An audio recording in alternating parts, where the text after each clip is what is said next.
Good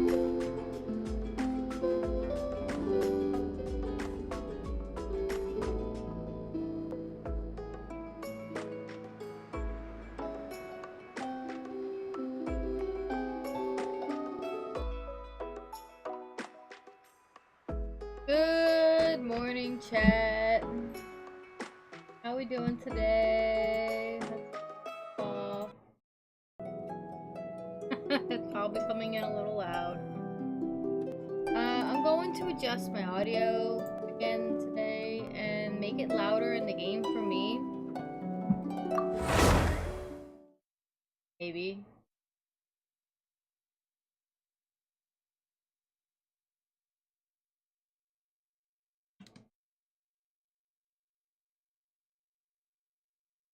My volume on the TV. Down to where I prefer to have it. And then adjust the in-game audio. Yes. Instead. I'm gonna try without my music again.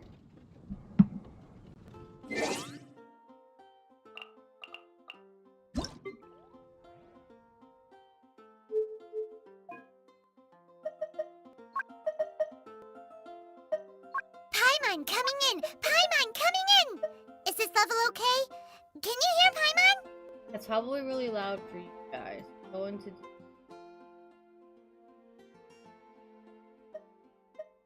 Paimon coming in! Paimon coming in! Is this level okay? Can you hear Paimon? a little louder. There, that should be a good audio for you guys. Paimon coming in! Paimon coming in! Is this level okay? Can you hear Paimon? Paimon coming in! Paimon coming in! Is this level okay? Can you hear Paimon? Paimon coming in! Paimon coming in! Is this level okay? Can you hear Paimon?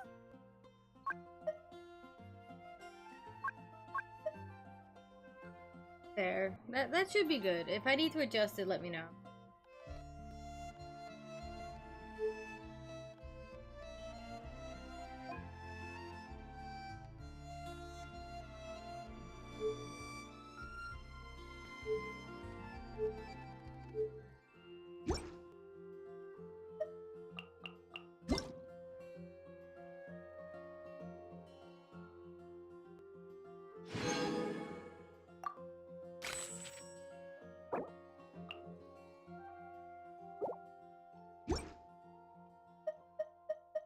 If the Arataki game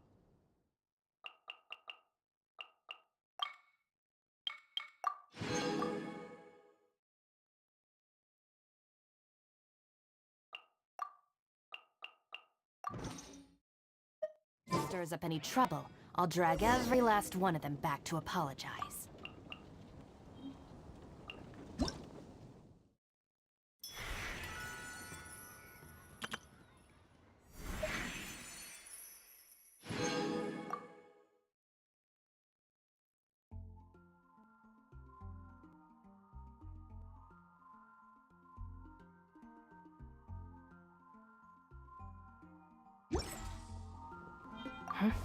The sky in Natland.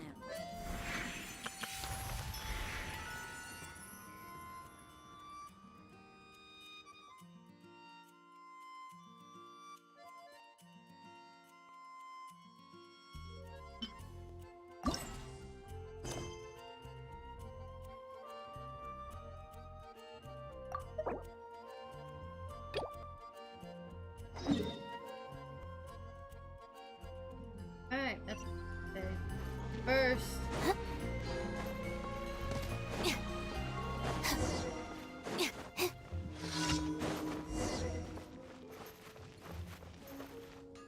Ad Astra Abyssosk. Welcome to the Adventurers Guild.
Will be a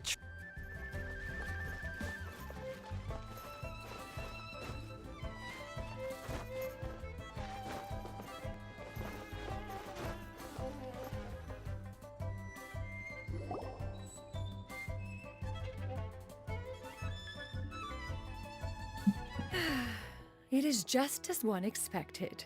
The owner of Wanmin Restaurant is indeed a most reasonable and accommodating human. Still, the work here entails dealing with quite a varied group of people. Has this been difficult for you, Shenhe? It's been manageable so far. I sometimes run into strange people, but I have figured out a way to deal with them. Seems like you've been making progress. So by dealing with them, you mean... First, I try to talk sense into them. If that doesn't work, I threaten them with violence. At this point, they usually decide they are in favor of a civil conversation. Oh, how should Paimon put this? Oh, a sensible plan. One is gladdened to see you integrate so well into human society. And you, Master? How have you been? Simply marvelous. Though Mount Outsong has scarcely enjoyed your presence recently, one has hardly found the pleasure of one's own company to be lacking. I see. Just as expected of Master.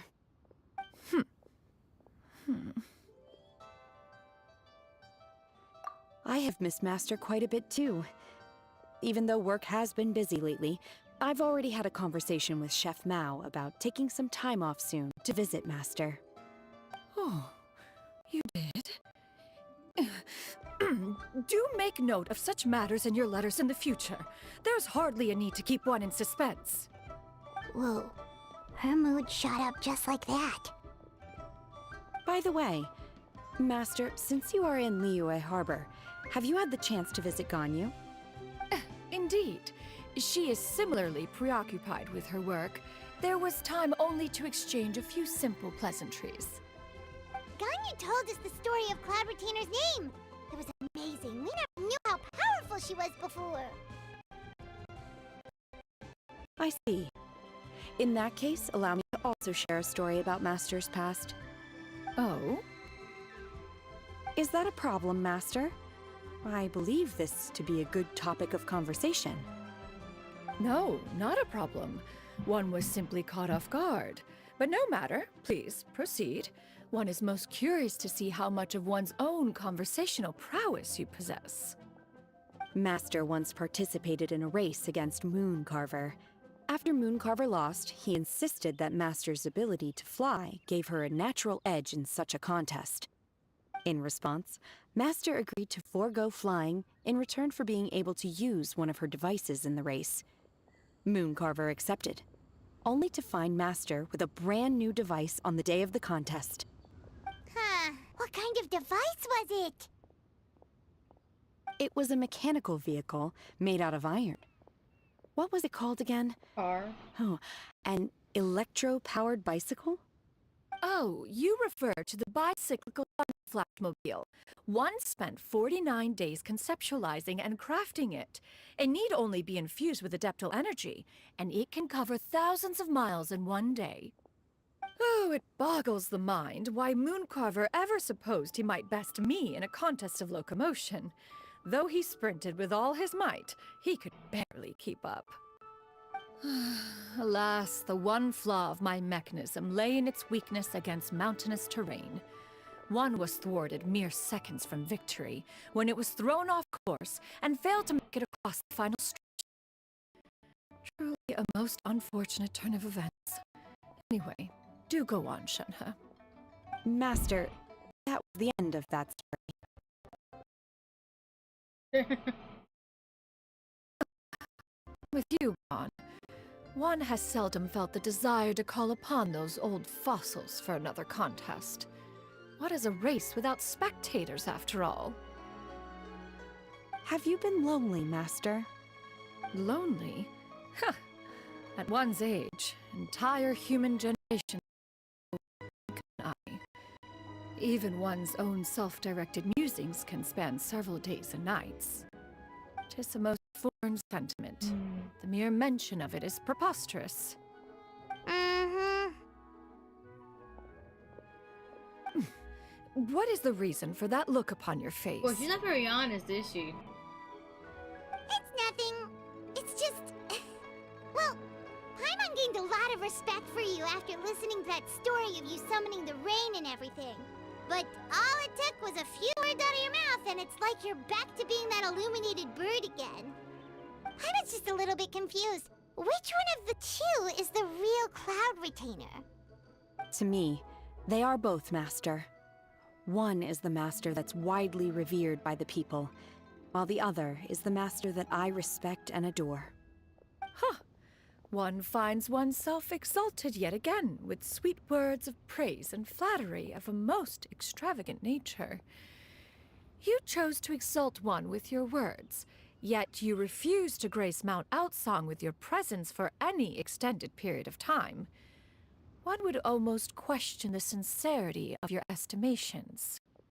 This is not to say that your words paint an inaccurate picture. One has always lived by a single ideal.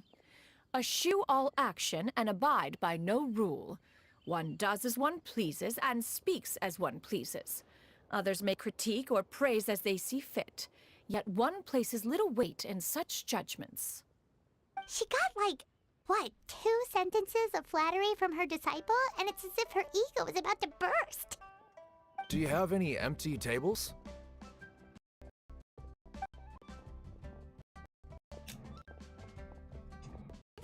Could we get a...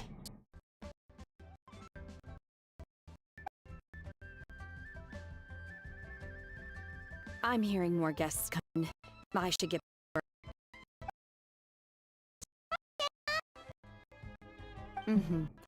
I'll try my best.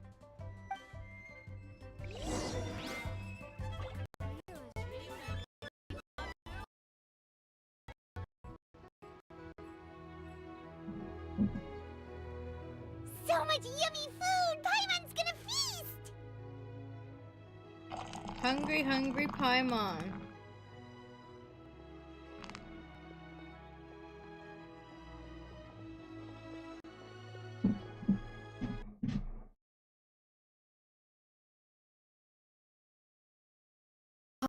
delicacies of flavors.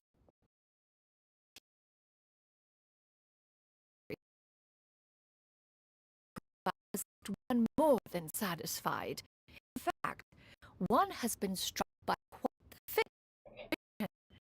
One has already begun to conceptualize the next generation of supreme cuisine machines. Everything's so tasty.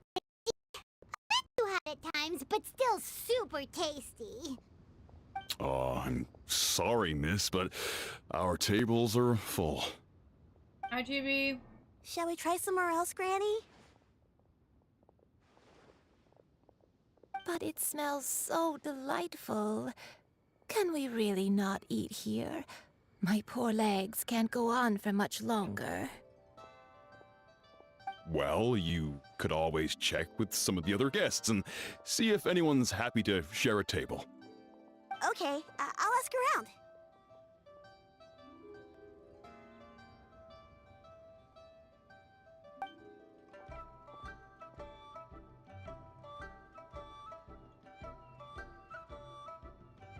Excuse me, would you mind letting us share a table with you? There are no empty tables left, so... Ah, well, Paimon doesn't mind. What about you guys? Hold on, my yogurt.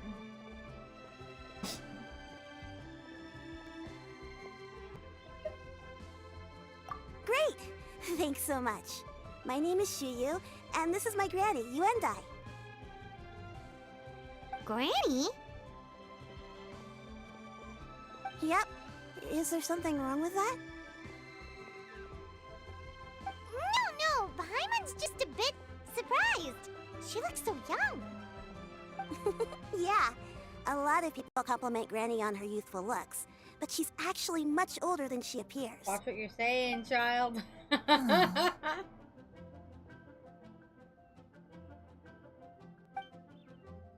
Granny, why don't you take a seat? Come on, it's not polite to stare. Huh. Have we met before? No. Tis a fated meeting, then. Please, take a seat. What would you like to eat, Granny? I can order for you. I want braised earthworms. They always pop up out of the ground after a rainstorm. No, not this again. Granny, there's no braised earthworms on the menu. Braised earthworms? Well, that sounds weird. Do people actually eat that? Right, that's what Paimon was thinking too. Need any help? Help? Oh, do you mean with Granny? Thanks, that's nice of you to offer. Granny has pretty bad dementia, so her memory's getting worse all the time.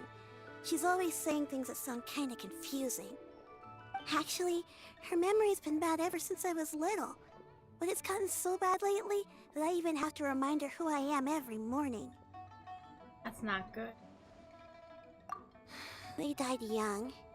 It's just me and Granny now. Oh,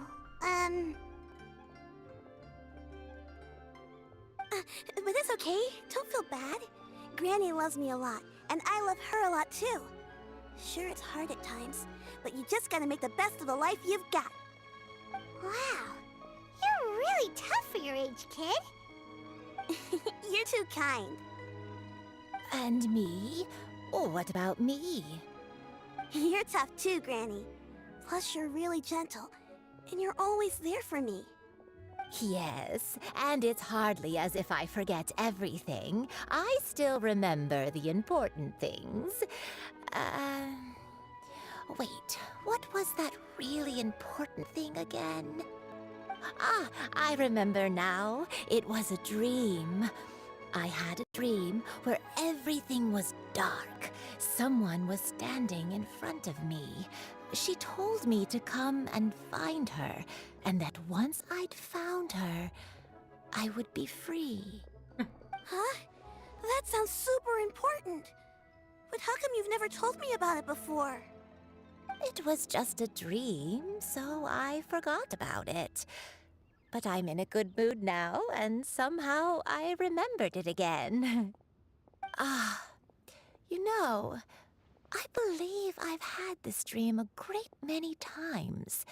But just how many times have I had it? Now that I do not remember. Wait, so you have a reoccurring dream where someone's talking to you? That sounds spooky. Oh, does that mean you're possessed?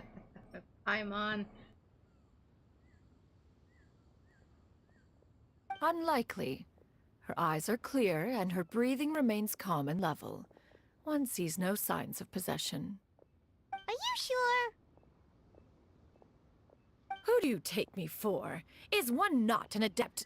Am I not an expert? You're right.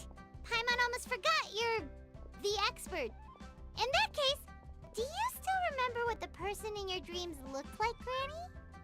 Not anymore.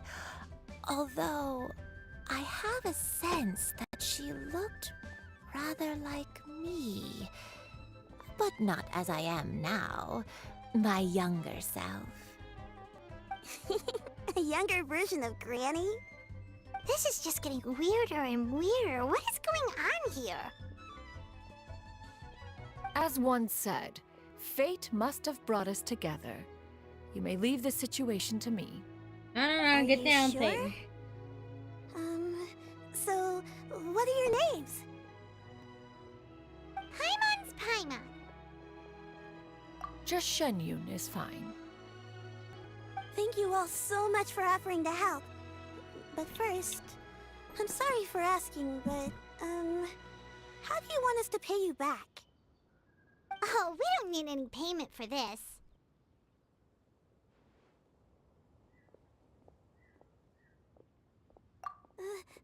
Thank you so much. You're welcome. But Miss Shenyun, what exactly can we do to help out this granny? Oh go off is that dream? Where do we start? That is elementary. Since her dreams portray her younger self, then we shall retrace the steps of her youth. Once we have revisited those places, her memories will likely return. Sounds like a plan. So, Granny, do you remember which places you went to when you were young? Why, of course I do. The heavens above, the earth below, the wispy clouds, and the emerald mountain streams. Are you a bird? Okay, taking that as a no. I might have an idea. Once, when I was really little, my dad told me that Granny used to be a martial artist heroine who saved loads of people from a disaster.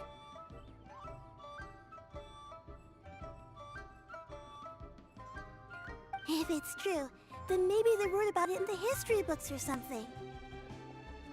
A martial arts heroine? Oh, Shincho knows tons about Liyue's chivalric traditions.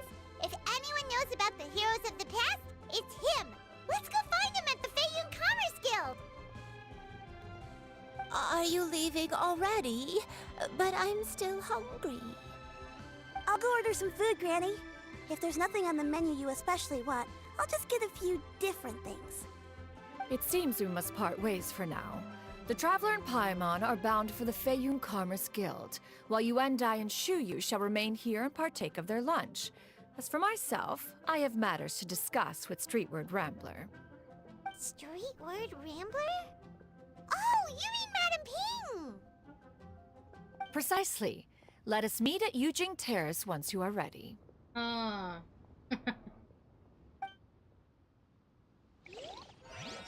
Always wanted to try this place. Everyone, please eat to your heart's This content. Chris, the Today food is my unbelievable.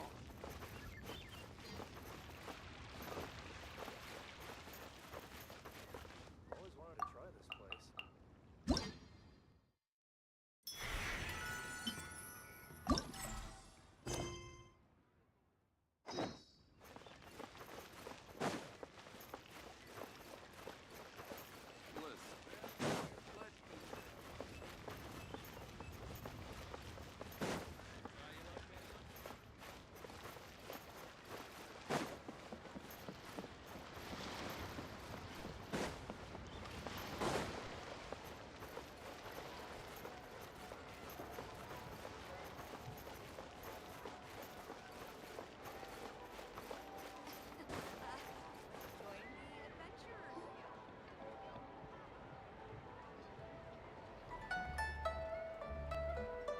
Huh.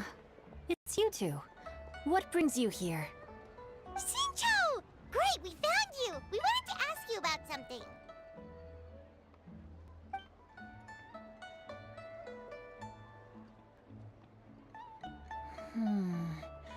That's not a whole lot of information to go off of. I don't know if I can say for sure. I can't pinpoint her identity from your description alone. But considering her age, I am reminded of a nameless heroine who's been featured in various chivalric novels. Nameless heroine? That's right. The novels often speak of a great drought from 50 years ago. As the people suffered, a nameless heroine appeared and began to clear away evil spirits and bandit camps. The people idolized her, but never learned her name. All they knew was that she always acted alone. Later, though, she supposedly fell in love with a similarly noble-minded exorcist from Mount Tianheng. They were well matched in more ways than one, often fighting together as a fearsome duo of otherworldly strength. After the drought ended, the heroine and the exorcist left the public eye and began living a reclusive life in the mountains. All that remained were tales of her incredible accomplishments. The way this nameless heroine faded from fame into obscurity later in life is not too dissimilar from Miss Yuendai. I hope that's somewhat helpful. Thanks a lot, Shincho. We knew it'd be worth talking to you. It's nothing at all. Just something I came across while reading. I did do a bit of extra research on her story, but It was just out of personal curiosity. Well, Paimon still thinks that's super cool. Oh, wait, Shincho, if you've read up on her, do you know of any places often associated with her? Let me think. In the novels, the nameless heroine always appeared near one of 3 places. Wangshu Inn, the area just north of Jueyun Karst, and Qingyun Peak. Perhaps the real-life heroine who inspired the character was also often seen near those 3 places. That would explain why those locations appear in the various novels written about her.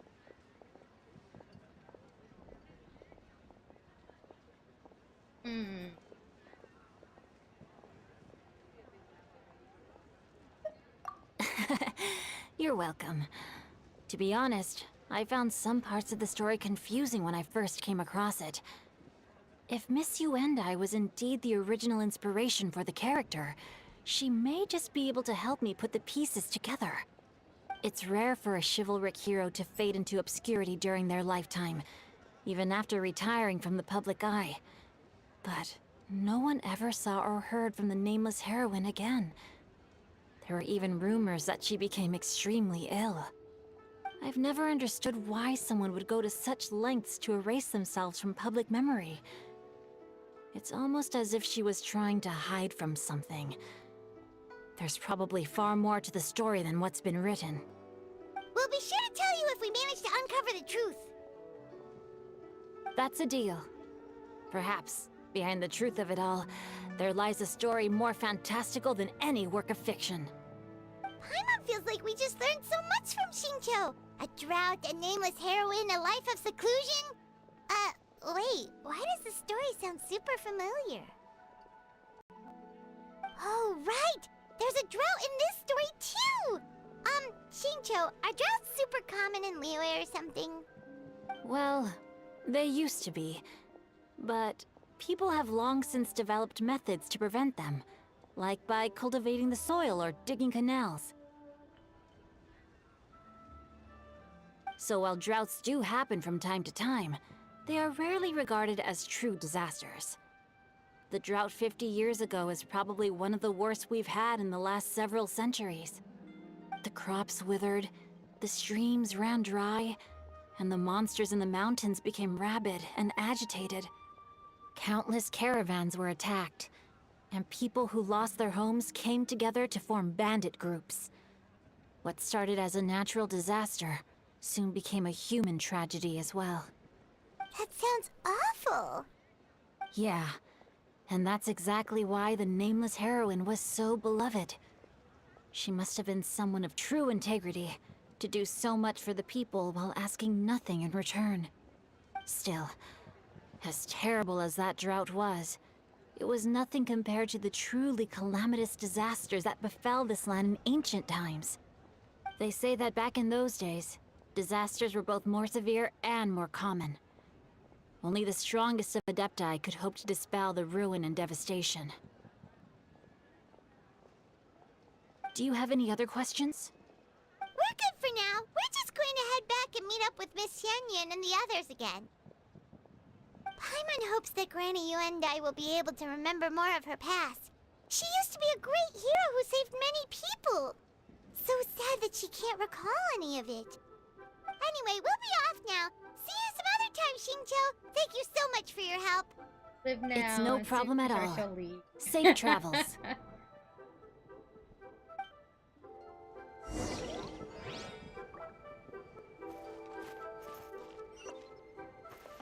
I can't wait to see my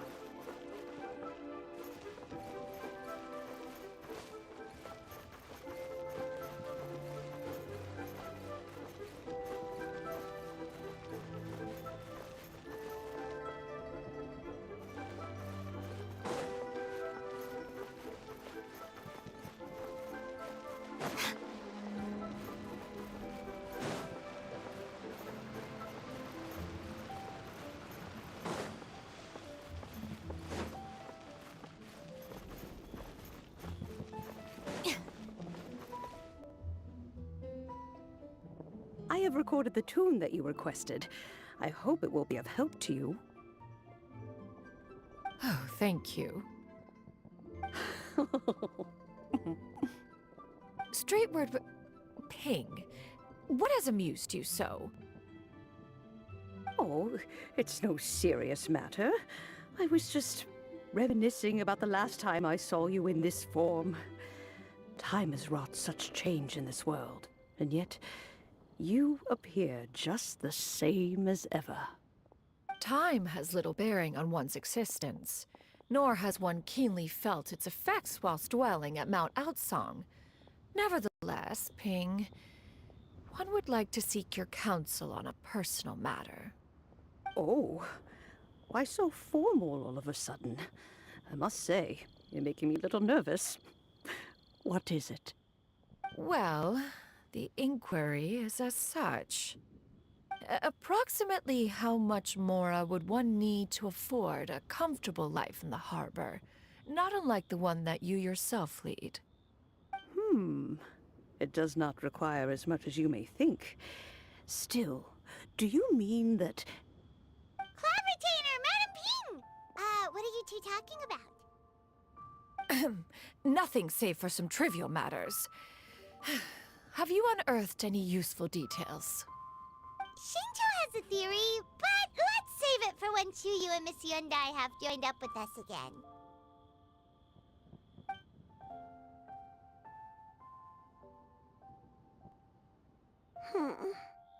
Do not be troubled, young lady. Here, have some tea. Thank you so much. What do you think, Chuyu? Does it match up with what you know of your granny? According to the story, the nameless heroine eventually fell in love with an exorcist from Mount Tianheng. Maybe that's my grandpa.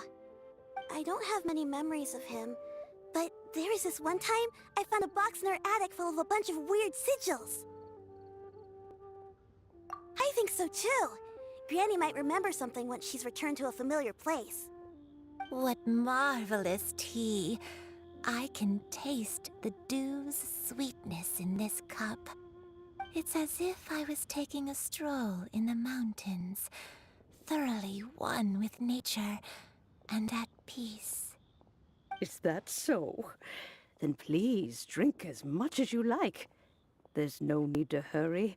At our age, it's always nice to slow down and take the time to appreciate pleasant conversation among friends. Thank you.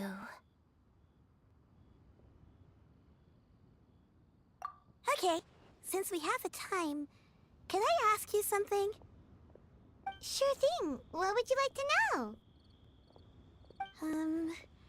I have a secret I want to tell you. Let's go talk over there. Oh boy, secrets. This is a peaceful neighborhood.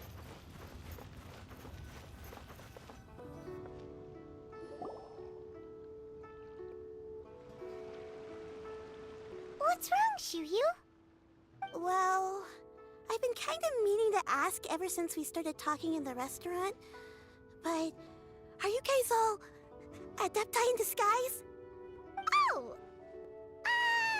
How about that? Well, you guys just seem super special. Plus, I think I might have heard Miss Shen Yun call herself an adeptus. Ah, must have been a slip of the tongue. Shen Yun, since you were the one who, misspoke, maybe you can explain to Shiryu here what you really meant by that. One is indeed an adeptus. Is that of some concern to you? Huh? No sense beating around the bush.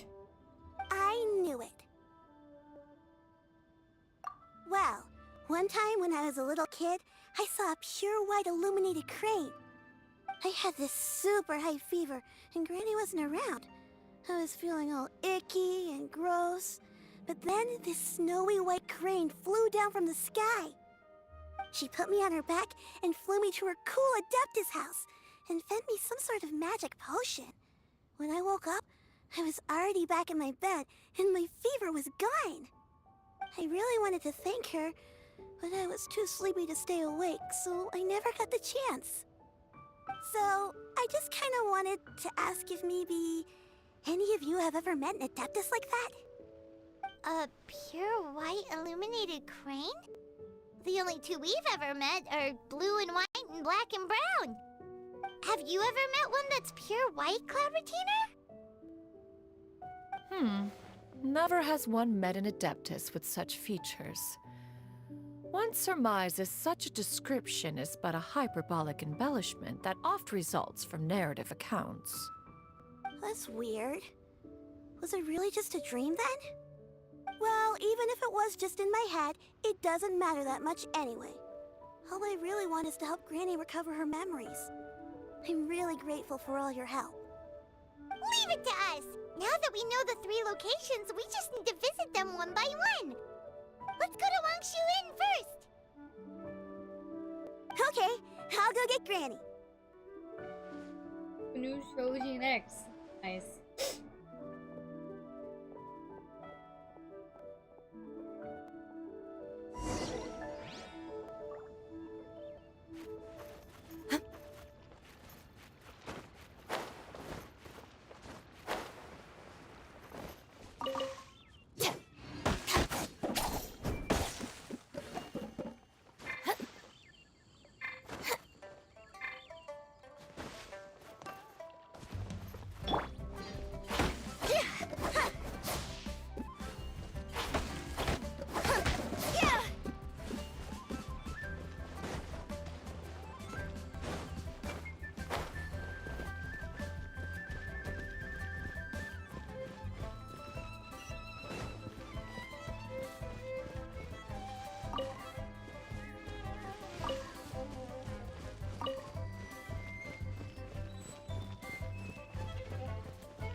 Wangshu Inn. Wangshu Inn. Do you remember this place, Granny? Yes.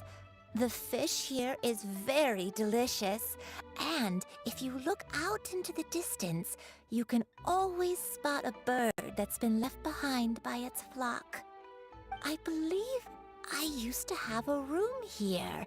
It had a window. Yes, I spent a lot of time looking out that window. Which room was it again? Let me look. I'll come with.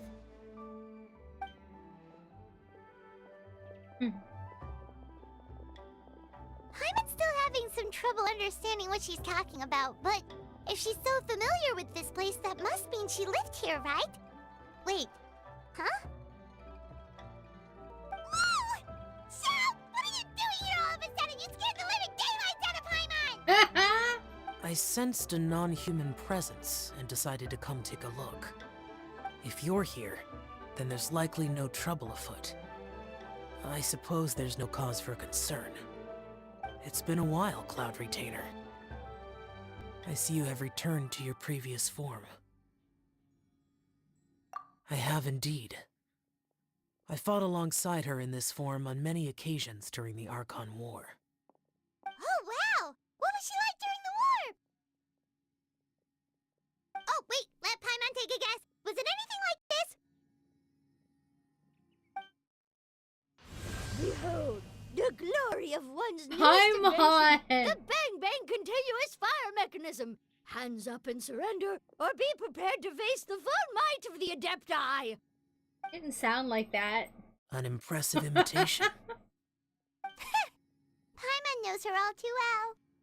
Even so, Cloud Retainer was not always as ostentatious as you describe.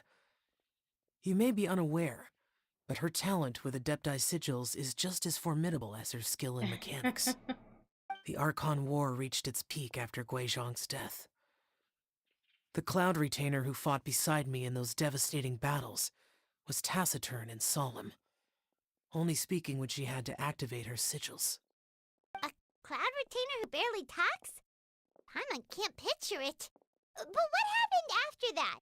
If you were so powerful in your human form, why did you decide to take up your bird form again? Once one had bid farewell to the world of mortals, what use would one still have for such a shape? When dwelling between mountain and forest, away from the struggles and troubles of the mortal world, a mortal form is hardly the most fitting of choices. After the war, Cloud Retainer retired to Mount Outsong, only revealing herself to the occasional visitor, and always in her avian form. Although I do believe there was an occasion some 30-odd years ago when she decided to don her human form. I believe it was for the purpose of... One believes there is little need to relive bygone matters. Granny, are you okay? Back then, at this place, Perhaps this conversation should end here. I shall take my leave now. Should you encounter any trouble, you need only call my name. However, given that you are traveling with Cloud Retainer, I trust you are in good hands. Everyone! I think Granny is finally beginning to remember her past. Slowly now, calm your mind and recount what has been recalled. a long time ago, I stayed here to recuperate from my illness. Huh. So what Shinto said was true! You did fall ill! Was that why you went into hiding? Okay, I Tara. don't Safe remember. travels. I'm very sorry, but I can't even remember the name of my illness. The only thing I can remember is that it took a great toll on me, and there was no cure for it. I was confined to my room in Wangshu Inn, where I spent many days unconscious. I'd come to every once in a while and stare at the migrating birds outside the window. It was a solemn sight. I remember crying, but I'm not even sure I knew why. One day, I met a traveling merchant. Upon hearing of my illness, he sold me a bottle of soul-revitalizing tea pills. He told me that the pills were concocted using Adepti blood and could be used to alleviate my symptoms. Sure enough, I made a full recovery. My illness remained dormant for several decades after that. Wait, but if your illness remained dormant for several decades, are you saying that what you're going through now is just a relapse of what happened all those years ago? And it was all thanks to the pills that you managed to keep the symptoms in check? Paimon's brain kinda hurts. Do you remember anything else? I'm sorry, I don't. Oh, if only I wasn't so useless. Hey, you're not useless. You've done so much for me. Watched me grow up. Raised me. How could you say that about yourself? Oh, fret not, dear child. Granny was just a bit frustrated. That's all. The recovery of a person's memories is a gradual process. Finding pieces of one's past is always superior to not finding anything at all. Let us make haste to the next location. Next location. Next location. Oh, why don't we go to the area north of Dwayun Karst next? There isn't really a landmark there, so where should we start? Oh, Paimon's got it. Let's check out the houses in the area first. After all, if she was there for any length of time, then she would have stayed somewhere, right? Oh, Paimon's really got her thinking cap on today. At this rate, we'll recover all of Granny Wendai's memories in no time. Hi, Mom, don't get ahead of yourself.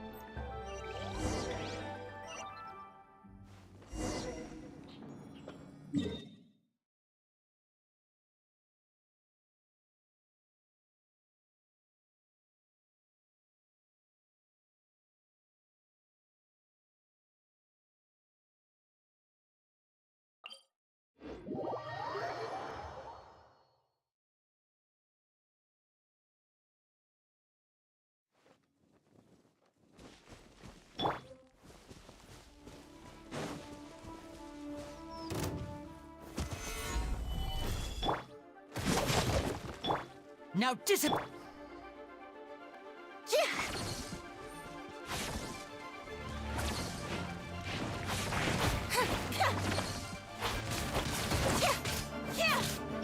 Crumble! And voila!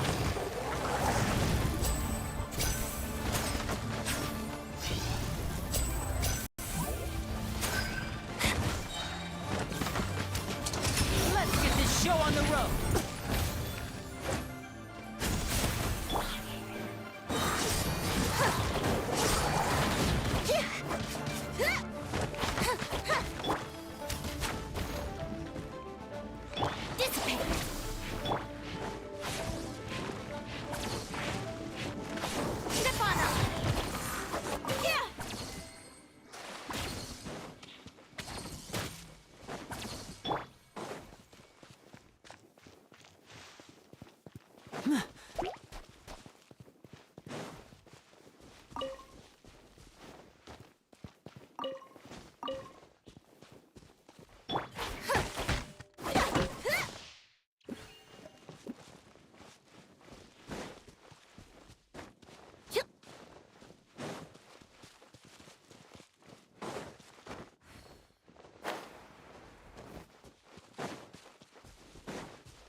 I don't remember this place at all.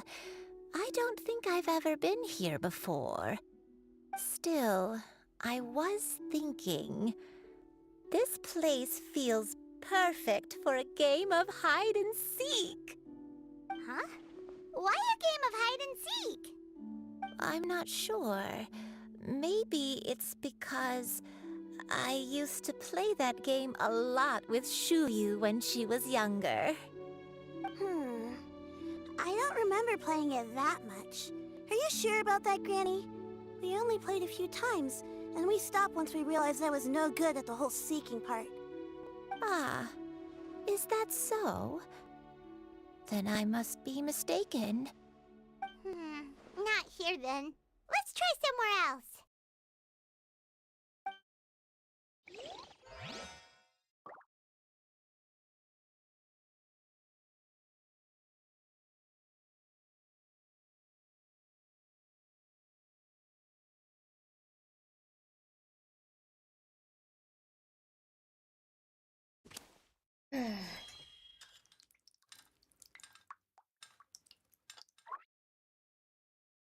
Heck.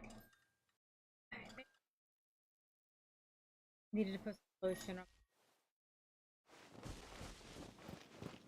As it was getting a little irritated. Gather!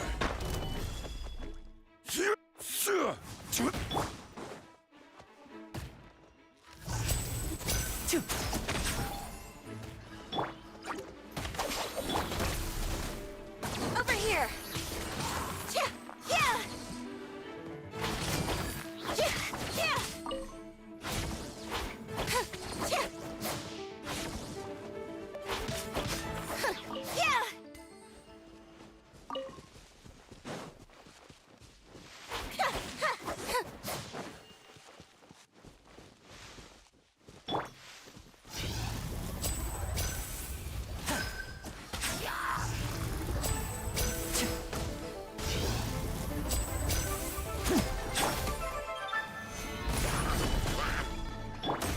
Disappear! Step on up!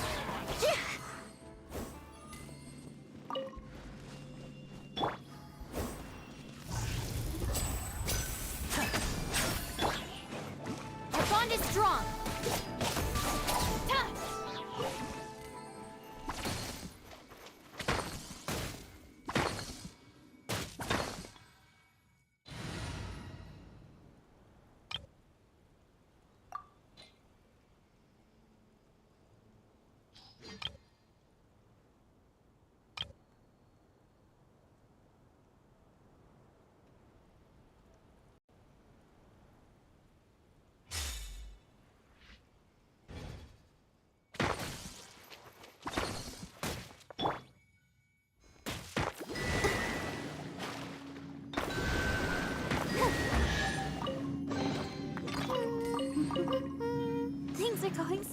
smoothly today.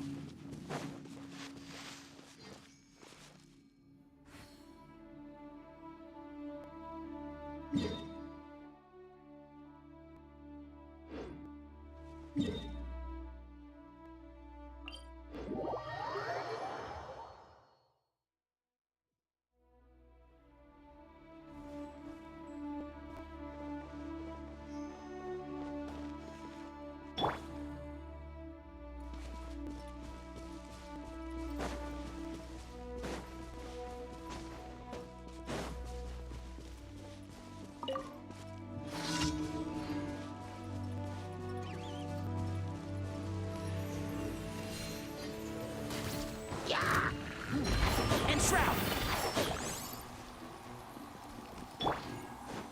Let the show begin. Stand with me!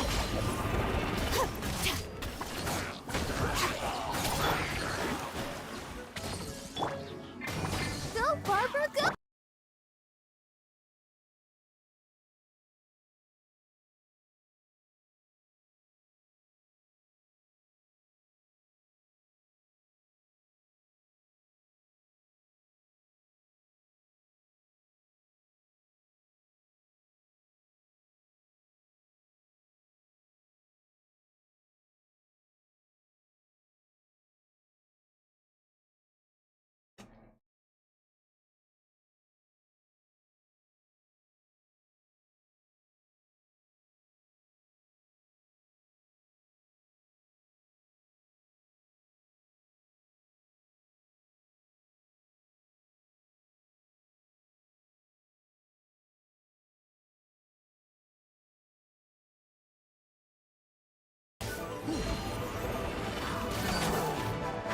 Can't see? Stand with me!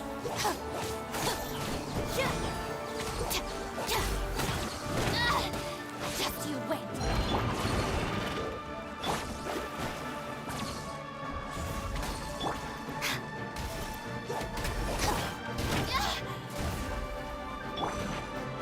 Let's nip that in the bud.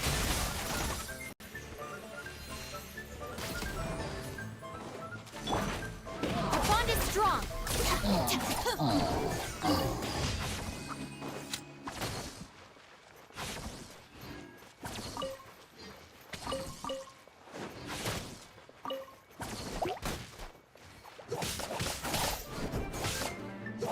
Let's dance. One with the forest. Stand with me!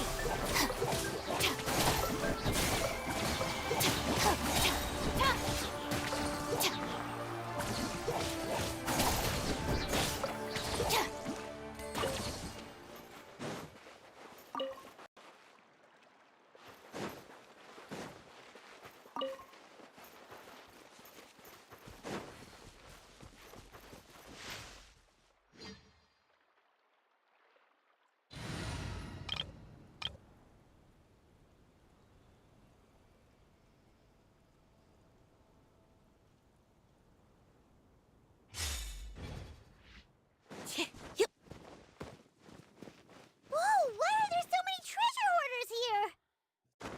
Guess it's time to round up some bad guys. And voila! Our bond is strong! Over here!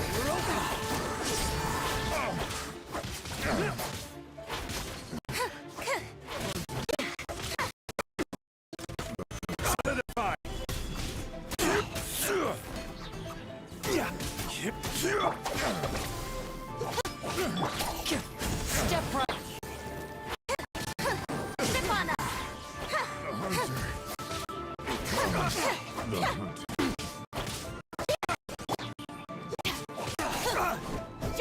Dissipate!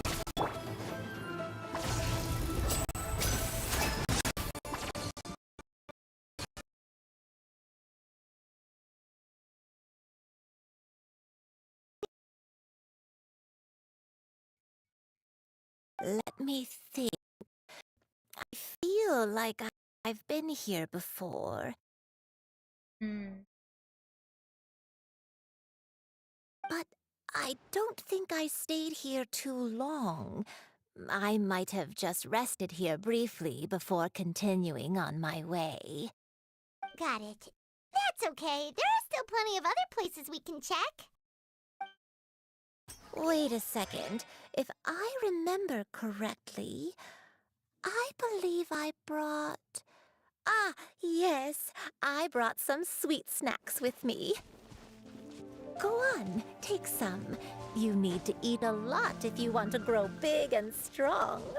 Oh, thank you! Then Paimon will help herself.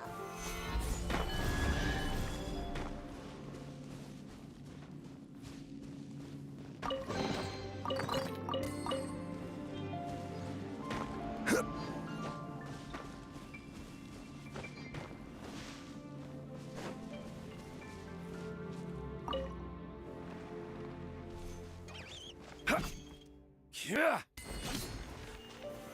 Gather.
And voila! I wonder if this chest is some kind of trick.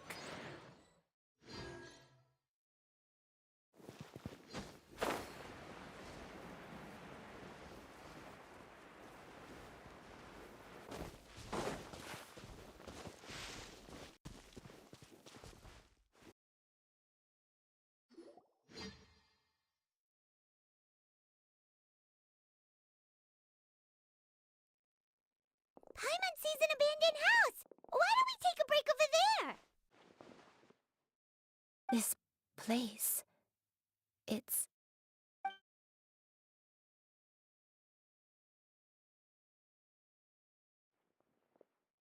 Did you remember something, Granny? I remember.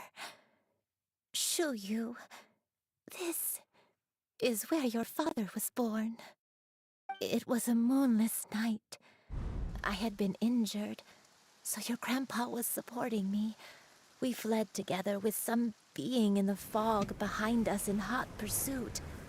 I had exhausted my strength when the labor pains came on, so we took refuge in this house. Your grandpa set up a barrier outside, but neither of us knew if it could hold the monsters back. I remember that night. I remember falling to my knees, reciting a prayer over and over. I alone am the source of this sin. Punish me as you wish for forsaking my oath, but spare my innocent child. Sin? Oath? Did you do something wrong? I don't know. I don't remember. I only remember praying in the darkness with all my strength until the sun finally rose again and the fog cleared out. Eventually, the house was filled with the sound of my baby's first cries. That baby was your father.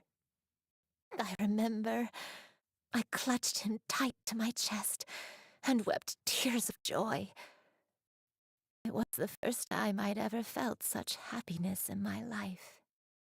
My dad? He was my pride and joy, and so are you, Shuyu. You're so much like him, and I love you both so much. But you're always going to be different from me. Why? Just what did I do?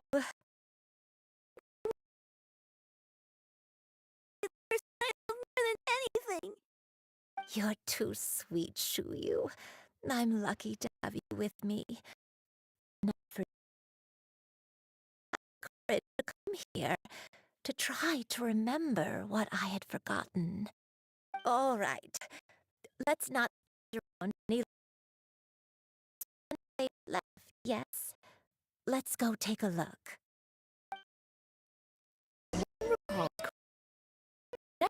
Should be Chinyu Peak. Yuandai, how fares your health? I may be a bit slow, but I'll do my best.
Solidify! This is order! Over here! Let the magic begin! Surprise! Yeah!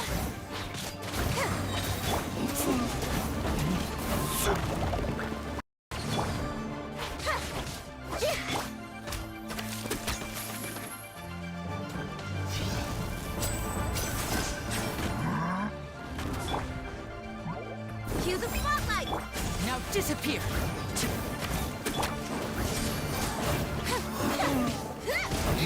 Our bond is strong. Over here! Lightning terrified.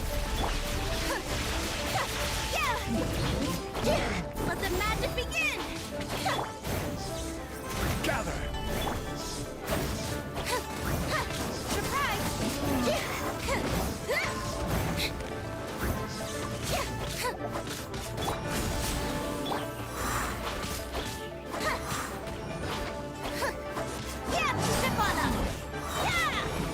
Cue the spotlight!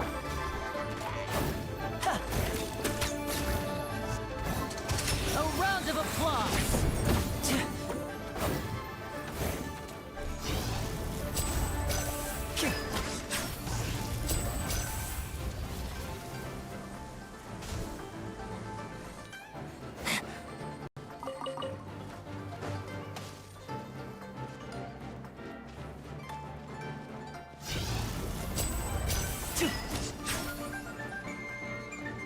Step right up!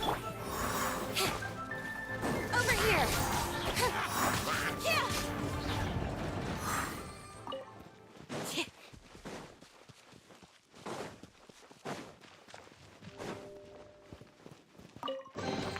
The scent of treasure.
We're finally here.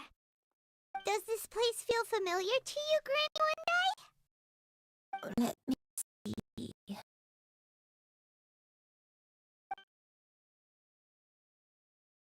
How strange. Have I lived here before? When we were at Wangshu Inn and the abandoned house earlier, though I couldn't remember everything, I still felt a sense of familiarity. I could easily picture myself in those places. But here, I don't have that feeling. Perhaps I did come here in the past, but it just didn't leave a strong impression on me.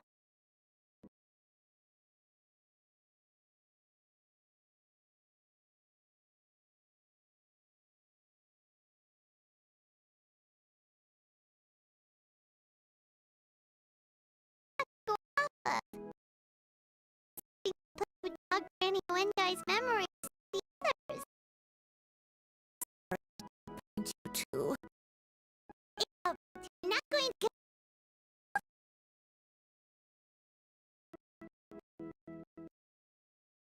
If only I could remember. That way. What's that mountain? Oh, let Paimon look!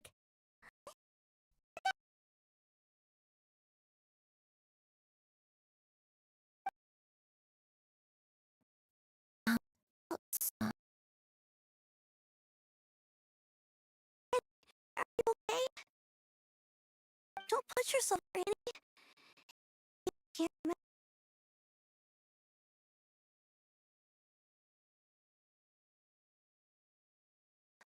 What am I really?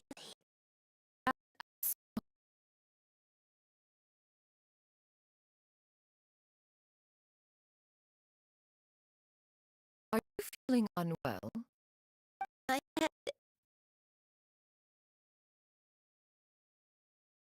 What's wrong with me? You're an adept guy, aren't you?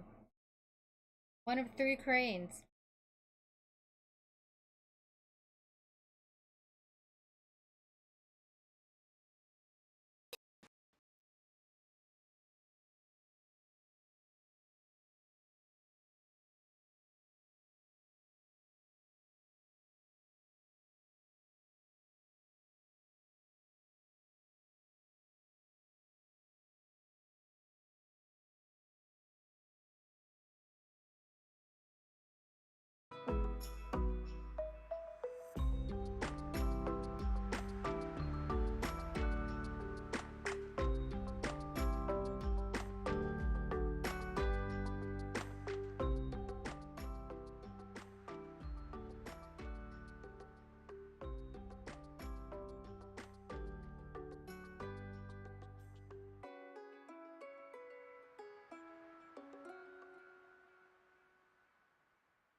Wait, really?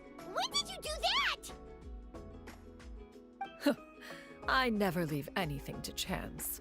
All will reveal itself when we arrive.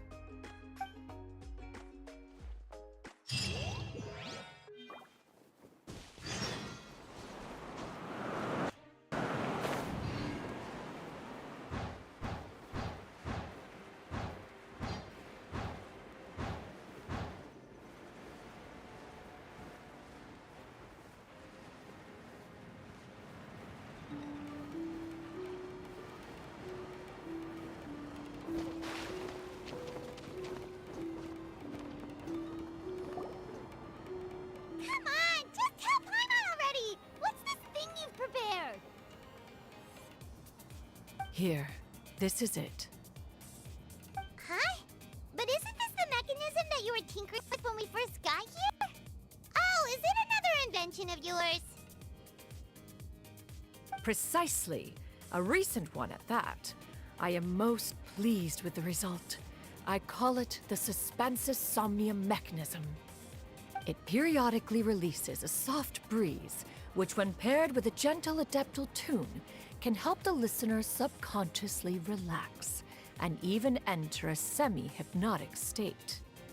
Soothing agitation and anxiety, relieving exhaustion and insomnia, its potential uses are numerous indeed. And of course, it can also aid in the recovery of lost memories. Whoa, what a cool gadget! But if you had it all along, why did you keep it to yourself until just now? We could have come to Mount Atsong right off the bat and saved Paimon a lot of floating. How preposterous. Had Yuendai not recalled much of her past through her own efforts, the device would have nothing to draw upon. We Adepti can only help those who first resolve to help themselves. Had she lacked such determination and strength of character, one would have little to offer in way of assistance. Paimon thinks she gets it now. Hey, what's that other thing?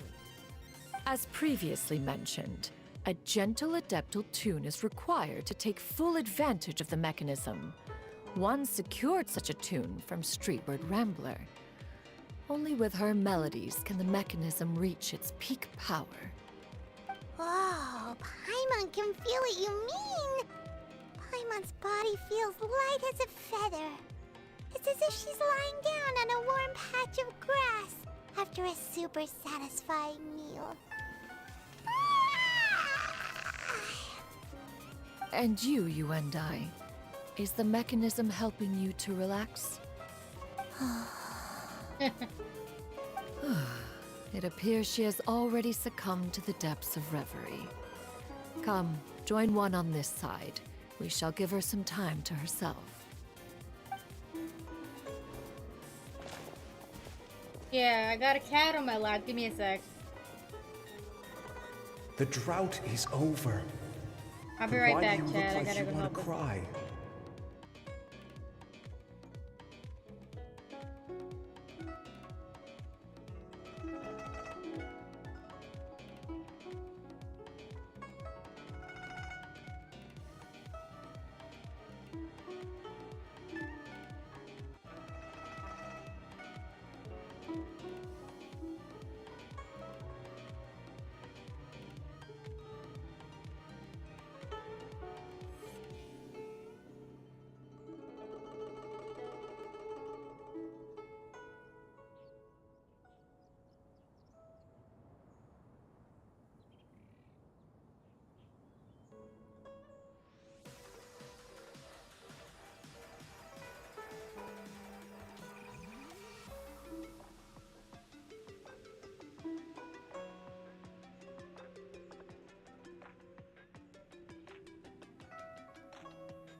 Okay, I'm back. They ordered some furniture that I needed to help bring in because it was heavy. Satan was asked to move. Satan! Come here, baby boy. You can come back. Satan! Come here, you pouty boy. I think he's pouting. Because I had them moving. Poor baby. There you go. You can be on my lap again. Come on.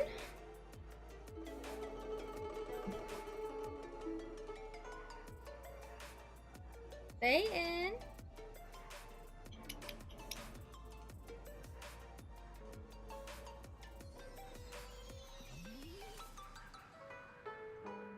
Come on.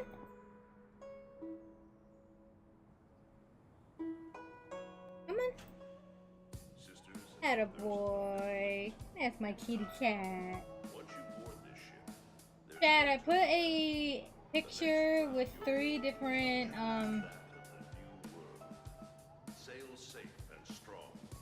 Genshin codes for primos, so like 100 primos each. They expire in some like 60 hours, so get them while they're hot.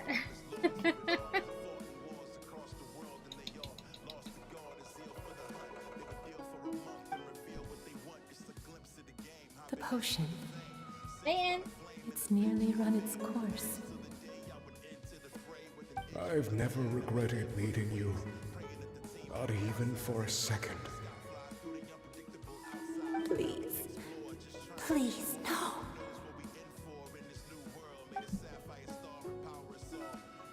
come on, Satan. Have you forgotten? This is the world you left behind. One of gentle breeze and morning dew, perfectly straddled betwixt the realms of heaven and earth.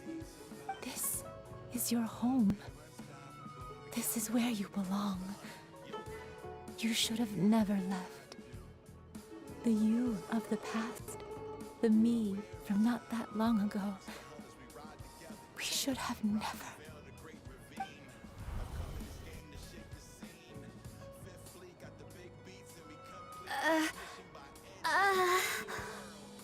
So that is the truth. No wonder this place is so familiar. Granny!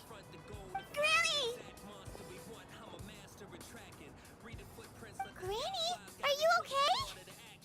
Cloud Retainer. Your memories have returned. Wait, did you just call her by her full name? Does that mean you already knew each other? Yes. I now remember everything. Everything. Oh, he's laying on me. I'm here. Oh, don't worry. Here. Oh, don't worry, my dear child. Granny is fine. I'm so sorry, everyone. You've gone to so much trouble on my behalf. Not to It's me. all come back to me now. The most important thing that I had He likes forgotten attention. was the truth of what I once was. He's so cute. One can sense the guilt that now plagues your conscience. Reclaiming a truth long buried is sure to come with a myriad of complex emotions. Perhaps one should recount the story on your behalf while you compose yourself. No, it's okay. Now that I've remembered, I must face my memories head on. Shuyu, everyone, I cannot thank you enough for all your help. I'm ready to tell you my story, if you're willing to listen. Please, Granny, don't force yourself. What happened in the past doesn't matter. I love you more than anything. Nothing you say can change that. I know, dear child. My feelings for you are exactly the same. It is for this reason that you deserve to know the truth. Some time ago, I made a terrible mistake. One for which I could never atone. Is this the sin that you mentioned in Dwayne Karst? What happened? I am, in truth, not a human being. My real form, one that I held for centuries, was that of a wild crane. I spent many, many years living on Mount Outsong, bathing in the soft breeze and drinking the sweet dew of the mountains. At some point, I somehow gained wisdom and sentience. The Lord of the Mountain, Cloud Retainer, became aware of my existence and began to share many stories with me. She even passed on the secret of cultivation to me. Though she never took me on as a formal disciple, I always saw her as my master. Whenever she took out her tools to work on mechanisms or new inventions, I would also stand next to her and watch. I even contemplated completing my training and becoming an adeptus in my own right. I followed her teachings, and time gradually passed us by. Until that fateful day 50 years ago. 50 years ago?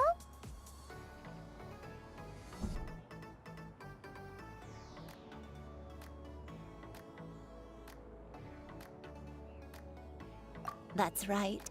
Master regaled me with many stories of her past deeds. From them, I learned how she had saved people from a similar crisis in the past. She was the one I looked up to the most. More than anything, I dreamt of becoming an adeptus like her. I wanted to travel the land like she had, relieving suffering wherever I went. But I was still far from being a real adeptus. So you and I is a literal possessed bird no mom. ability to take on human form bird and fit in with the grandmom. crowd. Once she learned of my desires, Master prepared a special dose of human mimicry potion for me. She warned me that the potion's effects would only last 10 years, and if I were to fail to return to my original form at the end of that time, I would forever forget my past as a crane and become something neither human, beast, nor adeptus. Oh no. So that was the source of your dementia all along. Was it because of Grandpa? Indeed, I fell in love. Though he was human, he had spent his entire life training on Mount Tianheng. When we met, it was not only my first foray into the world below, but his as well. Although clumsy and impulsive as he was, you'd think he was the real strange bird among the two of us. But still, just like me, he cared deeply about the world and wanted, more than anything, to cleanse it of all pain and suffering. I could not help but fall for him, but continued to tick away. Those 10 years passed by in a flash. Yet I did not want to leave his side, so I... Oh no. What happened next? I committed an offense. I wanted to stay with him, even if it meant living a life full of pain and suffering, even if it meant that I would eventually turn into a monstrosity. I knew I had betrayed Master's hopes, but I was too ashamed to face her. So I wrote her a long letter instead and asked someone to leave it outside her abode. I was convinced that she would not support my decision, and I lacked the courage to speak to her face to face. In my shame, I fled and tried to hide from the world, such that no one would be able to find me again.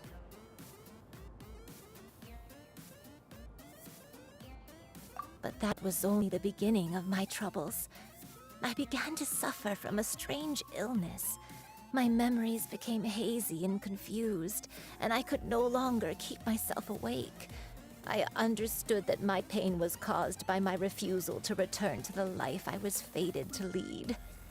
Along with my memories as a crane, I soon forgot the true cause of my suffering as well. I knew only that I had committed a sin. All I could do was pray for forgiveness, even if I had long forgotten what needed to be forgiven. Looking back, I was beyond lucky to have come across that traveling merchant at Wangshu Inn. It was such a fortunate coincidence that we were there at the same time. If it weren't for those soul-revitalizing tea pills, I probably would have... Granny! What's wrong? Coincidence? Why did I ever think it was a coincidence? Tea pills concocted using the blood of an adeptus? No, it couldn't be. Master, don't tell me. Back then, that merchant was actually... Human custom would dictate the conferral of gifts to be in order when one's progeny is wedded, would it not? Consider the pills a symbol of one's best wishes. So when I tried to conceal my name and mistakes from the world and hide myself away in perpetuity, the only person I managed to deceive was myself. You knew where I was all along. One still remembers when you were but a fledgling. You possessed a certain fondness for a particular game. You would hide yourself among a group of wild cranes and ask one to pick you out from among the flock. One found you with such ease every time. 'Tis a truth most evident. One always recognizes one's own, no matter what form they may take. Wait! Paimon's confused! So, Cloud Retainer, you found you and I again? But how? When? And what happened after that? Perhaps it is now time for one to recount the rest of the tale.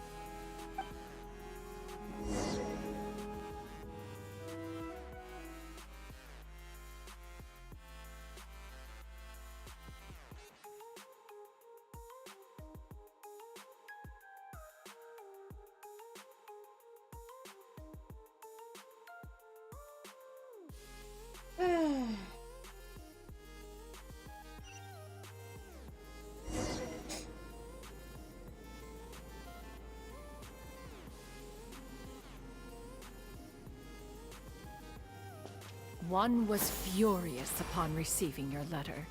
Seized with anger, one set out to bring you to your senses.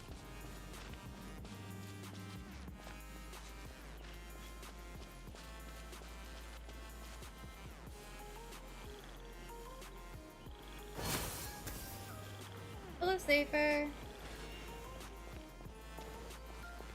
Yeah! Skyward!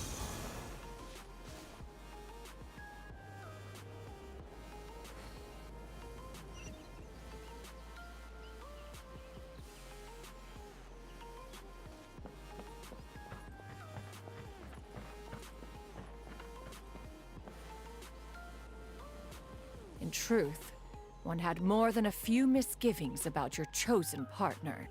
As an exorcist, his talent was lacking. One could hardly say his skill with sigils was any better. But soon, one came to appreciate the devotion he bestowed upon you during your illness. He never uttered a complaint and rarely left your side. Unwilling to begrudge someone of such character, one decided to overlook his aforementioned deficiencies, glaring though they may have been. Wishing to grant you a life without regrets, one gathered many divine ingredients and used one's own blood to create a form of medicine. Though imperfect, it managed to suppress the more dire effects of your illness. As for how to deliver the medicine, after much contemplation, one eventually decided to perform the deed oneself. One took great care to alter one's features and select the appropriate attire. Only after meticulous scrutiny did one finally set out for Wangshu Inn. As one expected, you were most ignorant of one's true identity. You showed not even the slightest inkling of recognition. One was quite torn. Should one have celebrated the success of one's disguise, or mourn the loss of your acquaintance?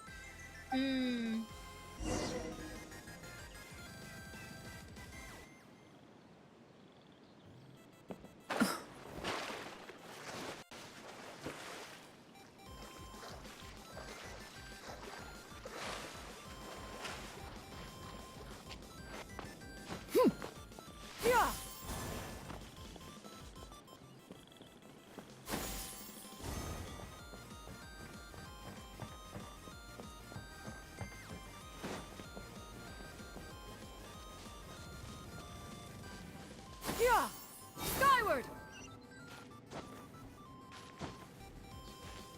All that for that.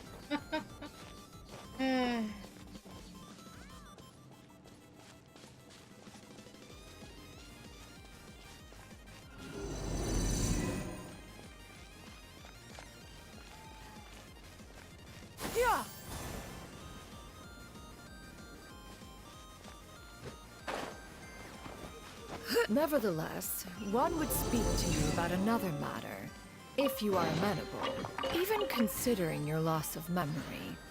One was simply flabbergasted that you could so easily forget the consequences of consuming medicine infused with adeptal blood. Its proclivity to attract monsters is hardly that complicated of a concept to remember. To think that you tried to travel while weak from sickness and heavy with child. Had one not intervened to clear the fog, all of you would have been lost during the night. Make way for the Adeptus! Here! Skyward!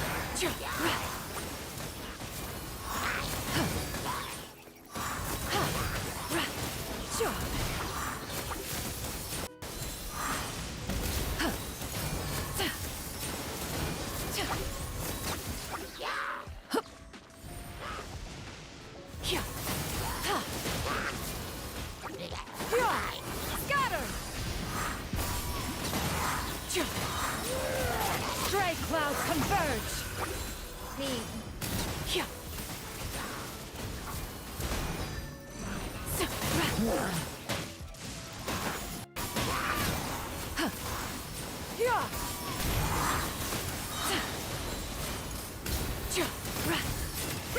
Make way for the Adeptus!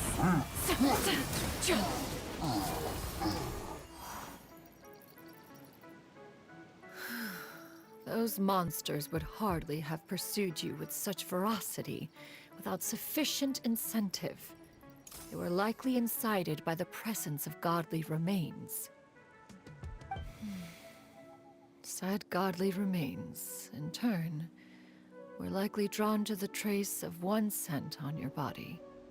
One was, after all, an active participant in the Archon War. Some of the gods were likely shattered by contraptions of one's very making. In the end, one was relieved to see you endure through the night.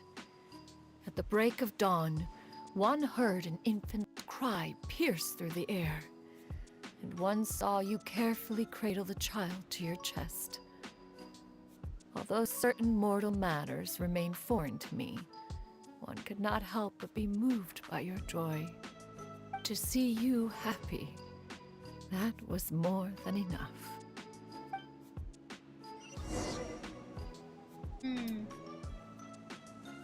It seems the reason they were protected was probably fighting dead.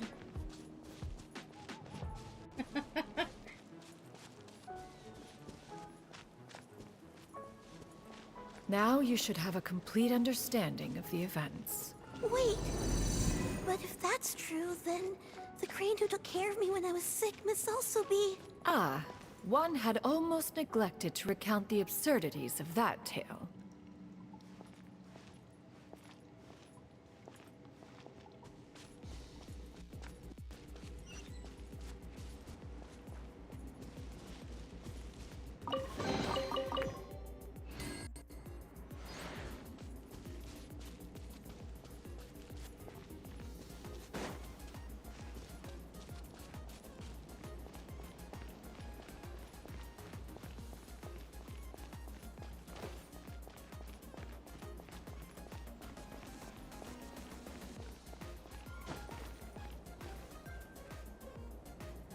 Just as you and I troubled one with her antics, so did you give one many a headache. Upon finding you burning with fever, one made plans to bring you back to one's abode for treatment. However, upon seeing one's form, you began to cry, refusing to get on one's back. When one asked you why, apparently you believed that one could not possibly be a true Adeptus, because all illuminated cranes are white from tip to toe. One had no choice but to apply powder to one's body to conceal the variegated nature of one's appearance. You became more than amenable enough when one stood before you devoid of any other coloring. It bears mentioning, however, that as a crane, Yuandai was nearly entirely pure white in color. Though you had never encountered her in that form, you still recognized the essence of her being. Perhaps fate brought you two together in more ways than one.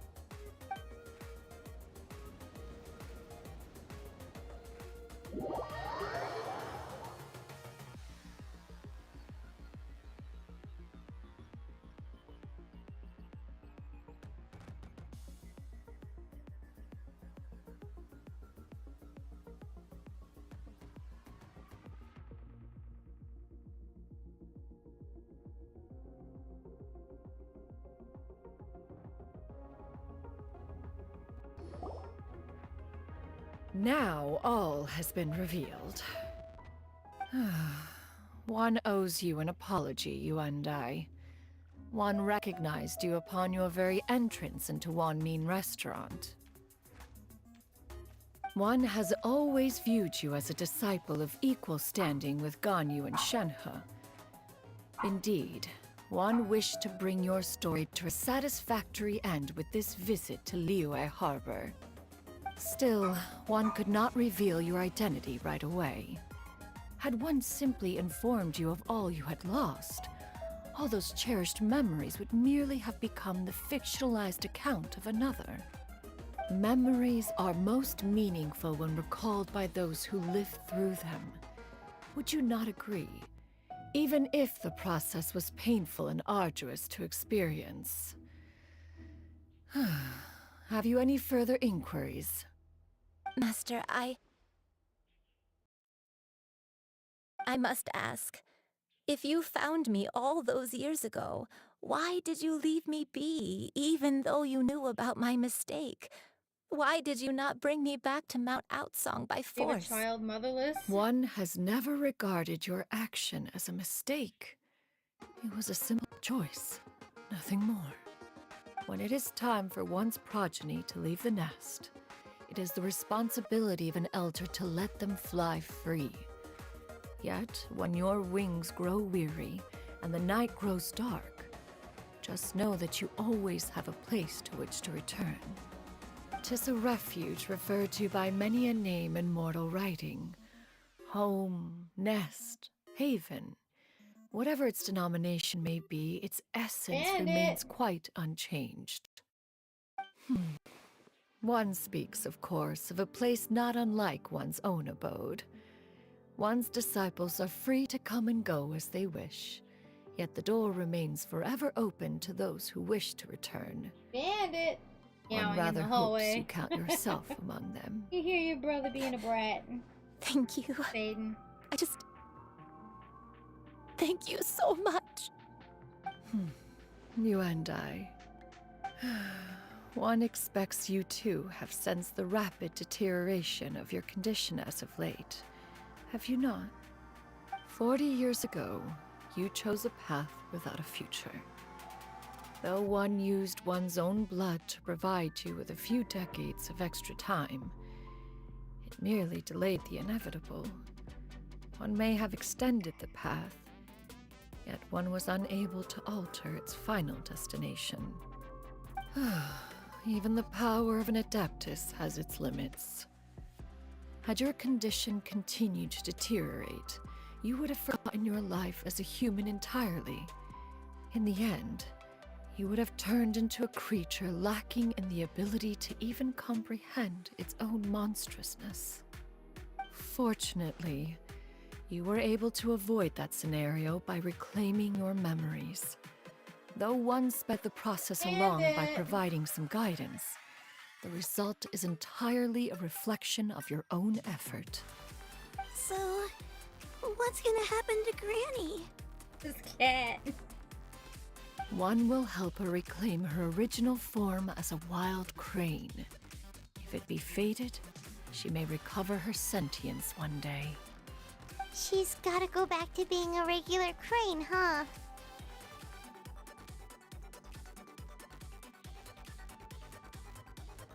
Master, you've already done more than enough for me. I don't know how I could possibly repay your kindness. This is a better result than I could have ever hoped for. How much time do I have left? Not long. The transformation is imminent. Granny? Can't Please don't leave, okay? You're all I have left. Please. Don't be sad, dear child. Granny has led a wonderful life. My only regret is having to leave you behind. Don't forget to eat well, okay? A growing young lady like yourself needs lots of good food to grow big and strong. Promise Granny you'll take good care of yourself when I'm gone. I promise, Granny. I'll do whatever you say. Good girl, good girl. Don't worry. It's not goodbye forever. Granny's gonna become the most formidable crane in all of Mount Outsung. Granny will train day and night. I won't stop until I can turn into a human without having to rely on anything but my own power. When that day comes, we'll be able to live together again, you and I. How's that sound? Good. That's a good girl.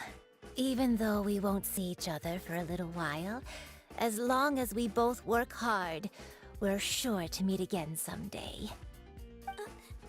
I'll eat well, Granny. I promise. And I'll wait for you, no matter how long it takes. I'll wait for you to come back. That's a good girl. Then Granny really has no more regrets. I'm so sorry, Master. Thank you for everything.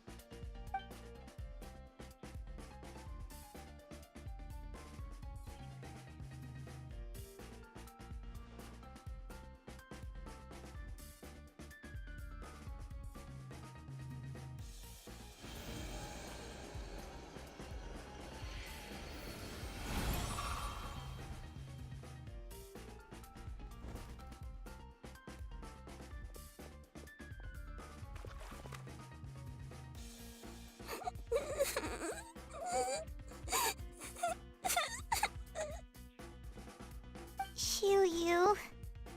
Let her be. At her age, crying is a natural, if not fitting, response to such an event. Tears are a necessary part of maturation. Sometimes there is scarcely a better vehicle to wash away the toll of stress and misery. Now that the issue has been resolved, you should also take a moment to relax. Give yourself some time to rest. Take a nap if you must. One will wake you in due time. A nap sounds nice.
would see each other again, that our days of separation would finally end, and all my troubles would be behind me.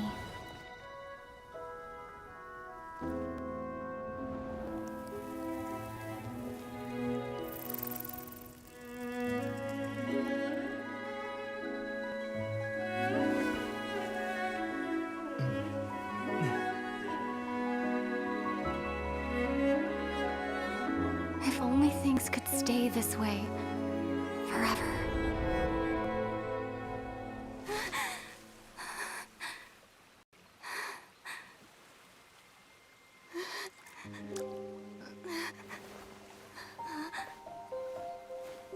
A nightmare? Curious. If you're relaxed, shouldn't your dreams be pleasant? It was a good dream. It's just... You weren't ready to wake up.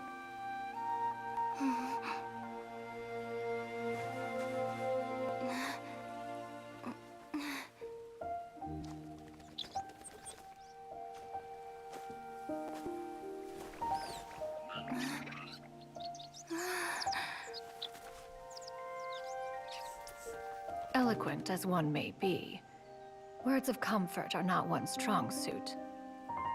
You are doing all you can. One can see your strength of will, your fearlessness in the face of danger. And so, whatever your dream may be, one believes that you shall achieve it.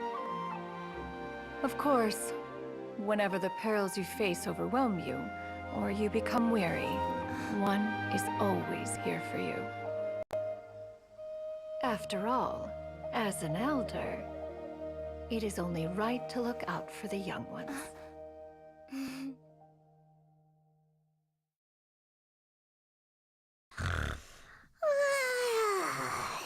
Grilled chicken drumsticks. She's chewing on her thumb. Finger. Huh?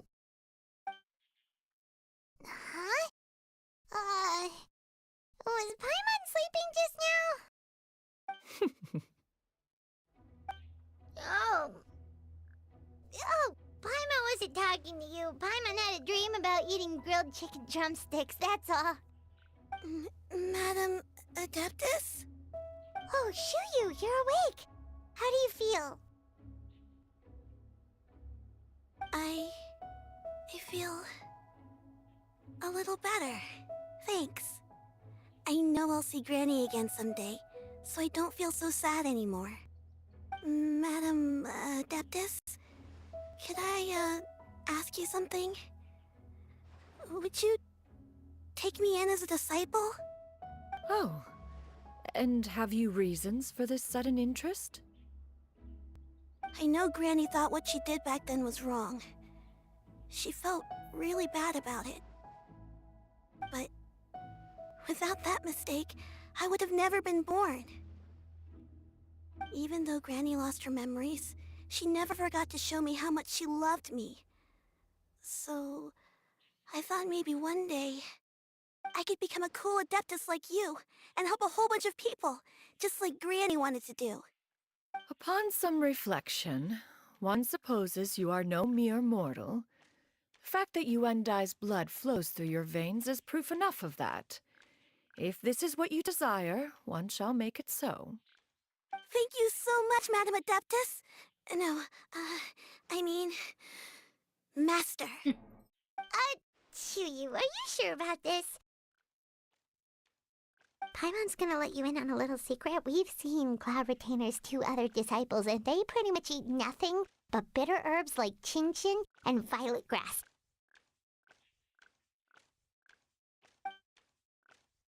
If you join them, you'll never enjoy Wanmin Restaurant's delicious cooking ever again. How utterly preposterous. One has never enforced such a rule. Every individual must find their own path to enlightenment. So long as one retains a pureness of spirit, one's dietary proclivities are quite irrelevant. Well, you say that, but Paimon's not seeing any tasty treats up here now, is she? Although Mount Outsong is rich in natural beauty, Its location does preclude access to certain finer mortal comforts. That is precisely why one plans to relocate to Liyue Harbor. Shu Yu shall have the honor of becoming one's first disciple in the human world. Whoa! You're leaving Mao outside? One has never concerned oneself with the location of one's residence. From the very beginning, one has sought only solace and peace. Yet in the end, all of one's disciples ended up in Liyue Harbor. Ganyu, Shenhe, Yuandai. They all chose a life among the mortal world. One has reflected on this fact for many years now. One can only assume that it is due to some failing on one's part as an elder or master. A failing, perhaps, of recognizing what it was they truly wanted.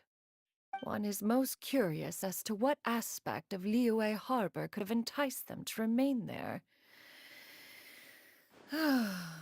One could hardly offer an opinion on the matter, but perhaps some time in the harbor will prove instructive. Why are you all so silent? Paimon is, just a bit shocked, that's all. So, does this mean we can grab a meal together in Liyue Harbor sometime? One has precious little time to squander. However, if one finds oneself otherwise unoccupied, one would not be opposed to the idea. One will be assuming the identity of a human while residing in Liyue Harbor.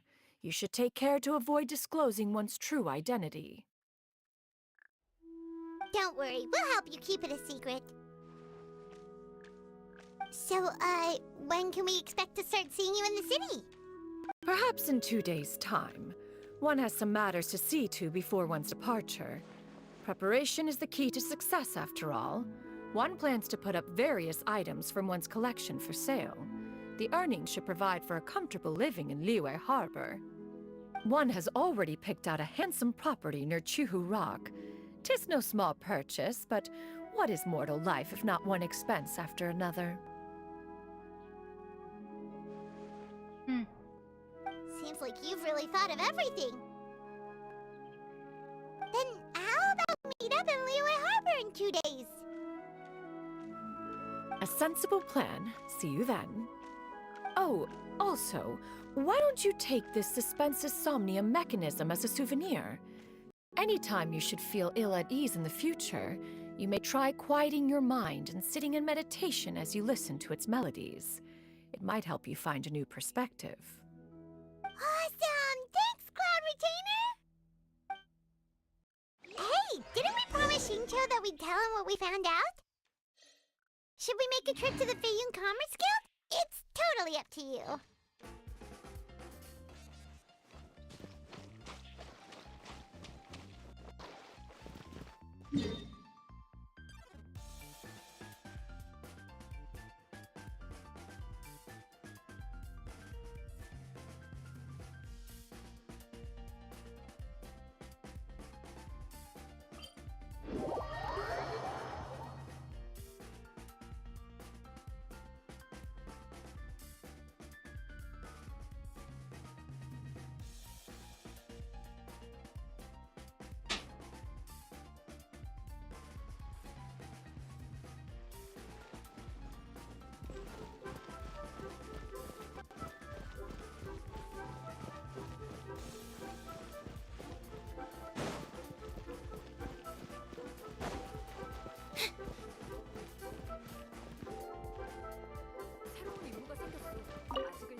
We meet again, dear friends.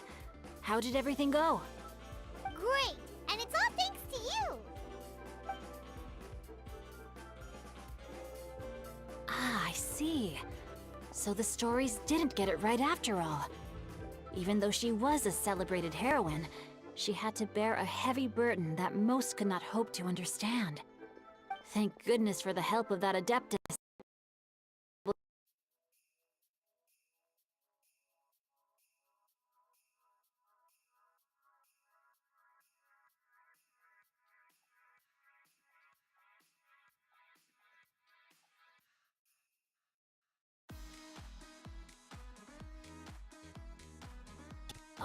yourself. It's not my story to tell, after all.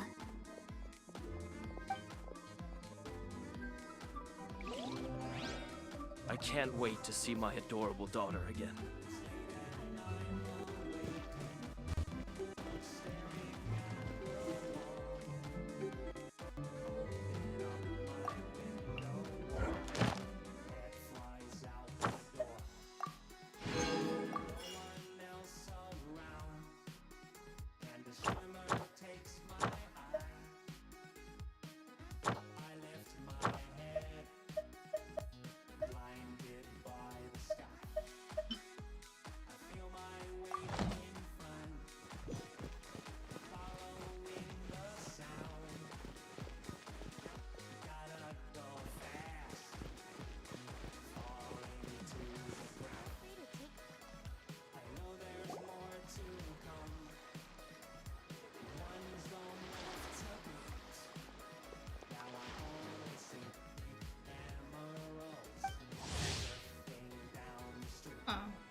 Look, it's Hu-Tao!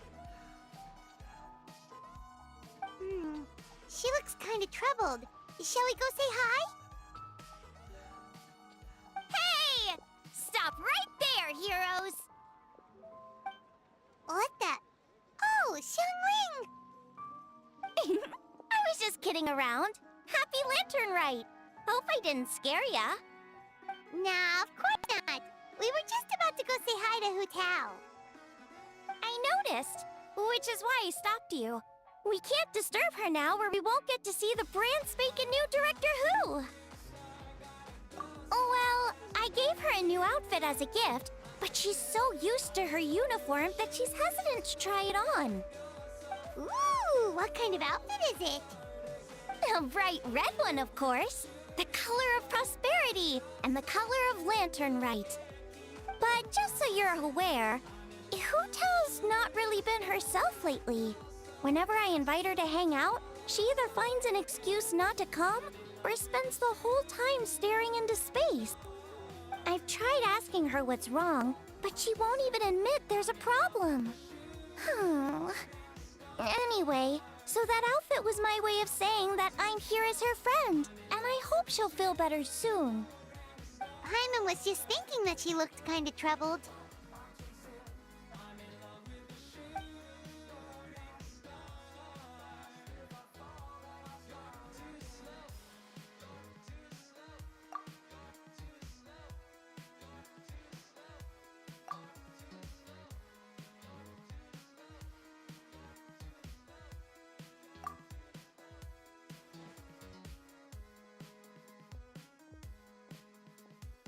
Oh.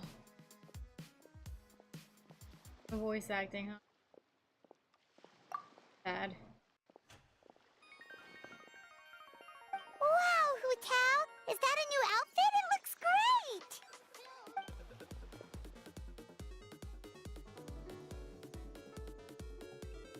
great! Nope.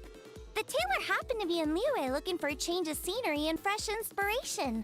We got talking and really hit it off. So it was no trouble at all.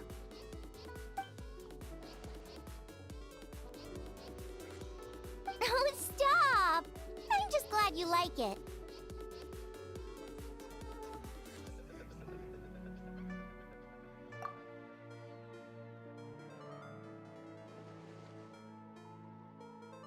Your voice is as sweet as ever, Hu-Tao, but we're your friends. You can't hide how you're feeling from us, no matter how hard you may try.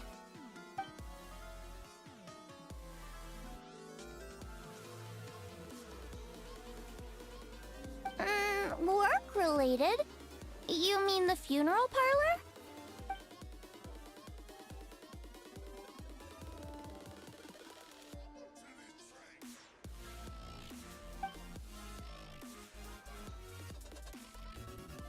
You stressing about work? That's gotta be a first.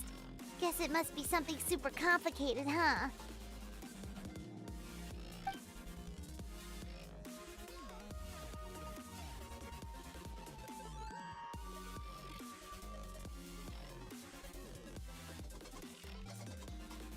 Huh? You think Kuching would be able to help?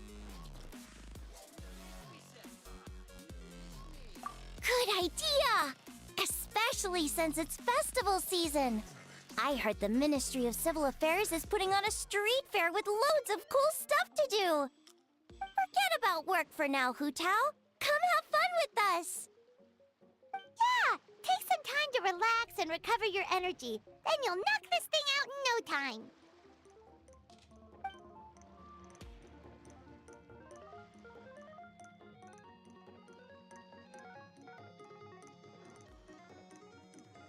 Aw, really? You sure you can't get out of it?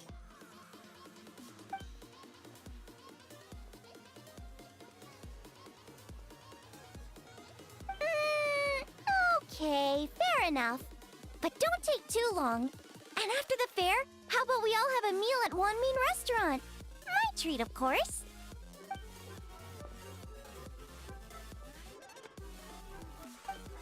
Me neither! Paimon's drooling already.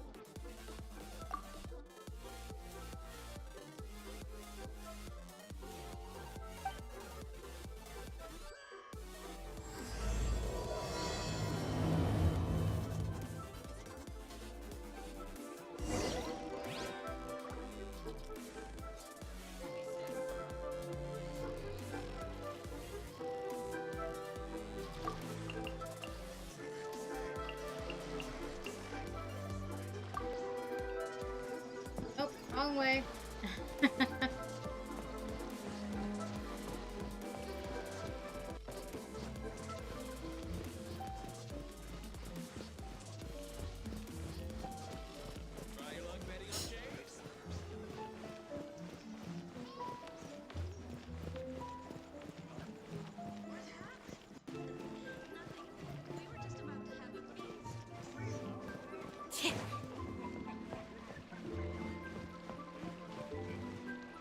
Ad Astra Abyssosk.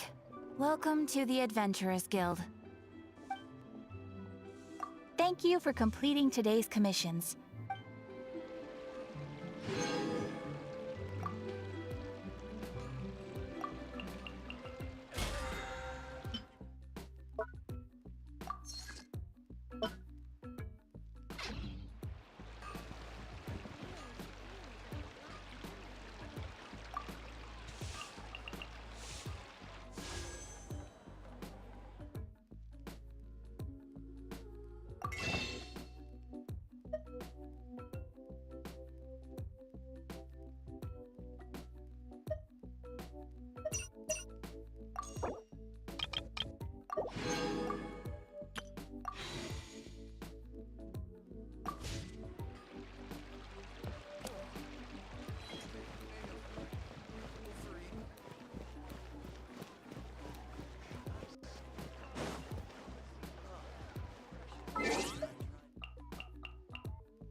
Why not treat yourself to a seasonal gift from Scent of Spring?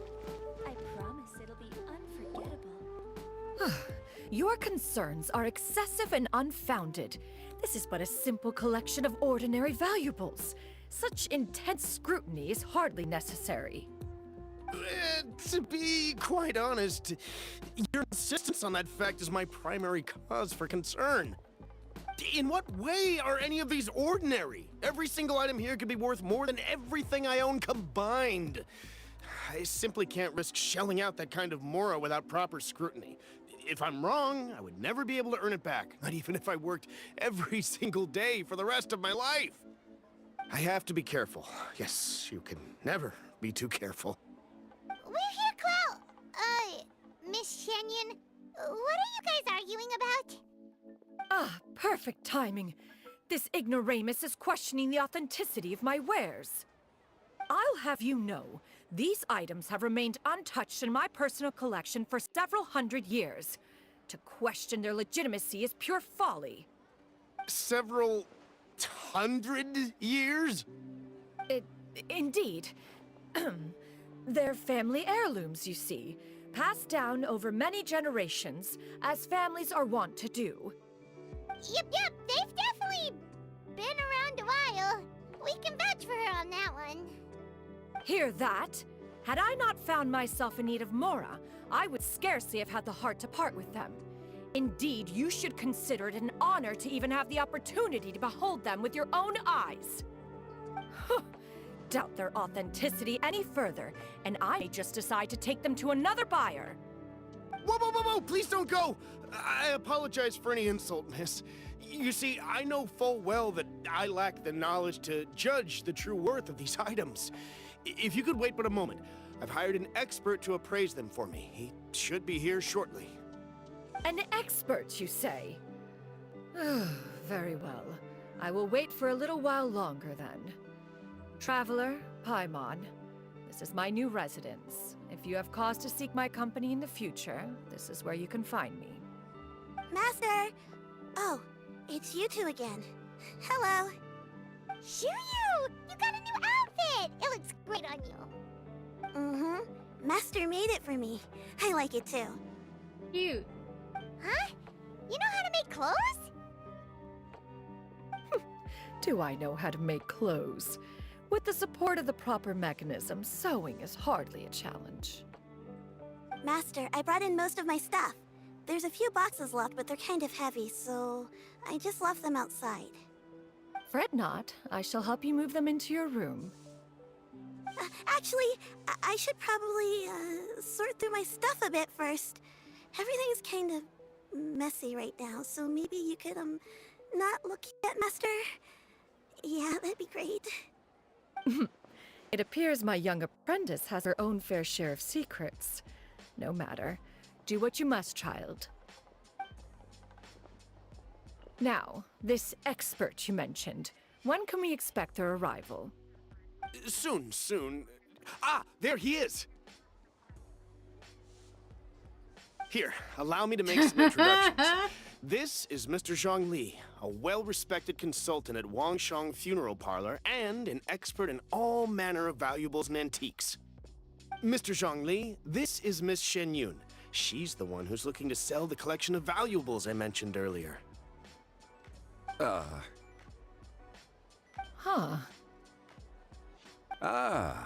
If it isn't Miss Shenyun. It has been quite some time since our last meeting. What a serendipitous reunion.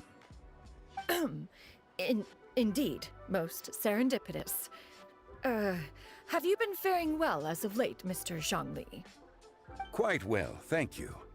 I was fortunate enough over the past few days to enjoy both a stroll in the mountains and a fresh brew of tea from the most recent harvest.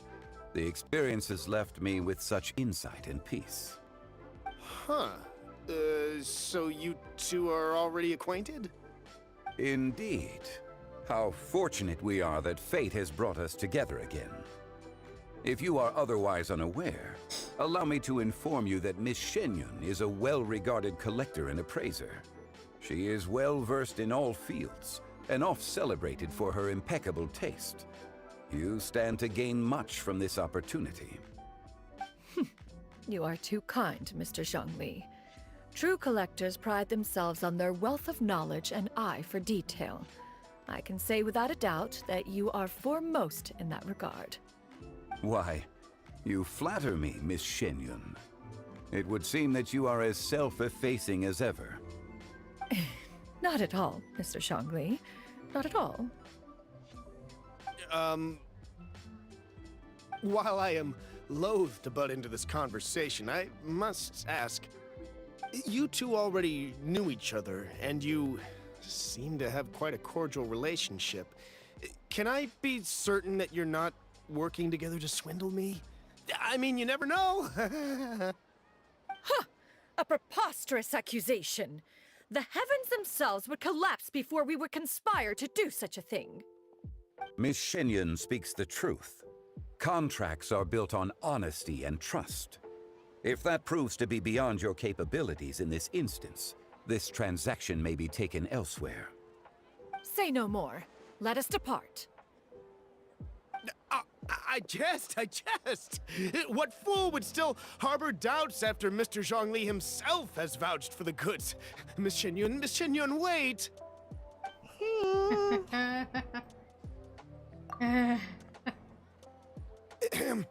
I deeply apologize for doubting you. So, Mr. Zhongli, could you please give me a final verdict on the value of these items? There is no cause for concern.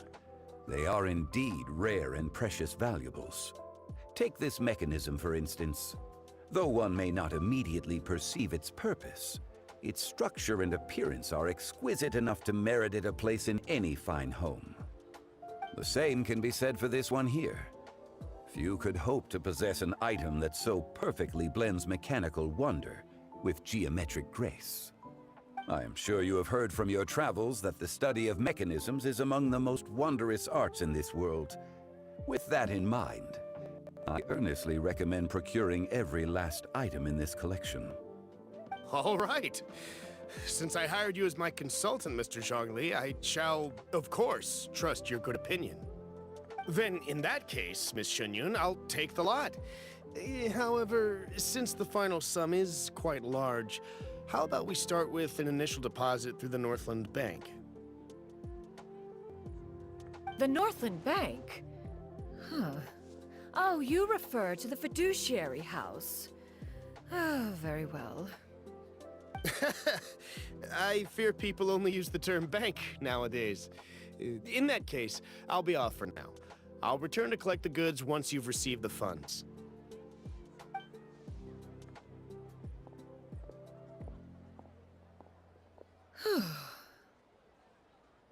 Zhongli!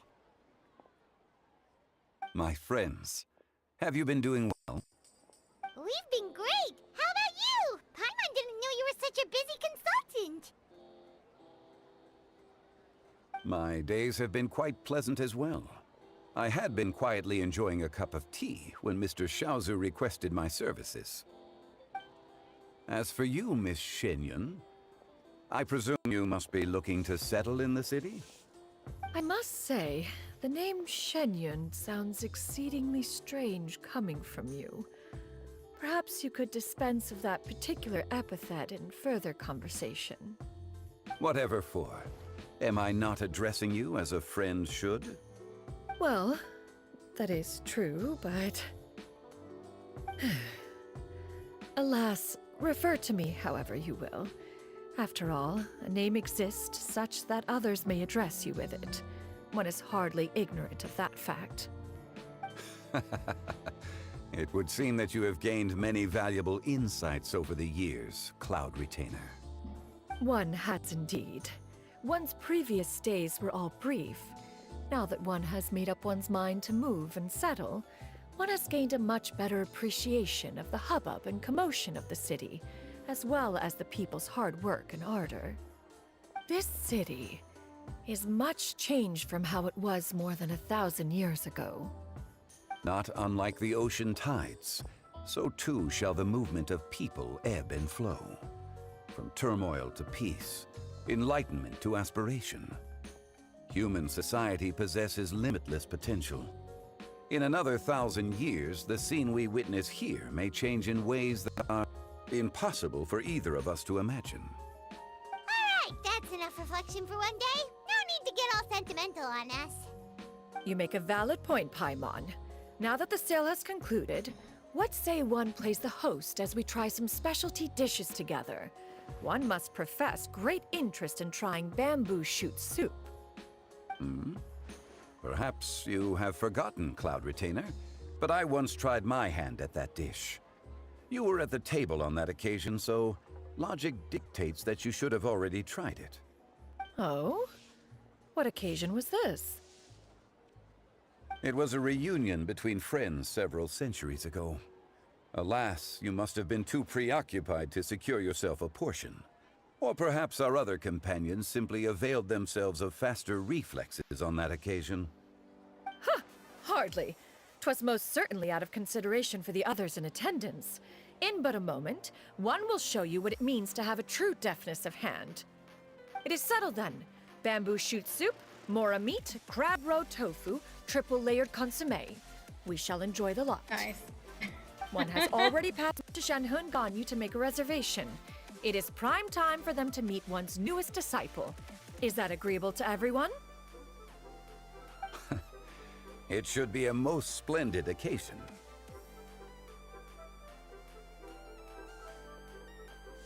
Shu Yu, come now, it is time to dine. Ah, this gentleman over here is Mr. Zhang Li. He is, A humble employee of Wangsheng Funeral Parlor. Pleased to make your acquaintance. Nice to meet you too, Mr. Zhengli. That should be everyone, right? Let's go!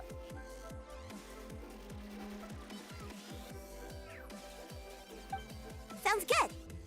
Actually, Master, have you ever tried Adeptus' temptation?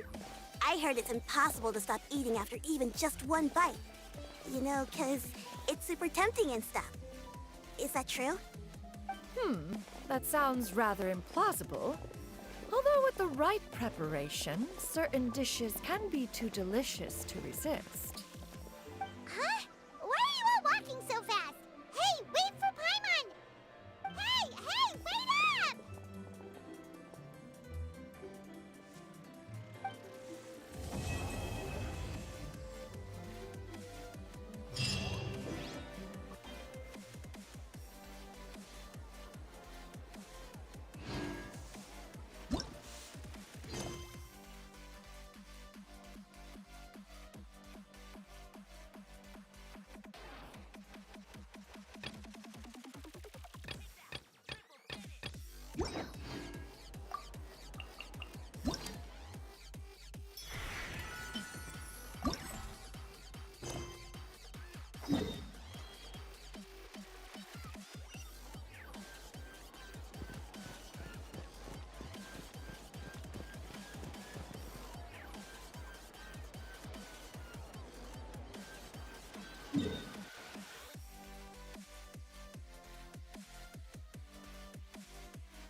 Rainy days are perfect Might for be in your spacing out.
New year always brings new perspectives.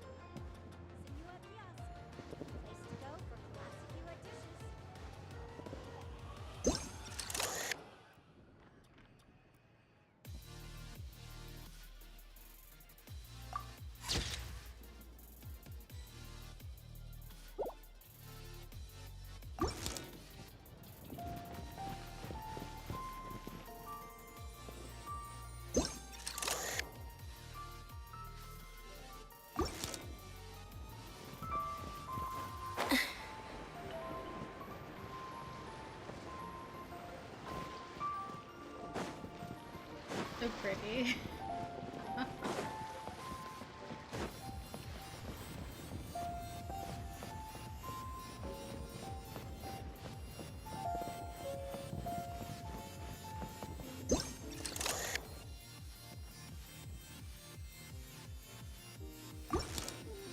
Brain fog. My mind's gone completely blank.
Slinny is saying some strange things.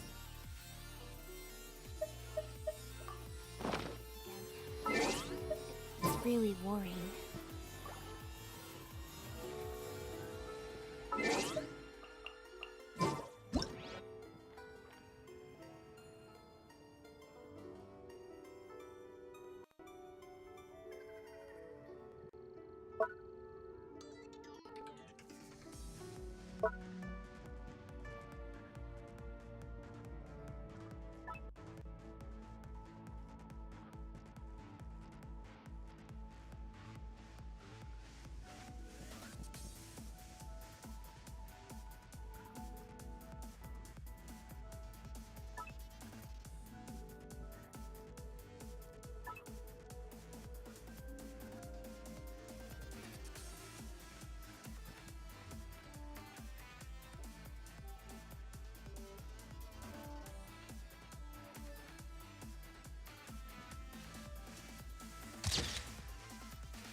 Alright, perfect. Let's get on with the, Can't beat the atmosphere.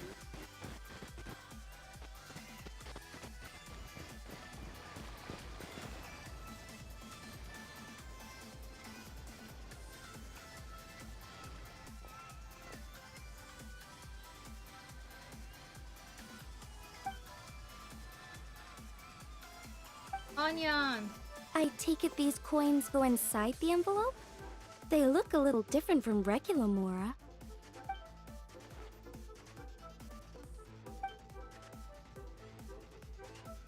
The sign of Vice Ravana! Yes, originally an exorcism sigil, widely used in thaumaturgy. These days, it's used as a lucky charm to prevent disaster and bring favor. Quite popular with business owners, hoping for peace and prosperity. Oh, I interrupted you, didn't I? Oh, sorry. I just got a little carried away. I meant no offense, Lady Long.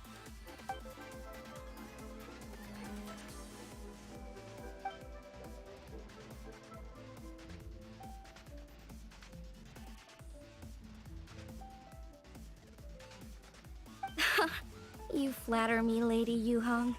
My family are but distant relatives. We would hardly consider ourselves the true heirs to that illustrious lineage.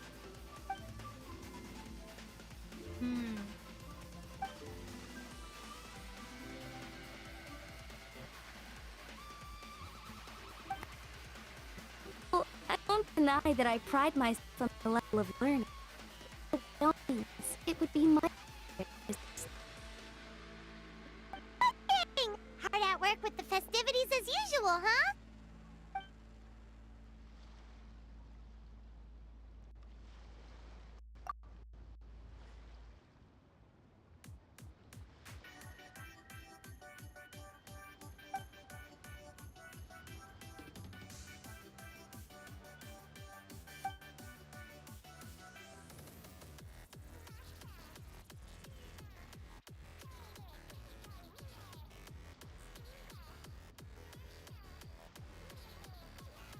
Wow, nice to meet you, Madam Lun. The Traveler, her buddy Paimon, and Xiangling. Hello! Oh, sorry. Interrupted again, didn't I?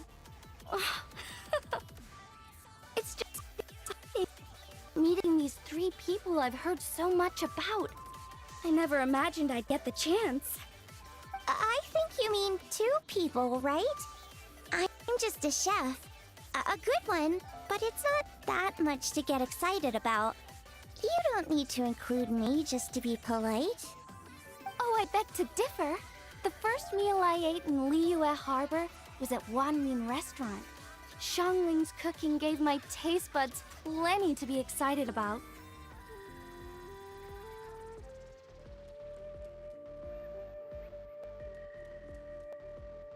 Please, call me Lanyan. And I'm no master craftswoman. Just a humble maker of handicrafts.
Sounds amazing!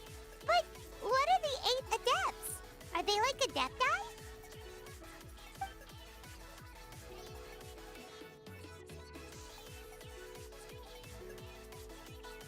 Wow, Paimon's never heard that story before.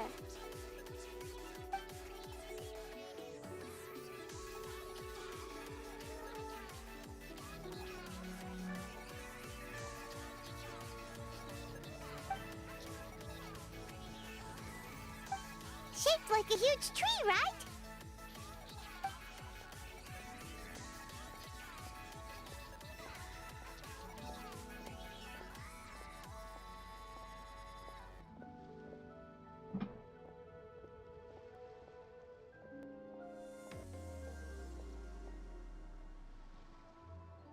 Oh, I think I heard that one from a storyteller once.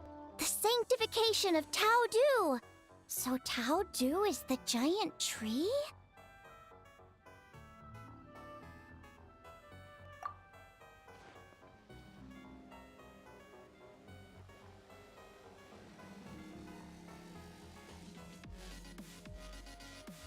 Even today, in my hometown, people still say things like, "You'll never cross Mount Tao-Du when you die." It's very insulting, though, so don't go around repeating it.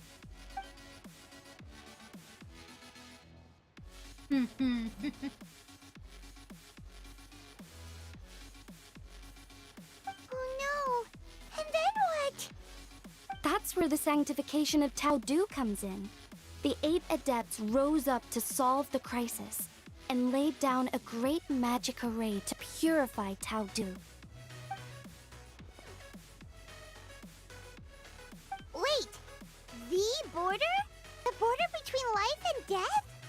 That's where it comes from? So the legends say, but who knows if it's true? Those 8 adepts must be super powerful if they could purify a god. Are we sure they weren't just adepti? Yep. And in fact, their tale specifically emphasizes that most of them were ordinary humans. If I remember right, they were from several groups that joined forces. A Guixiang one, a Lianshan one, and... Right, the 3 hermits of Guizang, the 2 sages of Lianshan, and the 3 beasts of Tao-Du. Collectively, the 8 adepts. The mainstream narrative holds that the Guizang hermits and the Lianshan sages were human.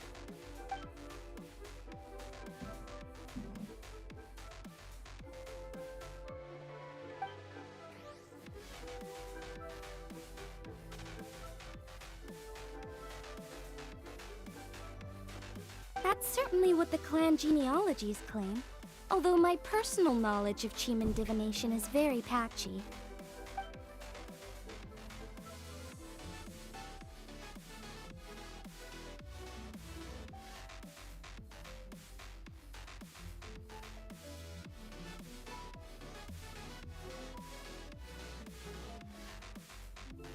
Is there going to be a fishing event?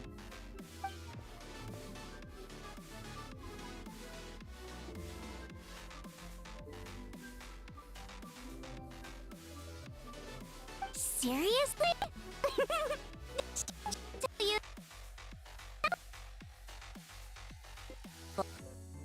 So what about the third hermit?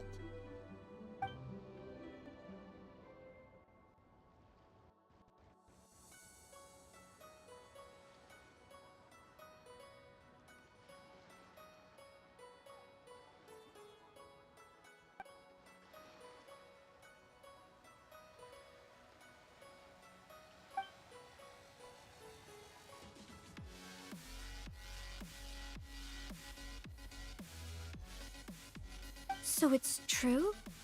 The Wangsheng funeral parlor really does have a secret art? I heard from Hu Tao that she has a flaming staff handed down by her forebears. Apparently it has special powers used for cleansing rituals. But it could just be another one of her tall tales. Oh, you probably haven't met Hu Tao yet, have you? She's the director of the funeral parlor. I've never had the pleasure, but I've certainly heard of Director Hu Tao. Okay, well these Guizhong hermits sound pretty legit. How about the two sages and the three beasts? What's their story?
Oh, right, Ganyu's here. Okay.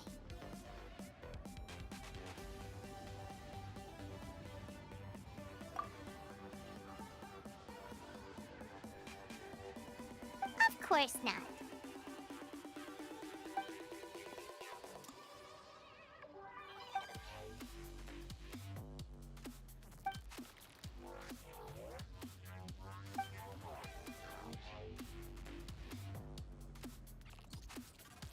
Aw, what? Not you too? Seems like everyone's busy with work.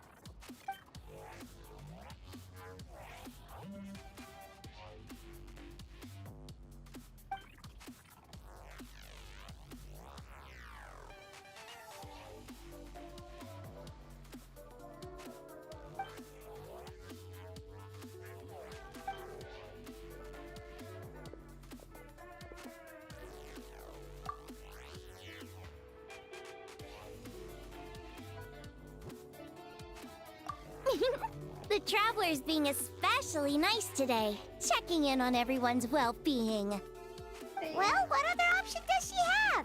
It's not like she can drag them away from their desks and force them to have fun against their will.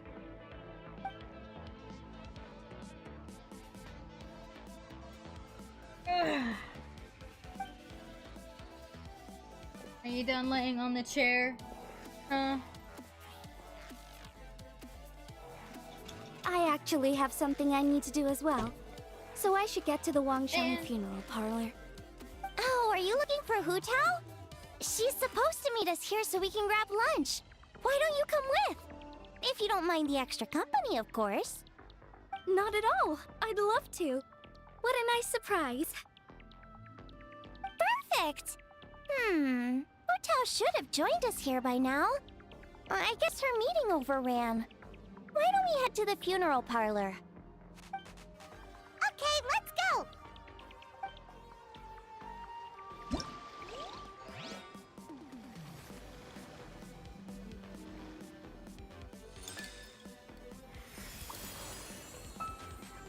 No, off the keyboard, babe.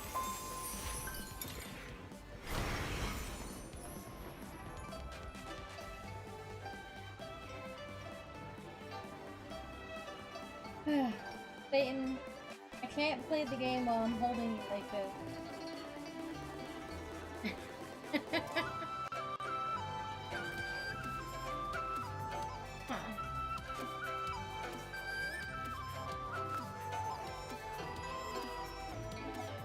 Don't lay on the keyboard, no! Satan!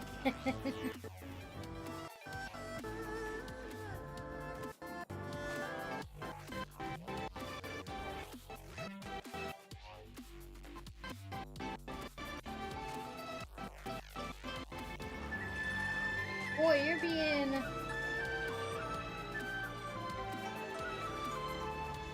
all distracting today.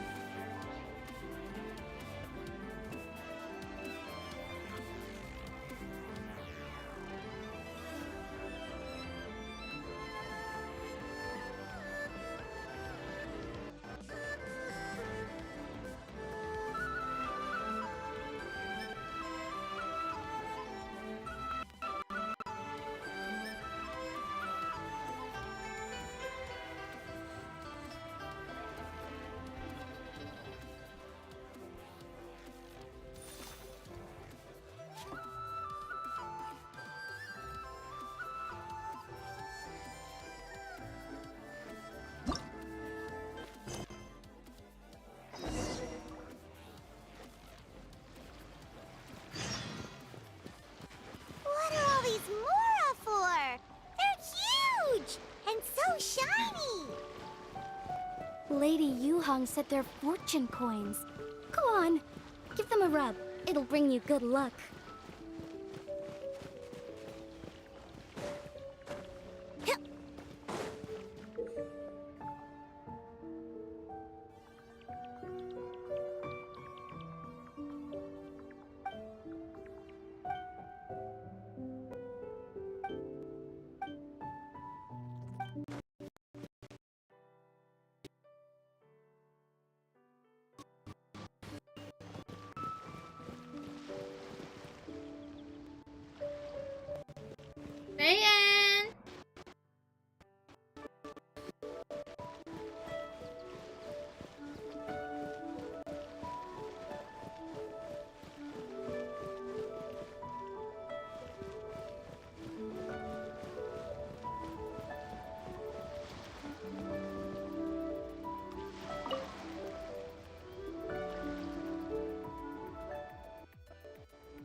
just demanding system transfer.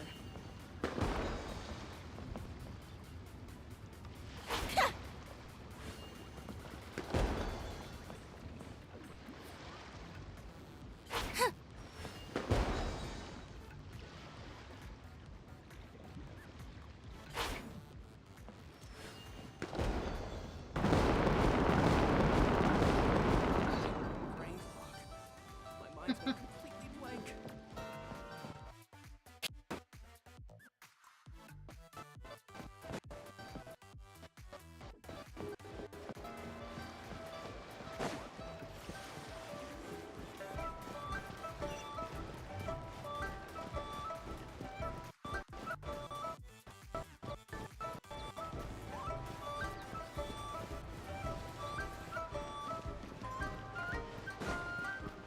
New year.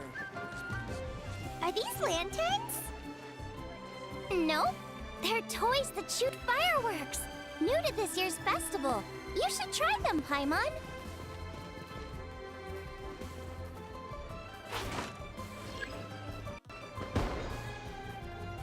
Whoa, it's beautiful.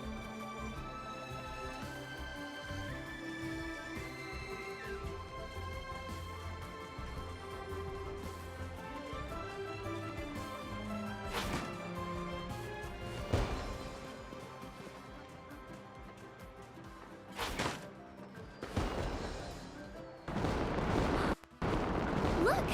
There are fireworks for each of these 4 designs, too.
I can select them, but it's not how to do it.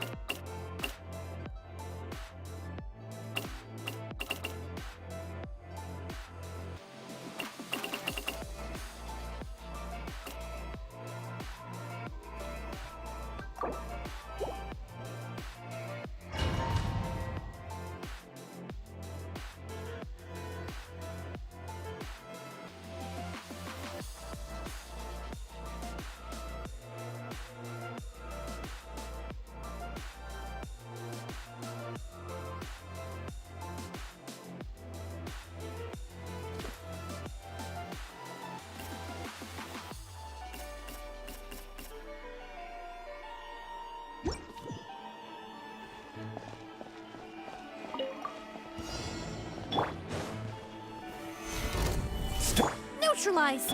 I'll protect us.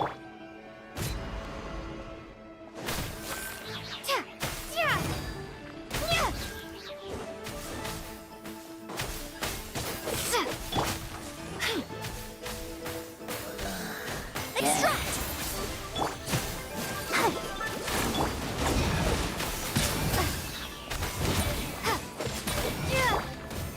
Solidify!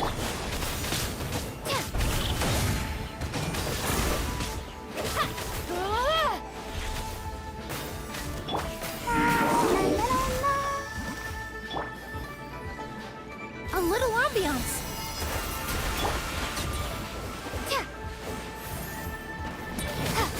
I will have order.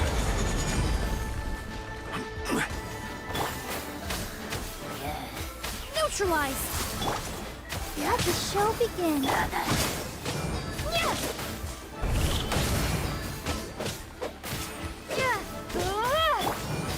Stabilize!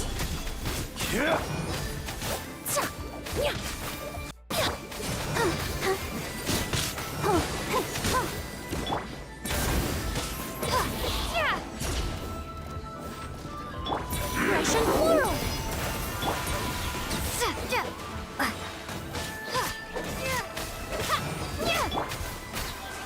Gather!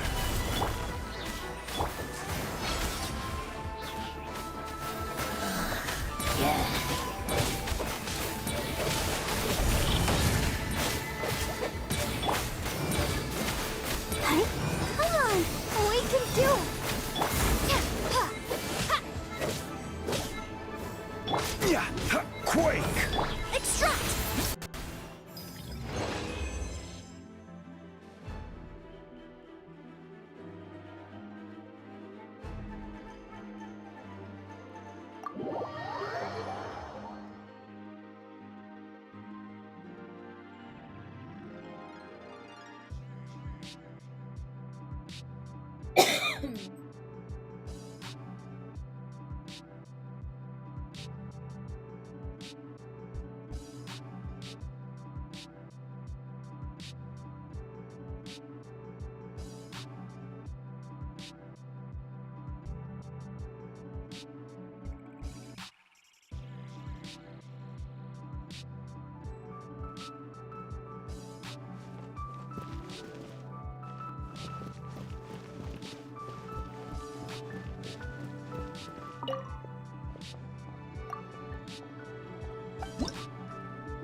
Yeah, for trial character.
says I can select trial secret stratagems, but I go to try and do that and nothing happens. It doesn't give me the options to select anything.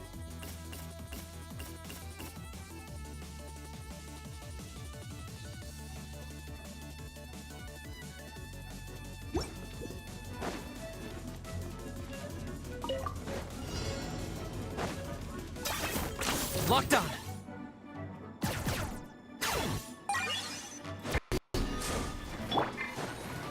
Neutralize!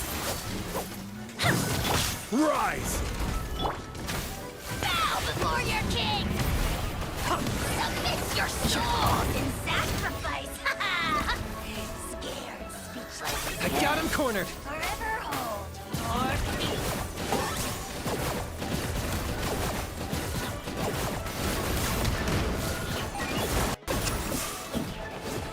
Reconstitute!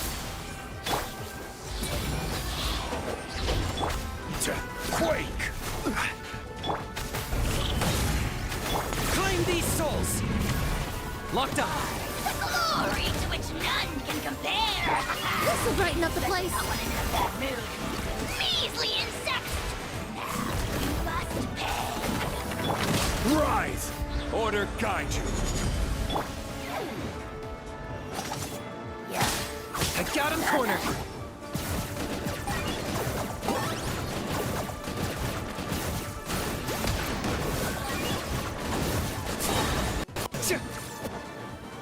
Bow before your king! Submit your soul! Neutralize! Yeah, Speechless. Forever hold your peace. Crumble! Locked on.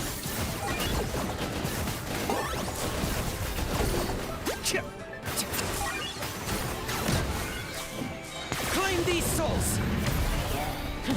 The dead would bleed in Dragon Saga. This is order. Extract!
Again, it says I can select things, but how do I do that?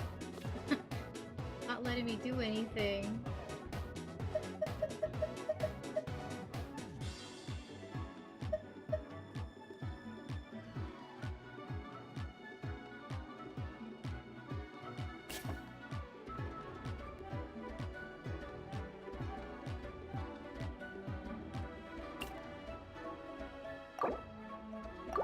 Because I haven't gotten hot.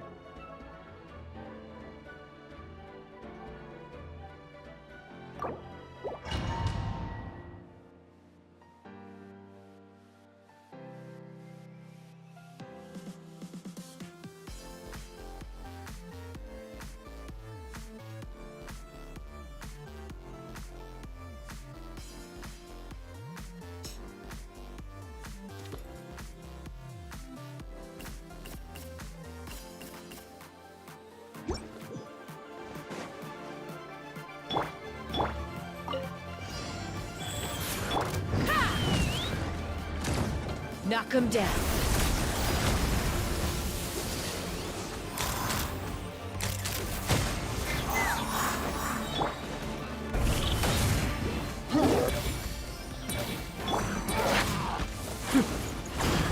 Fire in the hole.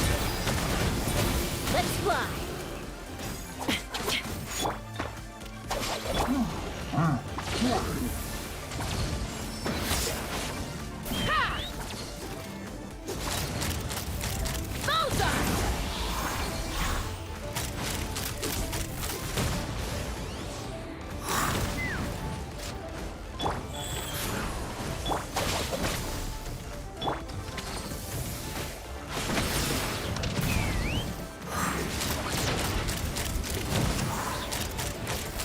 Open fire! Bullseye! Opening box of Adepti drinks. Out of my way! Knock 'em down.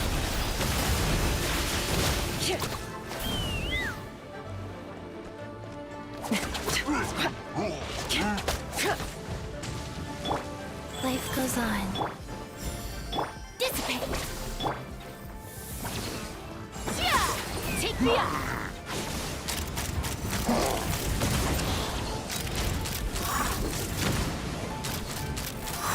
Locked on!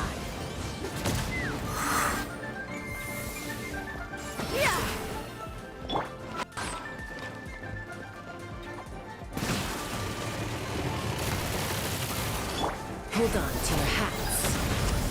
Let's fly! Locked on!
Welcome back, Tara.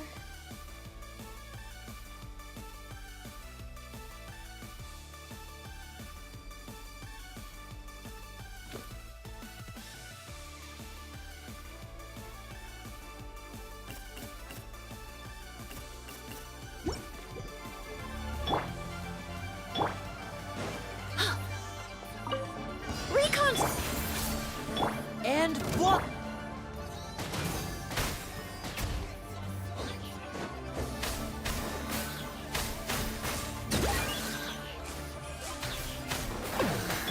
Yeah. Ha! Here comes the finale. A little ambiance. Extract! Target acquired.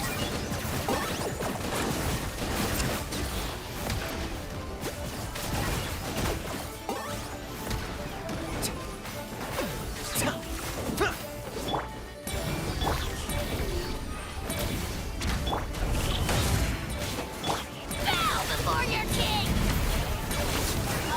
The glory to which none can compare! Especially not when I'm in a bad mood. Measly insects! Now you must pay! Neutralize!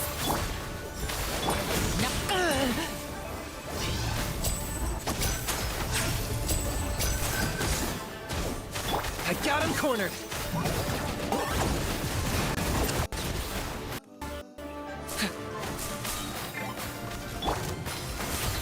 For the Lord of the Night. Submit your soul in sacrifice! This'll brighten up the place. And voila! Let's get this show on the road. Target acquired.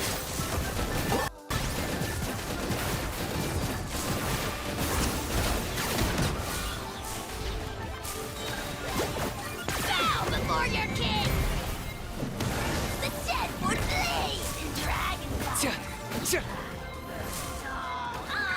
A little ambiance. Better.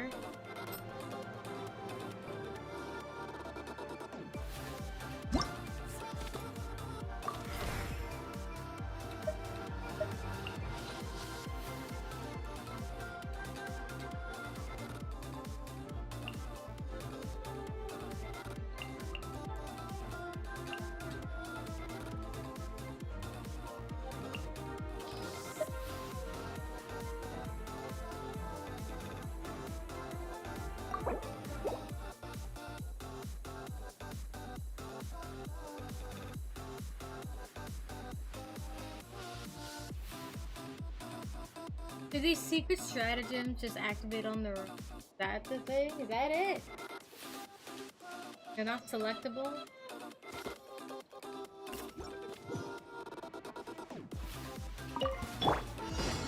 Eat this! I got him cornered.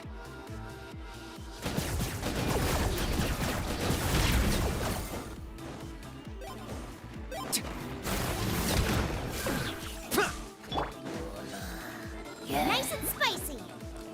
Reconstitute!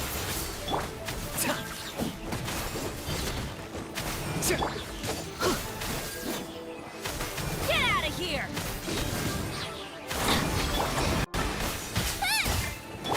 I'm going in! Target acquired.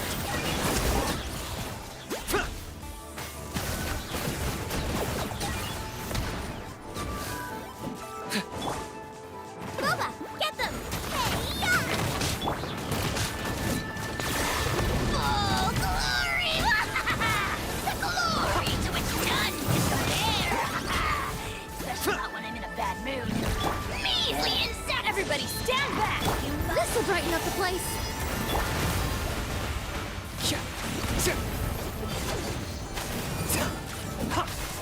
Out of the frying pan, it's Kill!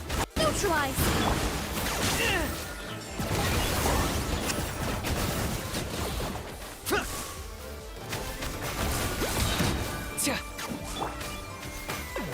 Boba, get them! For the Lord of the Night.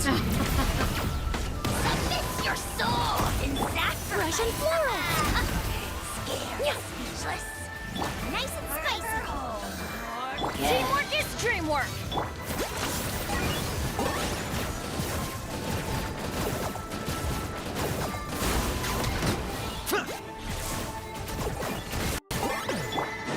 Eat this! Oh, glory!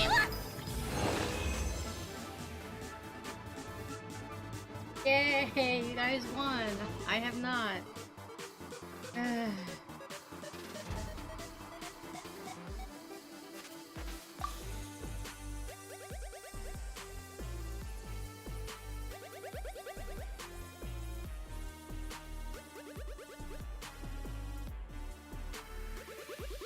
I'll get there.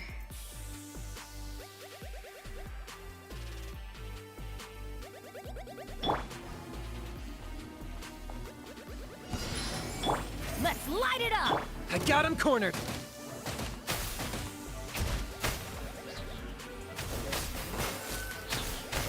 You're toast! Yeah. Shadow of the past. Mine to command.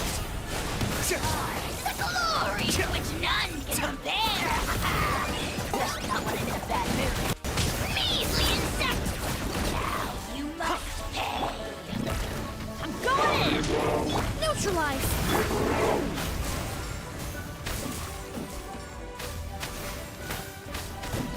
At the frying pan! Locked on.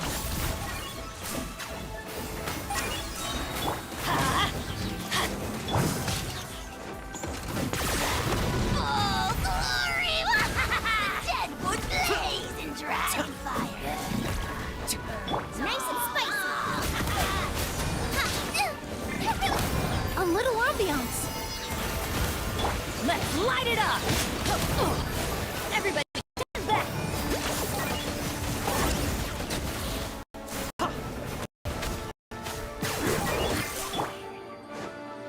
Eat this!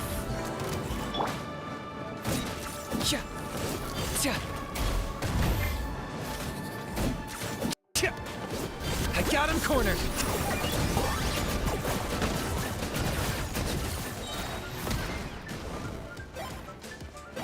Shadow of the past. Mine to command. Submit your souls in sacrifice! Reconstitute! Forever hold your Teamwork! Locked on.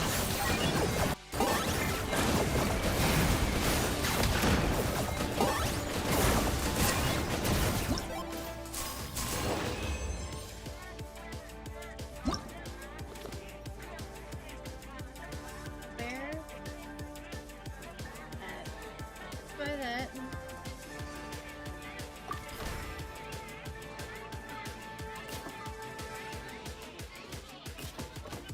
Oh, see, that's where it wasn't very clear to me.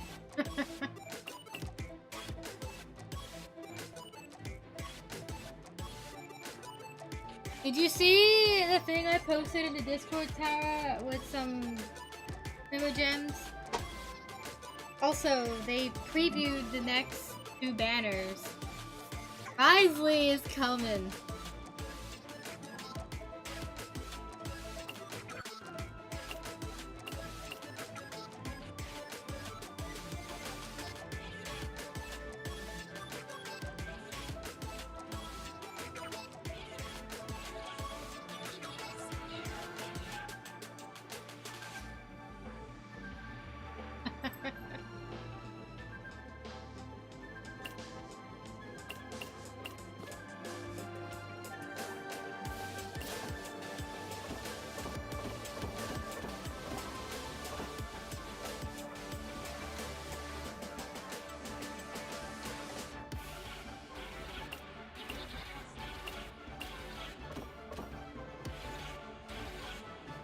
Yeah, Daisuke Ono, Karina. Oh, I've been wanting to get Risley, so I'm gonna be aiming for him.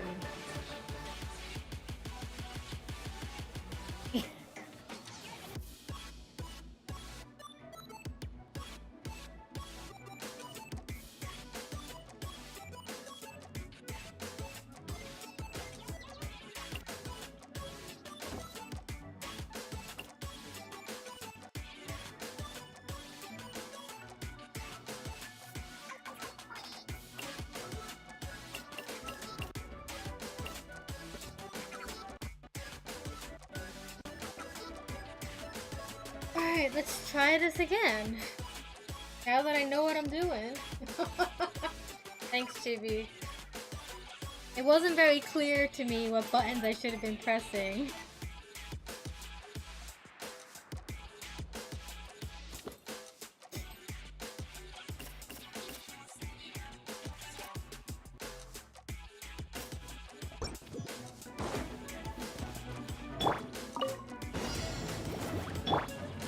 Target acquired.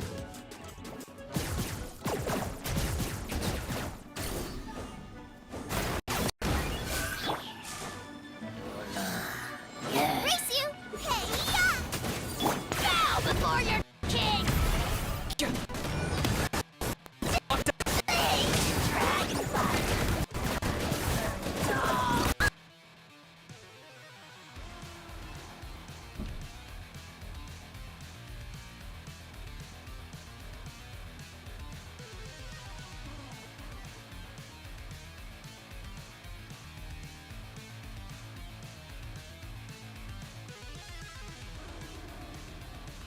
Oh, now I'm actually gaining points. This is great.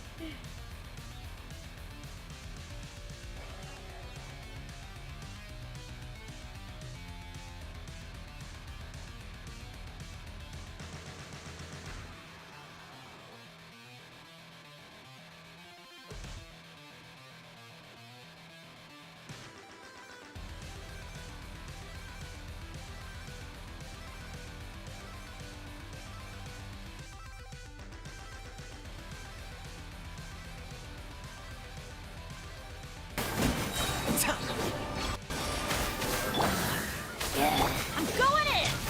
Neutralize! Locked up.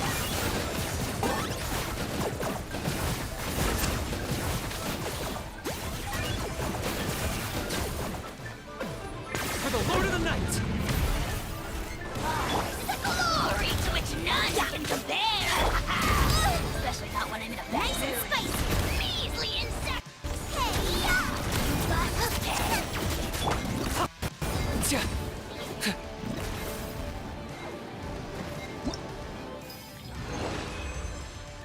You know what? Good enough. I'll take it.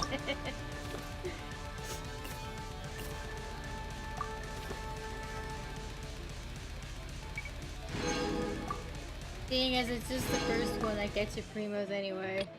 They're the ones I want.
Bullseye!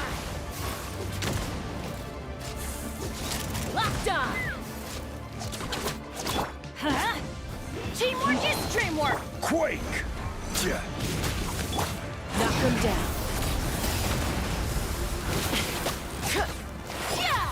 I will have order. Stabilize! Judgment! Let's fly! Open fire! Open fire!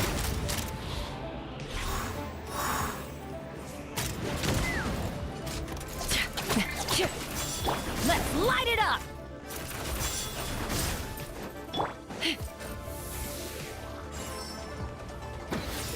Take me up!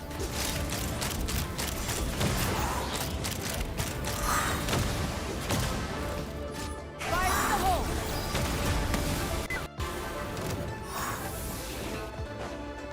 Punishment! Solidify! Let's fly! This is order. I'm going in! Stabilize! Yeah! Take me up! Locked on! Locked on! Hold on to your hats. Locked on!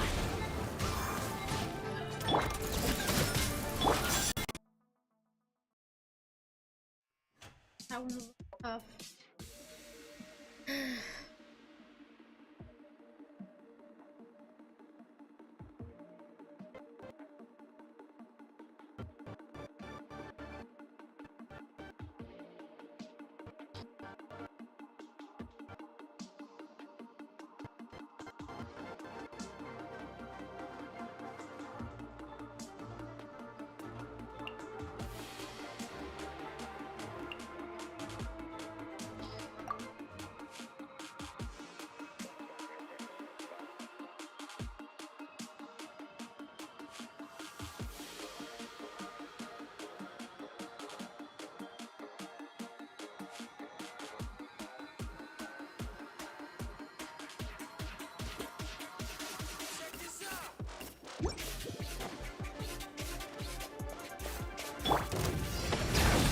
Let's fly!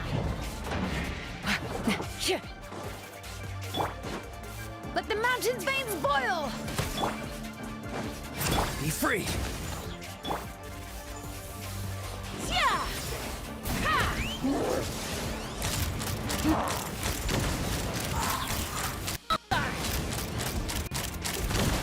Go down.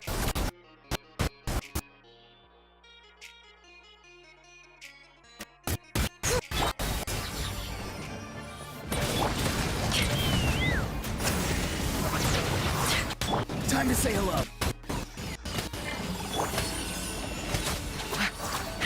Let's fly!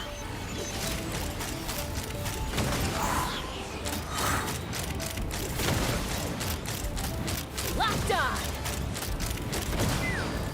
Fire in the hole!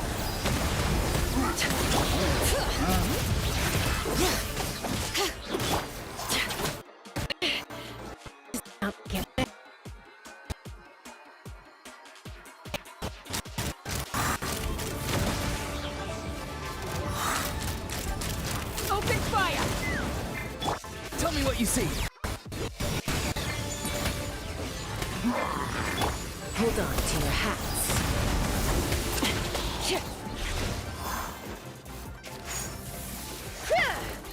Take me up!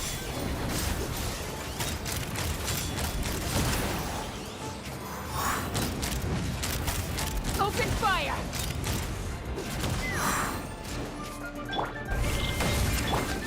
Fire in the hole!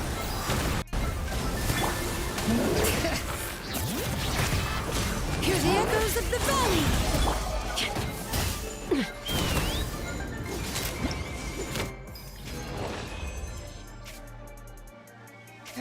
Oh, that's combination.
on!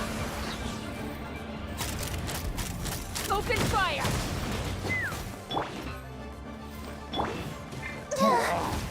Let's dance. Orders given. Orders received. Let's fly! Locked on! Locked on! Open fire! Hold on to your hats. Life goes on. Step right up. Take me up! Open fire! Locked on! Knock him down. Bullseye! Here comes the finale.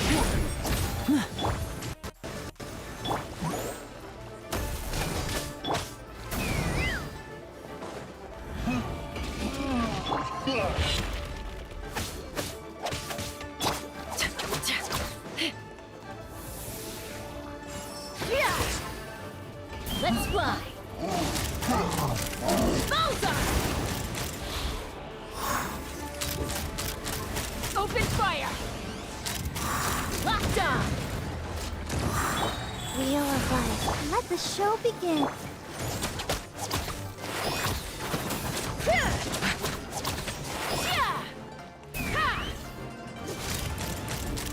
Open fire!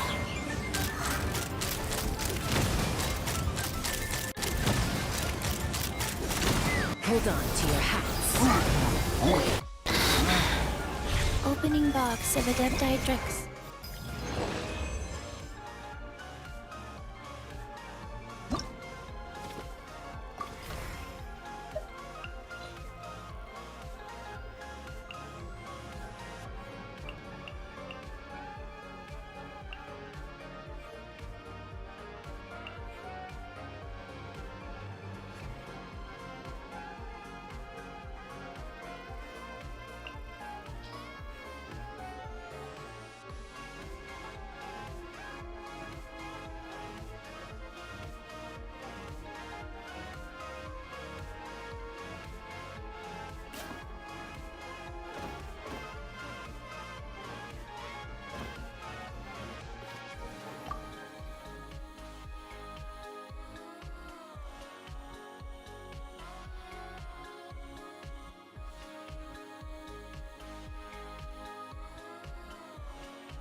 Let the magic begin!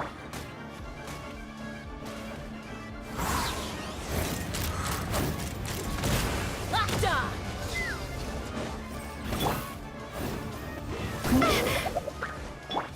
Bring it! Step on up! Let's fly! Fire in the hole!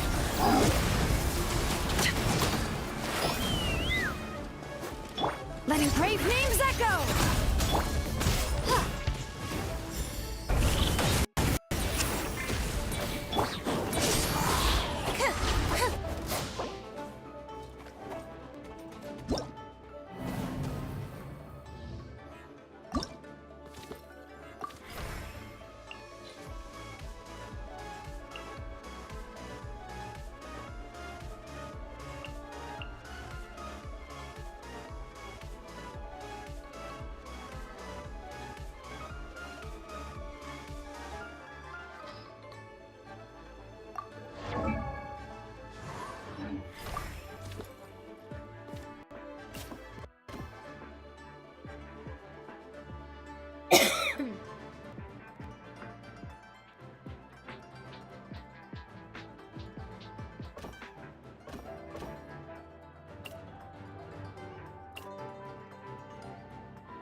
strong. Take me up.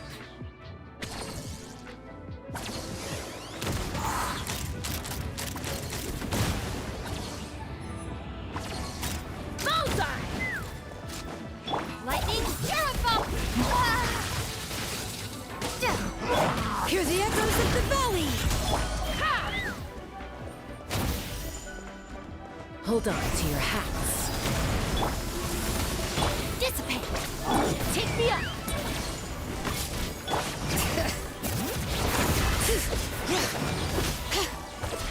I'm not getting the 3.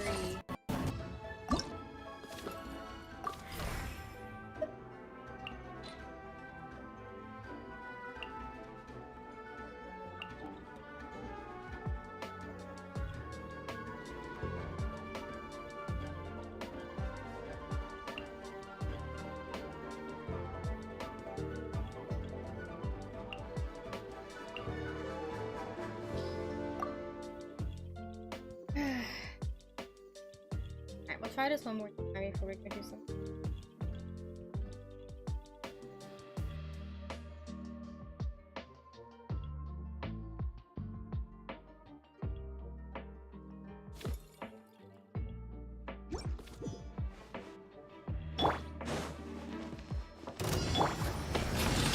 Stand with me! Open fire! Locked on!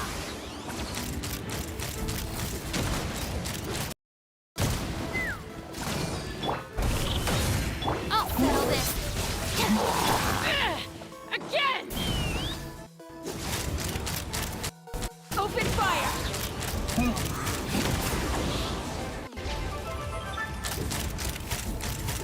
Bullseye! Knock him down. Dissipate! Let the show begin. Ready, steady, go!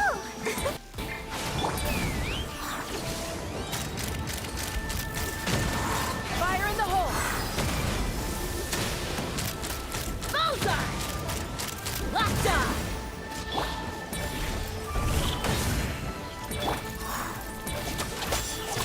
Out of my way! Ha!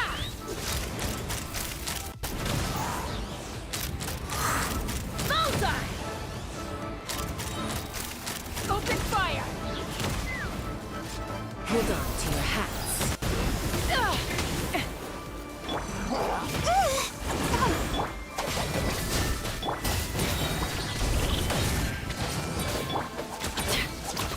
Let's run!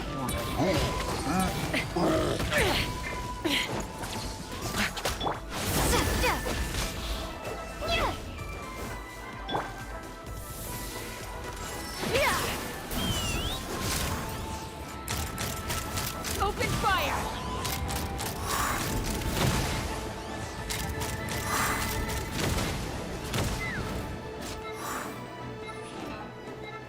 Come on! That went much better.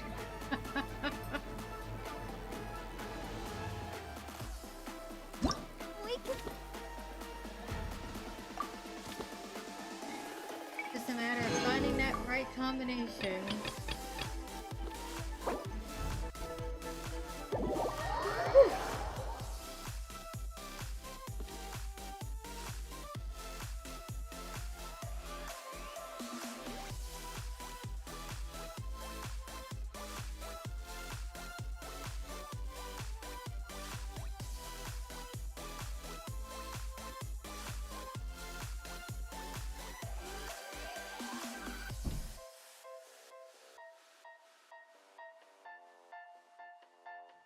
Look behind me and Bandit's sleeping on the bed.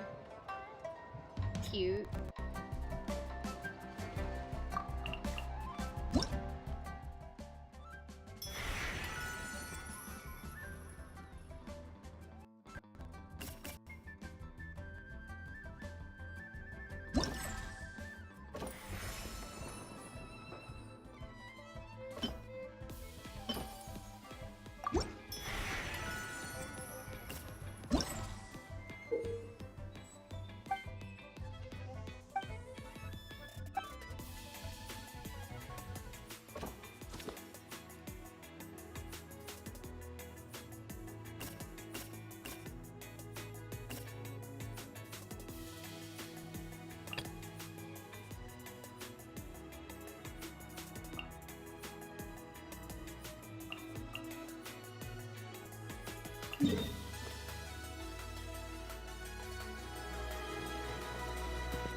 can get random thingies from people.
Alright. I just sent you a gift. For some reason I can't send one to Tara, but maybe she hasn't done this yet. So.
Ready?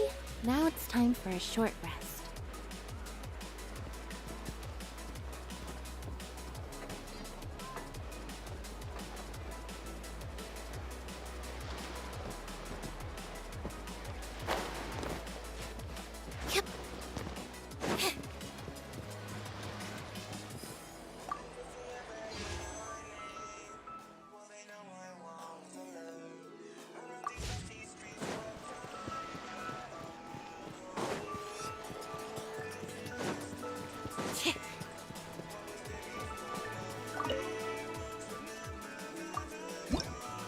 Is this Tetris?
It is Tetris.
sleeping?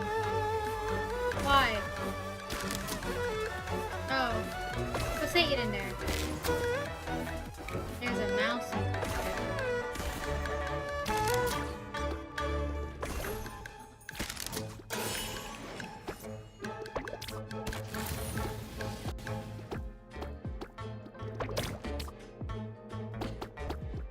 Well, there's an easy way to wake him up.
Probably picked wrong and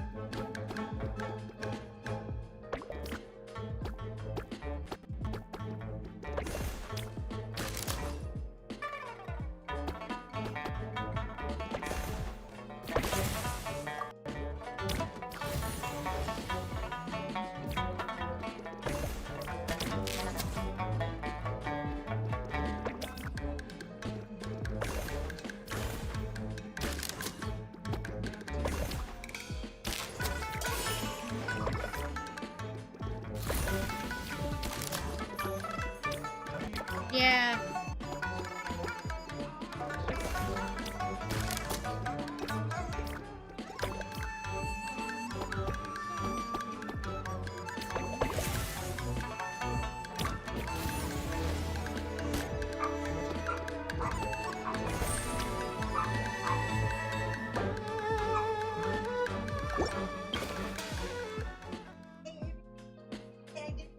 Got a lip for it? Oh.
So at one point, Satan's got a mouse in the other bedroom. I might have to go and take it from him.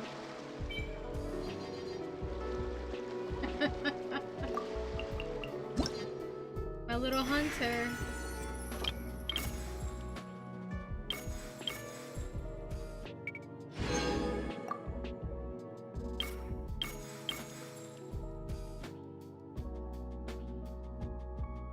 Hey, Ann! You have to gain points to get them. Alright, that's fair.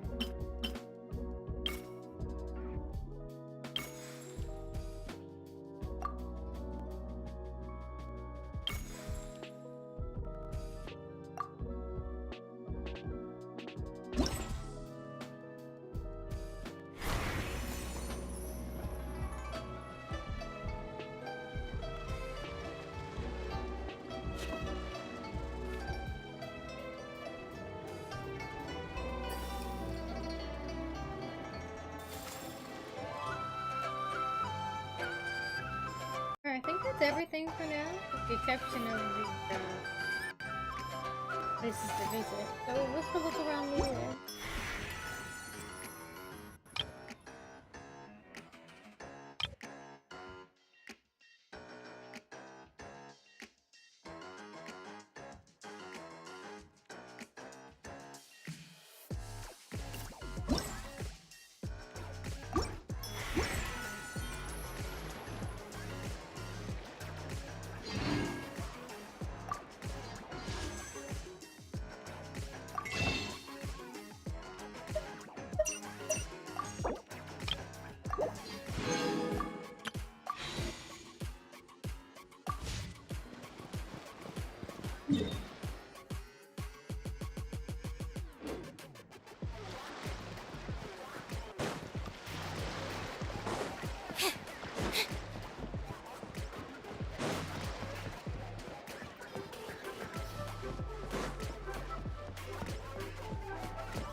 Oh, it'd be much better if it was.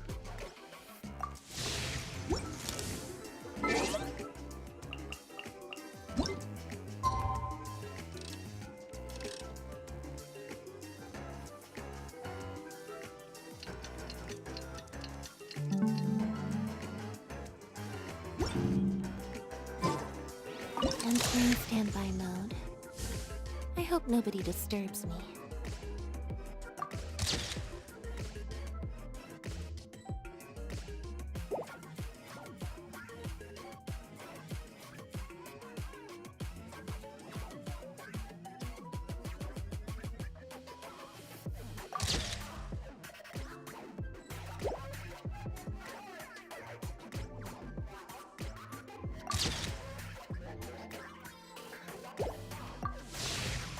Yay, fireworks. That don't do anybody any harm because they're in a video game.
Over here.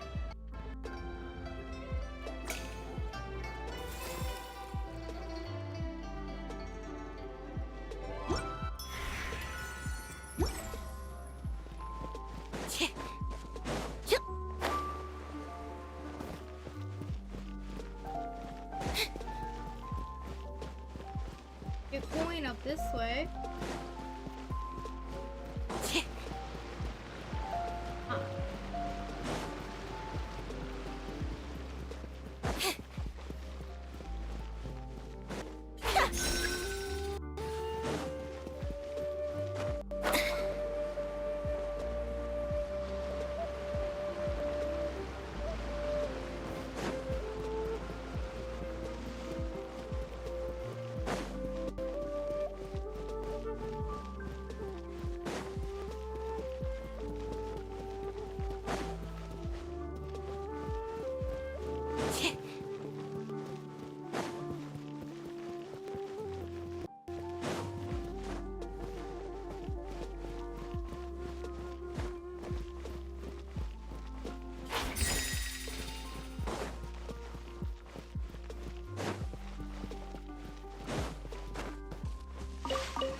It's shocking how much work there is to do, even for the three of us.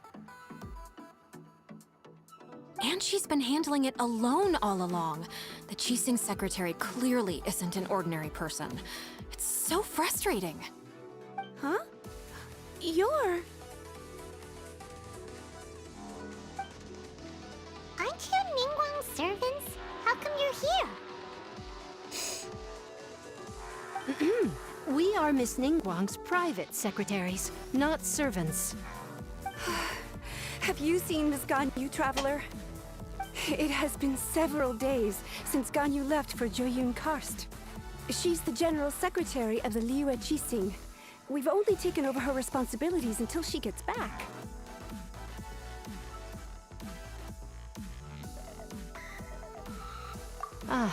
Even though the Qixing have made peace with the Adepti after the latter had denounced Liyue, they still want to pay their respects to the Illuminated Ones. They commissioned Ganyu as their envoy to deliver a letter to Jueyun Karst and bring the Adepti the latest news about the crisis. Still, Ganyu should have been back to her usual responsibilities by now, but she's disappeared without a trace. Down by... Is that so? Maybe Ganyu just took a little detour. Down by the Who can harbor. blame her after working so hard? I'm afraid it's not very likely. Ever since we met Ms. Ganyu, she's been nothing but the most conscientious person in all of Liyue. Even when it's time for her annual leave, Ms. Ganyu stays on duty at Yuehai Pavilion saying there is still so much to do. She couldn't possibly be using her mission as an excuse to slack off. Oh, Paimon sees how it is. But she's half Adeptus. She wouldn't get in trouble, right? Why do you look so upset? It's because of this absurd workload of hers. First heard the three of us would be taking over for Miss Ganyu, we thought it would simply be a matter of changing our work environment. We couldn't have imagined that Miss Ganyu's daily workload far exceeds what the three of us are used to doing.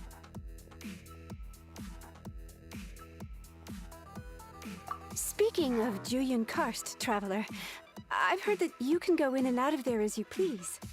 Of course! We've been there lots of times! That's good news. Could you go to Jueyun Karst and find Miss Ganyu for us? Preferably before we collapse under this workload.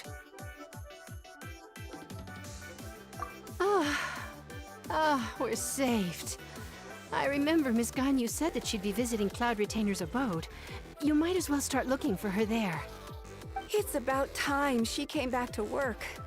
Otherwise... No, perhaps we should go to Lady Ningguang first and bring up our overtime pay again.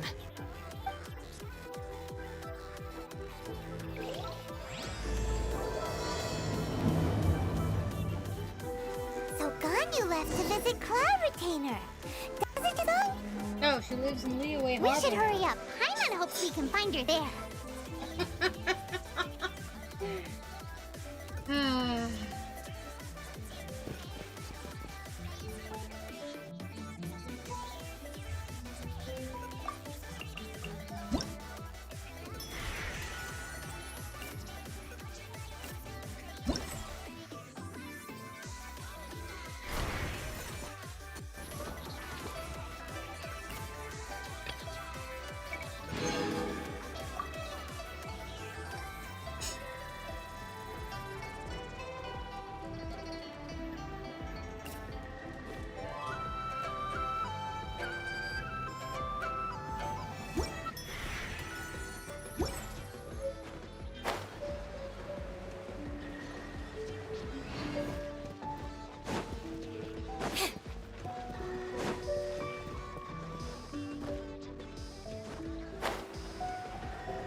stove. Let's see.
Piece of cake.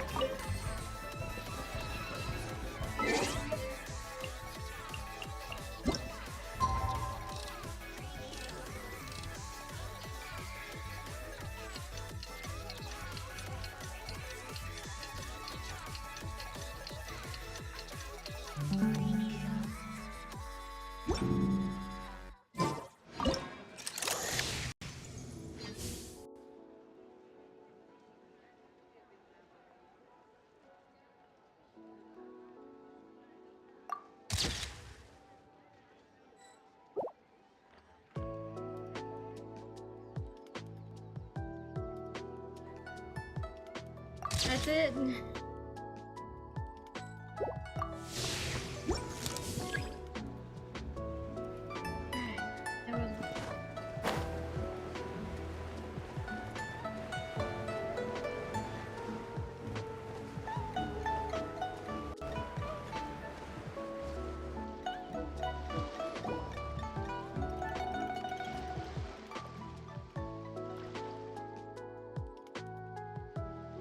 Exactly. Since this has come at such a festive time, I'd rather keep things low-key to avoid disturbing the celebrations. Sure, but let's stick with something small. His lordship has never been a fan of ostentation.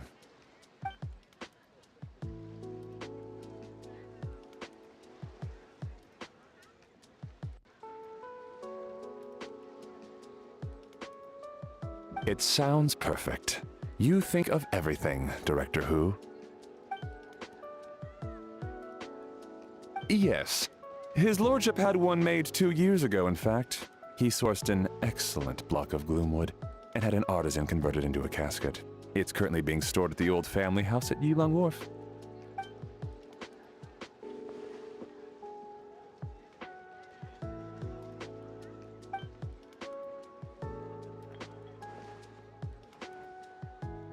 It's like you read my mind.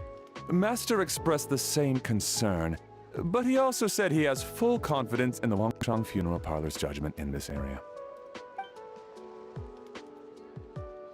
Satan's here. Doesn't have a mouse though.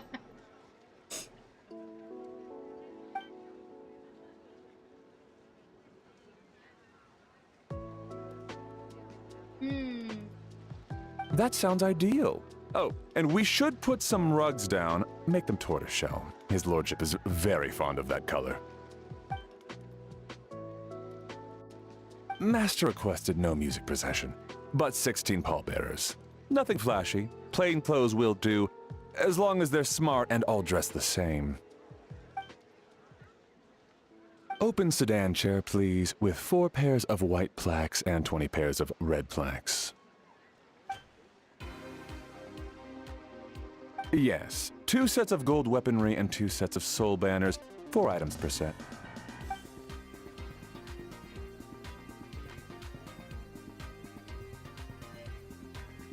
That's a lot of things. Holy shit. That will do nicely. Come back, Satan. Are you done doing your mouth? For the hanging banner, we want an octagonal tube with 8 tassels per corner and a dome of red gauze covering the top. As for the portrait pavilion, we're looking to do one incense pavilion with 2 spare rooms. One is a changing room, the other is a display room. And we'd like a plain white cover over the whole thing. Ah, I knew I missed something. The family neglected to consider that in their sorrow, but it's a minor detail. What would your suggestion be?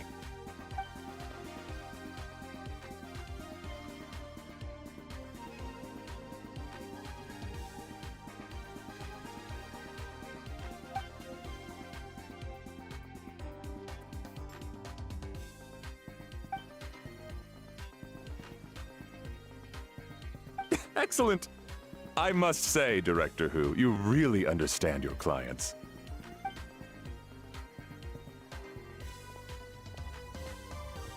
Greetings, Director Who. Lady Ningguang has arrived, and she would be most grateful if you could join her at Eugene Terrace.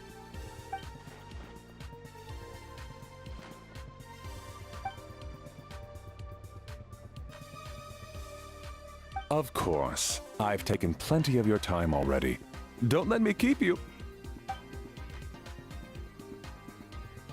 Of course, Director.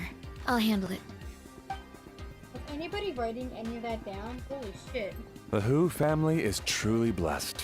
It seems their directors go from strength to strength with each generation. I agree. She was born for the job. Ah, yes, Madam Undertaker. I didn't get the chance to discuss payment with the director. There's no rush. I gathered from your conversation that the situation is still unfolding. This was just an initial meeting, so that we can make advanced preparations, Okay. yes? That's right. Master asked me to come a few days ahead of time so that things aren't rushed at the last minute. On that note, please do keep everything strictly confidential for now. No public announcements. Of course. You have my word. Thanks. Could I trouble you for a pro forma invoice? Easier for the family to review that way. I'll get that to you in due course. Oh, hello. Can I help you? Hey, Fairy! We're looking for Hu Tao. Is she here? You just missed her, unfortunately. She's attending a meeting elsewhere. Oh. Any idea when she'll be back? She didn't say, but she only left a moment ago. She could be some time. If it's anything urgent, I'd be happy to take a message for you and I'll relay it to her as soon as she returns.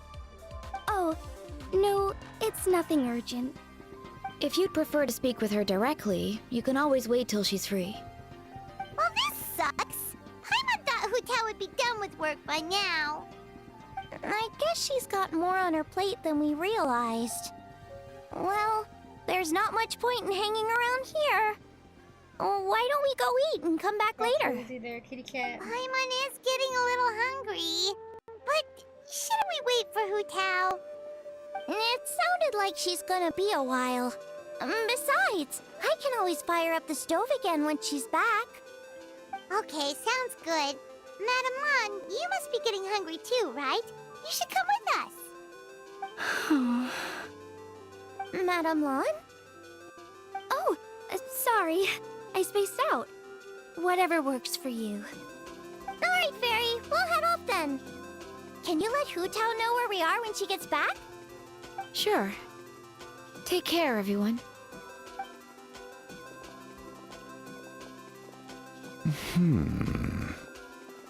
Butler Ann? Ma'am, do you happen to know who that young lady with the black hair is? I haven't met her before, but that silver swallow hairpiece makes me wonder if she's from Chenyu Vale. Chenyu Vale, Something the matter? Well, it's just... So the other day, when I was out shopping, I ran into her and Master. They were chatting away, and I noticed that she showed him a very peculiar-looking rattan figure. Later that day, as I was moving his lordship to a more comfortable bedroom, I saw something underneath his bed. And would you know it, it was that same rattan figure. There was some kind of spell written on it. It was icy cold to the touch and made the whole room chilly. The whole thing seems very sinister. It's not sinister. Maybe Oh my the guy goodness. just wanted a cold Are in you bed suggesting room. that there could be unnatural causes behind his lordship's condition? Well, I've heard they practice Chi-Man magic in Chenyu Vale. Pen-head fortune conveyance, fate transference, and the like. The last thing I want to do is start suspecting anyone, but with his lordship bedridden and Master urging me to start discussing funeral arrangements, I can't help but think. Sorry. Look at me rambling away. I'm sure I'm just being paranoid. Please forget I said anything, and certainly don't repeat this to anyone else. Don't worry, Butler Anne. The Wangsheng Funeral Parlor understands the importance of discretion. Client confidentiality is paramount.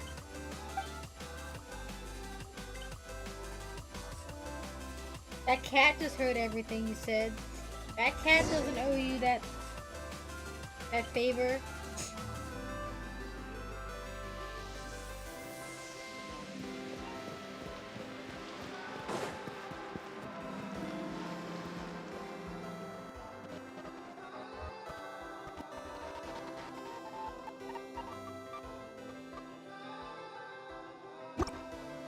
Seahorse?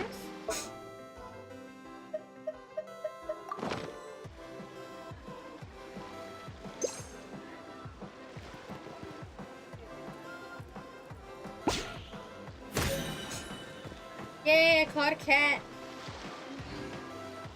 Tara, if you want a cat.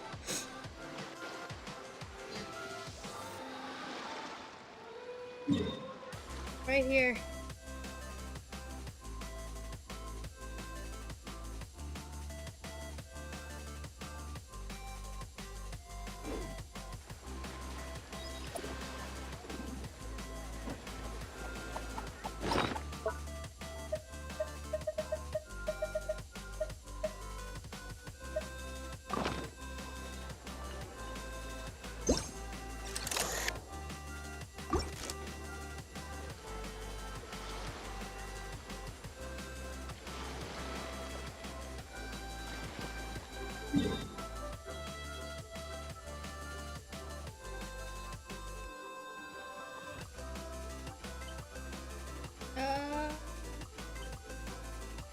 This spot?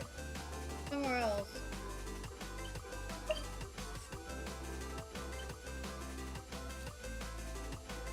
I clearly haven't unlocked that yet.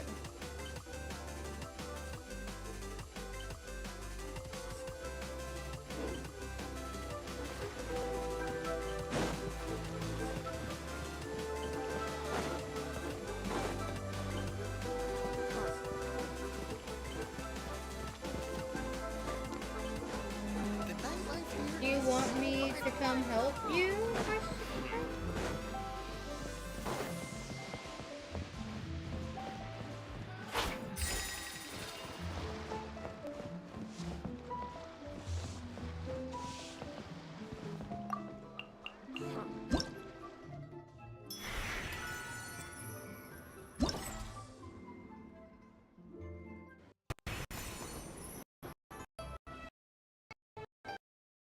Okay, maybe later then.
quite a few, it looks like.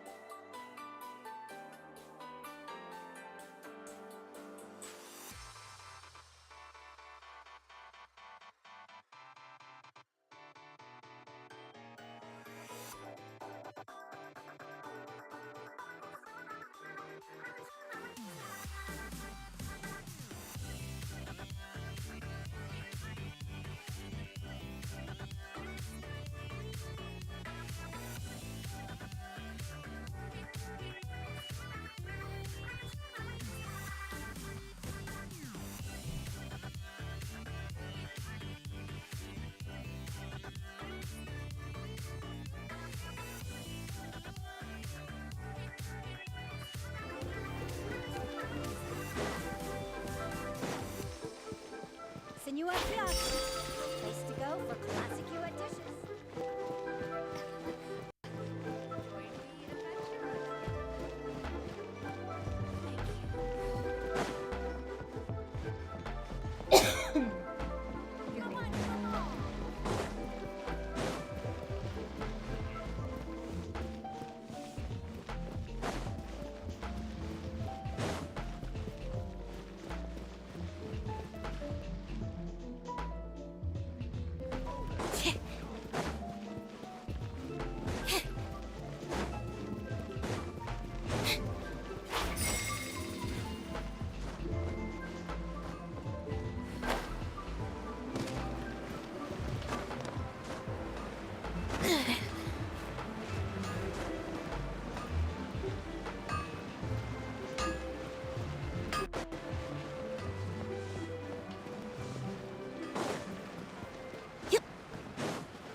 Dad, I brought some friends over. I'm cooking today. Dad? Dad! Over here, Xiangling. Oh, there he is. He's over at Ying-Ar's place. Let's go say hi.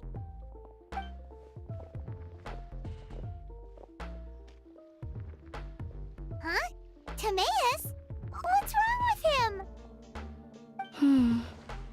That scent. Ah, this is so embarrassing. A few days ago, he said he wanted to come and spend the festival with me, but he started to feel unwell as soon as he arrived last night, and now he's gone and passed out. I think maybe the journey took it out of him, or perhaps he caught a cold on the way. Anyway, I was about to take him to Boo Boo Pharmacy to see the doctor, so I asked Chef Mao to watch the store while I'm gone. Wait, you weren't gonna carry him all that way by yourself, were you? Let us help. I couldn't possibly ask that of you. If you're sure, I'm very grateful for the help. Why don't I watch the store? As it happens, I know a thing or two about perfume. I'm sorry, I don't believe I've had the pleasure. Oh, this is Madame Lan Yen, a craftswoman from Chenyu Vale. You can trust her. Oh, a friend of yours then. Thank you, Madame Lan Yen. That would be a huge help. Xiangling, I guess that means we're free to head back. Let's get cooking so the troops can feast on their triumphant return. Great minds think alike, Dad. Go on, get Timaeus to Boo Boo Pharmacy. And don't forget to come eat when you're done. Thank you all.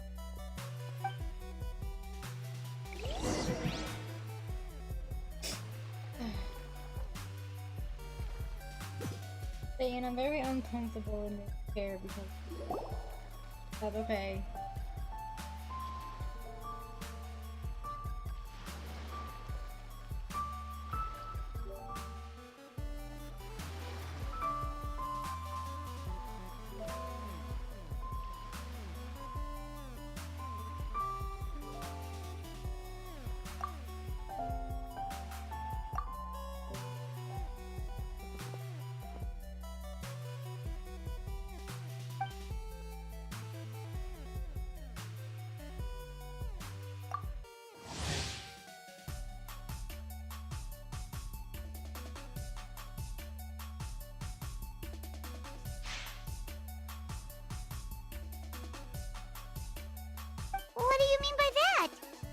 Oh no, did you get sick too?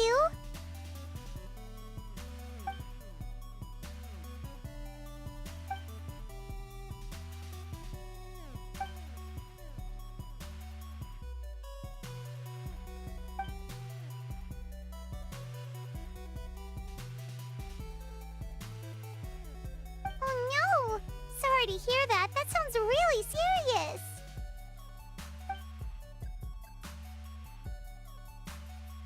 None of them could figure out what it was? That seems strange.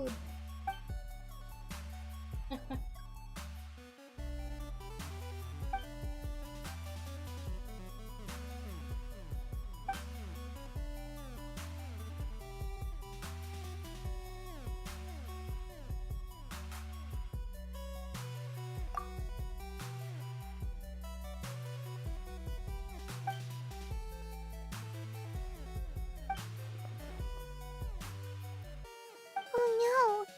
Singcho, this must be so hard for you.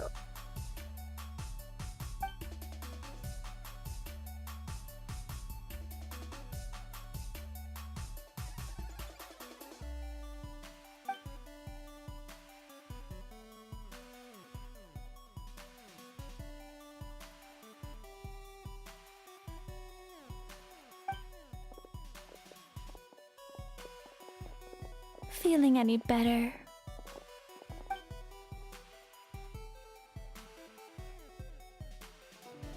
It's fit as a fiddle, dear. As in the instrument, not the finger twitching. It's nothing serious. Probably just exhaustion from the long journey. Then not resting properly afterwards. It's all my fault. I'm prescribing a nutritious soup to be taken every night before bed. Here's the recipe. That should sort him out. But if his symptoms persist, make sure to come and see me again. Thank you, Dr. Baiju. Looks like Timaeus is gonna be alright. That's a relief.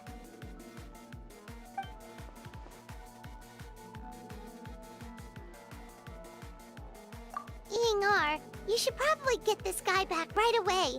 Baiju says he needs to rest. Agreed. Plus, I shouldn't keep Madame Lanyan waiting too long. Drop by later when you've got a second, so I can thank you both properly.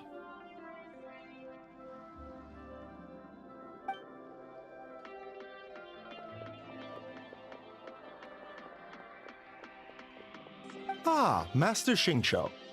I won't beat around the bush. The situation is looking a little more complicated than I'd initially thought.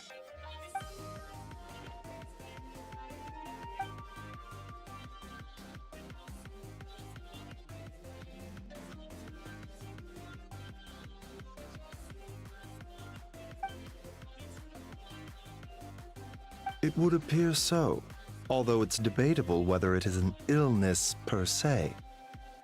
The truth is, they are both aging at an accelerated rate. Yes, significantly faster than the average person. But so far, I have not managed to determine the cause. That sounds familiar.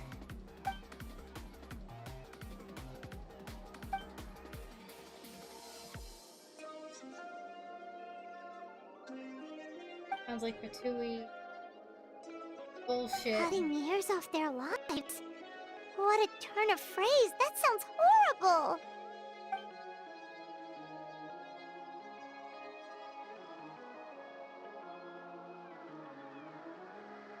There are a few other remedies I can try, even if it's just trial and error at this point. This morning I sent Chi-Chi to Mount Chingsa to look for a certain herb.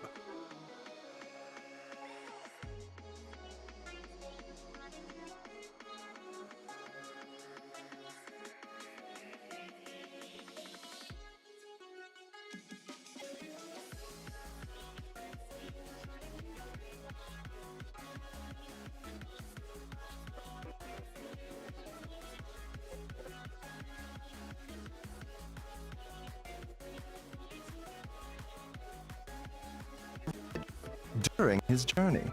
I can't help but wonder if there's some...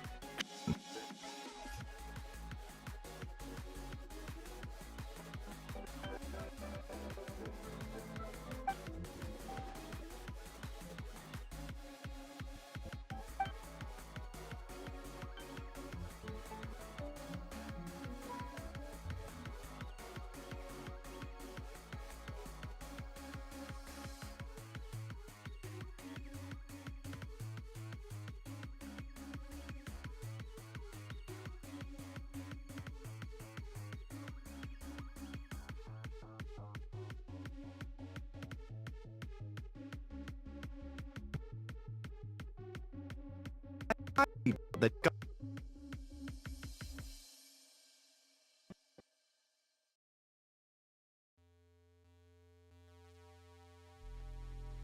Master Xingqiu, I will head to Qingsa village to investigate further after Chi-Chi returns. Hopefully, I will have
Even though Baizhu ruled out God remains as the cause, Paimon still wants to get to the bottom of this Tao Du business. Oh, it's a shame Kuching had to disappear before she could tell us more. True. Then let's head back and ask her. Come on, Xiangling's waiting on us too.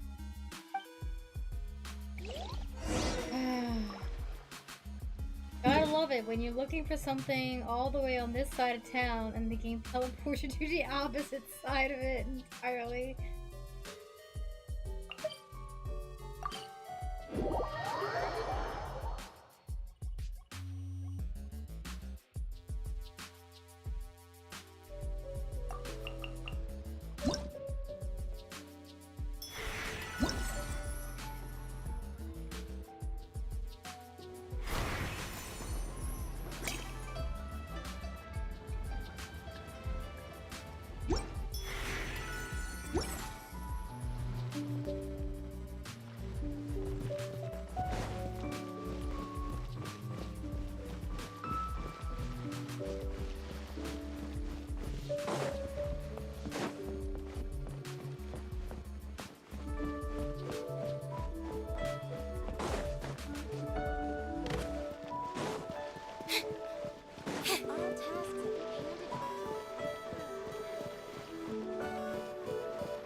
Alright, baby. Gotta move a bit.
took all of them. I think there'll be more. Dude.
This must be the friend you spoke of? Yep. Paimon doesn't know who your rock expert is, but he's got nothing on our guy. Let's not get ahead of ourselves. Still, I do have a claim to some experience in this field. Uh-huh, so you say. Wait till my guy gets here, then we'll see.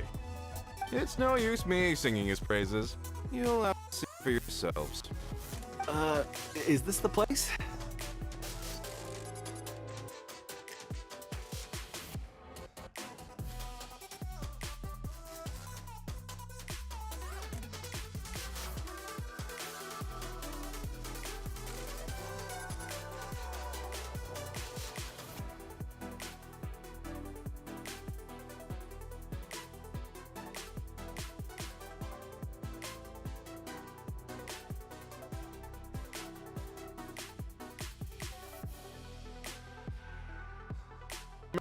Great knowledge and many talents.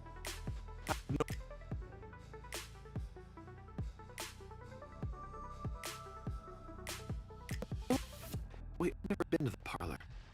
Uncle Dad, aren't you gonna test it? Huh? I wouldn't know where to start. Then they can figure out a way to test each other. If Zhongli wins, he's the assistant. If Zhongli loses, never mind. Zhongli won't lose. A contest? Why, it would be my pleasure. I admire your enthusiasm, good sir. I must say, you certainly have the look of an industry expert about you. It'll be interesting to see which one of us wins. Paimon, what are you on about?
Oh, he's with me. Yep. Now done. It's on my lap.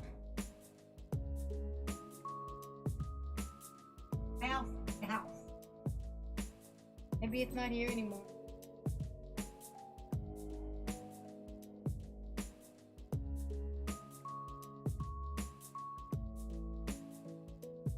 Yay, pizza.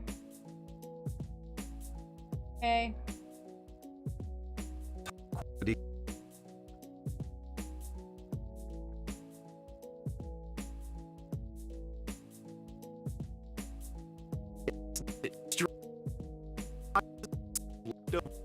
remnant.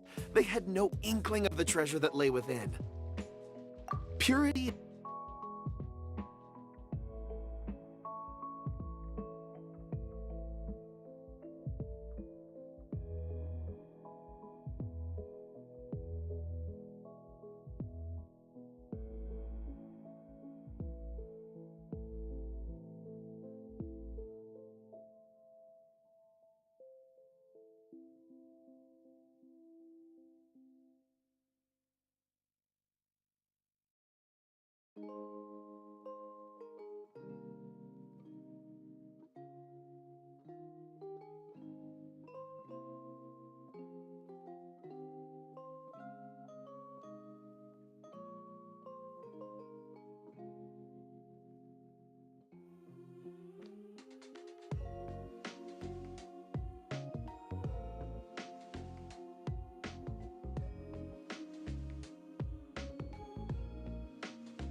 Gentlemen, in truth is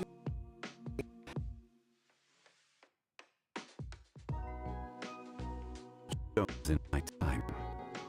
I recognized it immediately. I hope you didn't.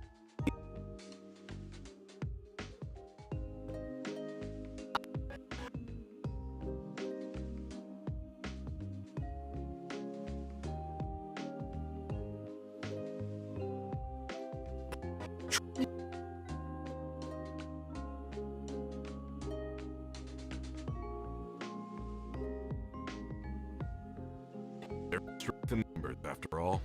Everyone, follow.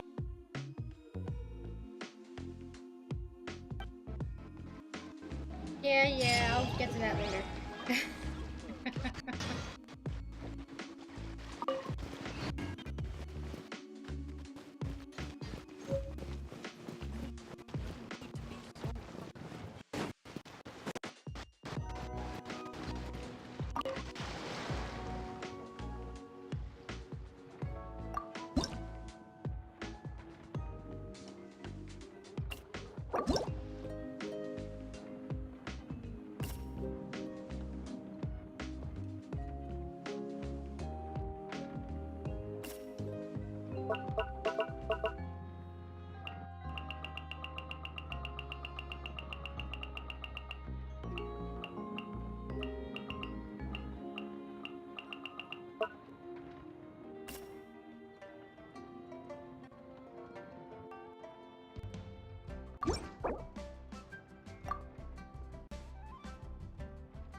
Not at all. One moment.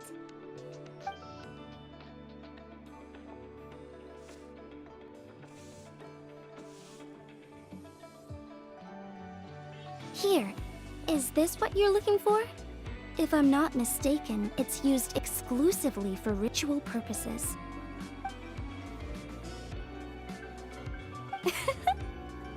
Let me wrap this up for you.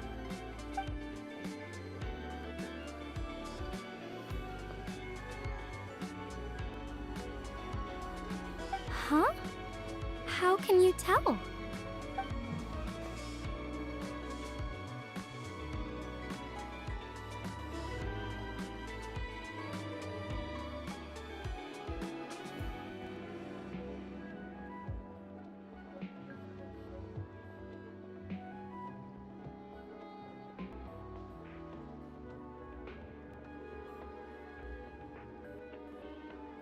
How did... Sorry, who are you?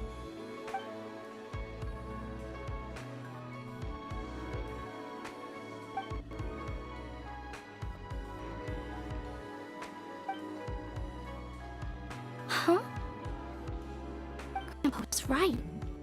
Liyue Harbor is full of hidden talents. I would never have expected the average perfume customer to be so knowledgeable. Director Who? I gotta say, that outfit looks really good on you.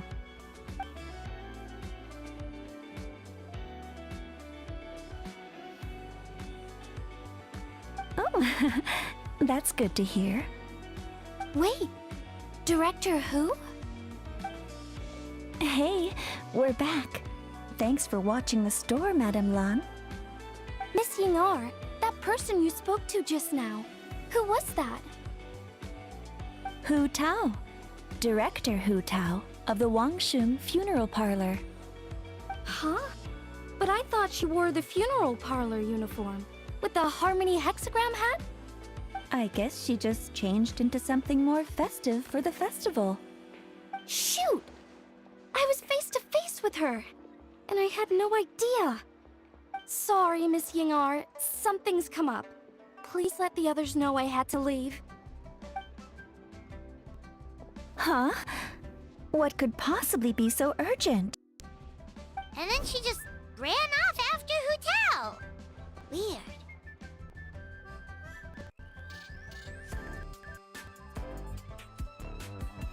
Are you going to look for her? If so, could you take this with you? I just found it in the store. Huh? Wait, isn't this one of those rattan figures? Whatever it is, we don't sell them. So I'm guessing Madame Lan left it here by accident. Yeah, well, she definitely makes these. Although, this one's pretty different from the one she made for the street fair. Plus, it has a sigil on it for some reason. Not the kind of thing you see every day, that's for sure. It could be important, so if it does belong to Madame Lan, I'd like to get it back to her as soon as possible. Well, then let's head back to Wangsheng Funeral Parlor again. Whatever it's for, the sooner she gets it back, the better.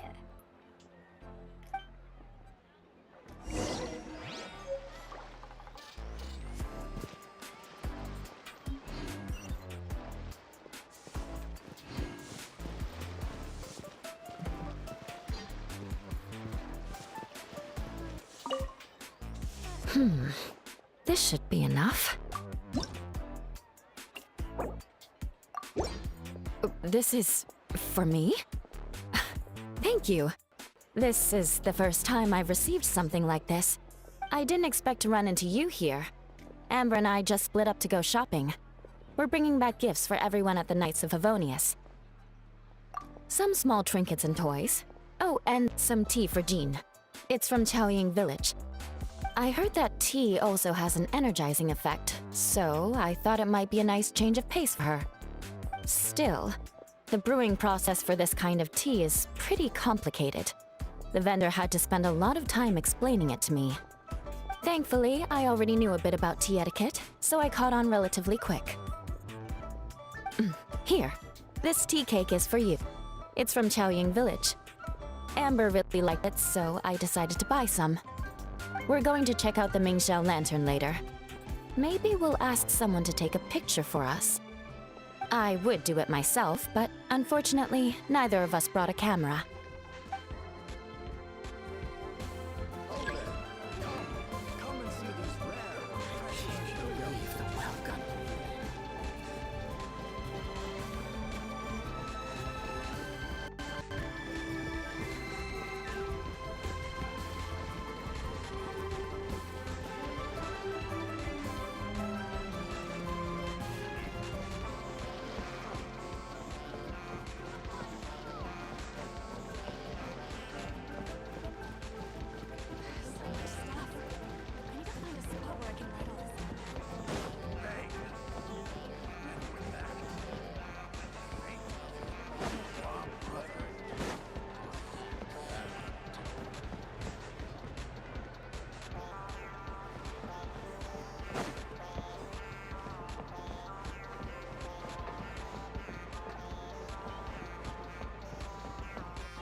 How many tools are there?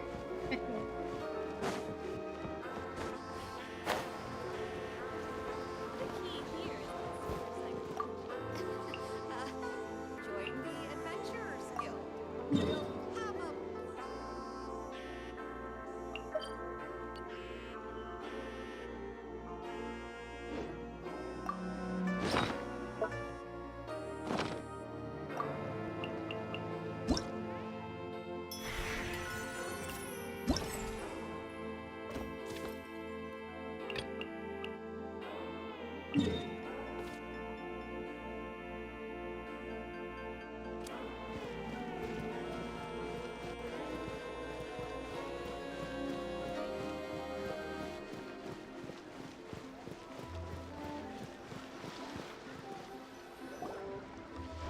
Hey, Miss Undertaker! Are Hu Tao and Madame Lan back yet? Sorry, I'm afraid not. Really? How strange. They were definitely heading this way. Maybe Hu Tao had another appointment. Any idea where we might find them? If it was anything business related, I expect the director would have let me know. I was aware she had a meeting earlier today, for instance. But she doesn't keep me informed about her private affairs. It's possible. The director seems to have had a lot on her mind lately. In the past, she'd usually show up to work in the mid-morning, but recently she's been getting here before the sun's up. She said she's had trouble sleeping and has been dreaming more than usual. Trouble sleeping? Are we talking about the same Hu Tao here? That doesn't sound like her at all. You might want to talk to our consultant, Zhongli. He's closer to her than I am. Oh, good idea. How did we not think of that? So, where could we find him? Probably sipping tea somewhere, right? He's across the road on the second floor, watching an opera. If you listen carefully, you might be able to hear it.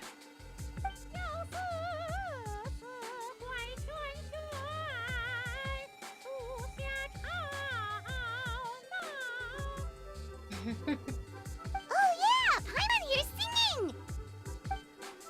Seems like Zhangli is the only one taking it easy today. Let's go say hi!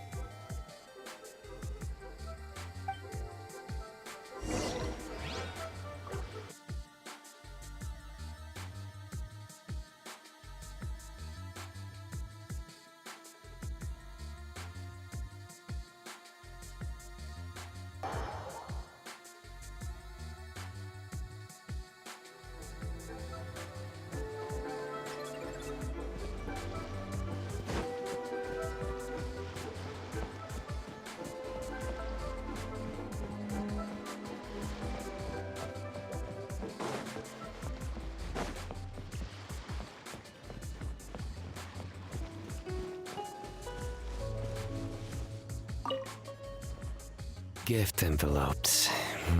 Gift envelopes. Oh. Thank you. A happy lantern, right?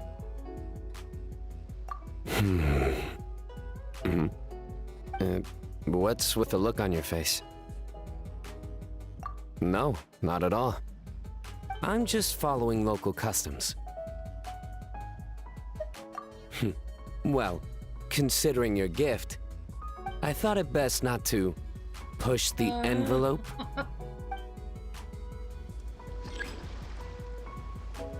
Why are you like this? I hear the more envelopes you receive, the more luck you have in the new year. Do you know why? Well, because when that happens, the cards are really stacked in your favor. Thank you, Traveler. With the way I play, always.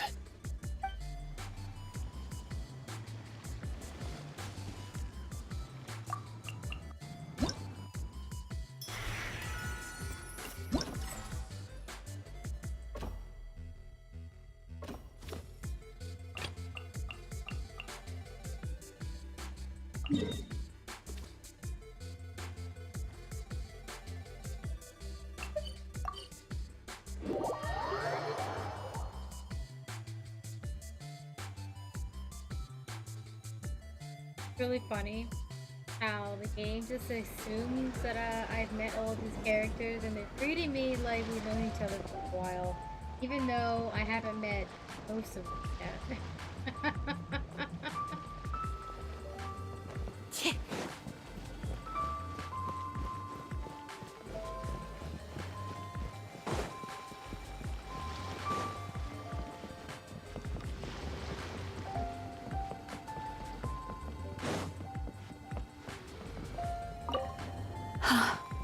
The design of this lantern is exquisite. Definitely worth the trip.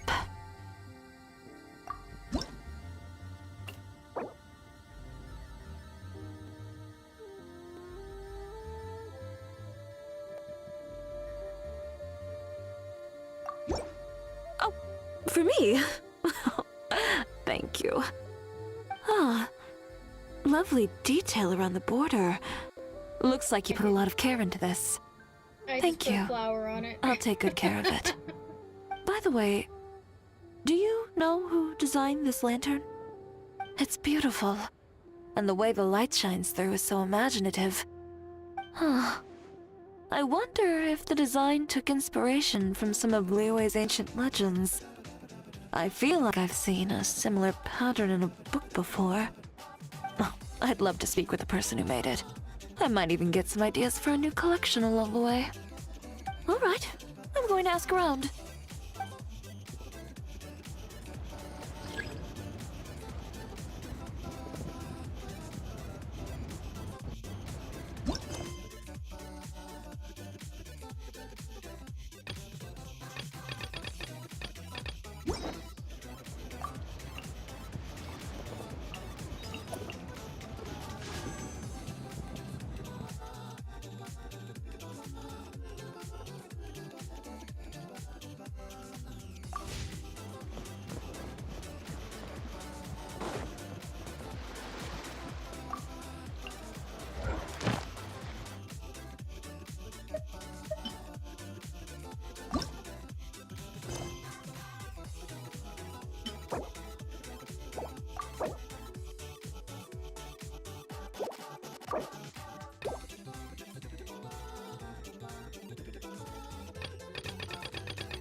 Nonsense, Miss Yoon.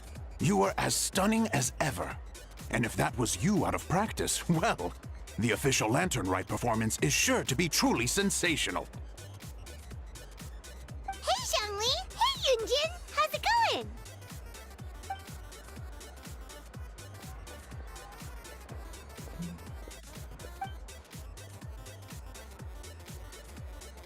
Oh dear, what a pity. I'm afraid you just missed today's performance. And Miss Yoon needs to rest her voice now, or she'll strain it.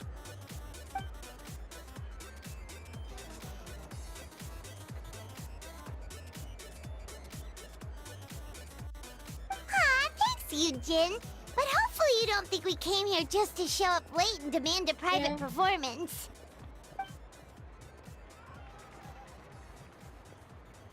Maybe.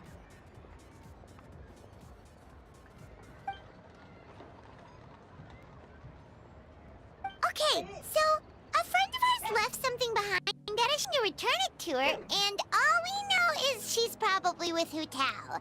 Any idea where Hu Tao might be? Oh, great. Well, this is just fantastic. That's the thing.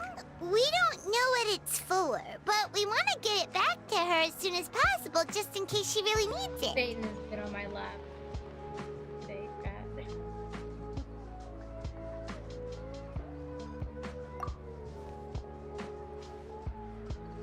Oh, goodness! That's what you're trying to get back to her?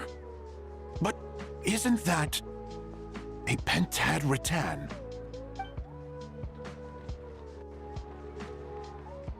Haven't you heard? The word on the street is that the patriarch of the Feiyun Commerce Guild has fallen gravely ill. They say his family found an ominous-looking rattan figure in his bedroom, and there was a pentad fortune conveyance talisman on it. That cursed thing must have been put there to steal his good fortune. It's destroying his health, wealth, and every other good thing in his life. And based on the description, your rattan figure looks suspiciously similar. It could even be the one that... get it away from me! I don't want that thing anywhere near me! Relax, it's fine. This one definitely belongs to Madame Lan. Besides, we've had it on us this whole time and nothing bad's happened to us yet.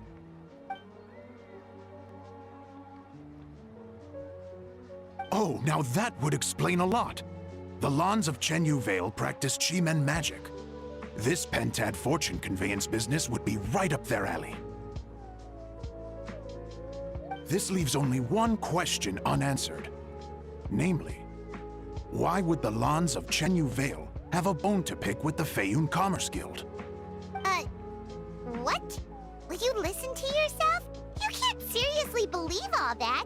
You'd sooner convince Paimon that Rex Lapis was a slime.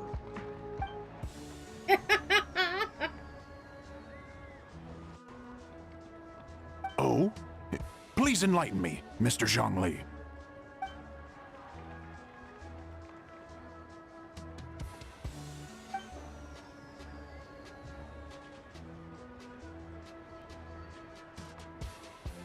Oh, yes, of course. I remember now.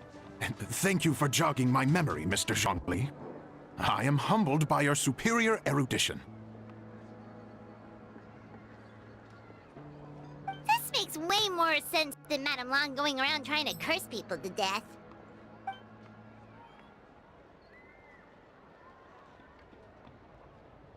In that case, there's a good chance Madame Lan also purposely left this behind to keep Timea safe and well. Whew. Guess we don't need to find her so urgently after all. We were just worried that losing this might have ruined her plans. But that said, what did she need Hu Tao for anyway? And what is Hu Tao up to that's keeping her so busy? Paimon has a bad feeling about it for some reason.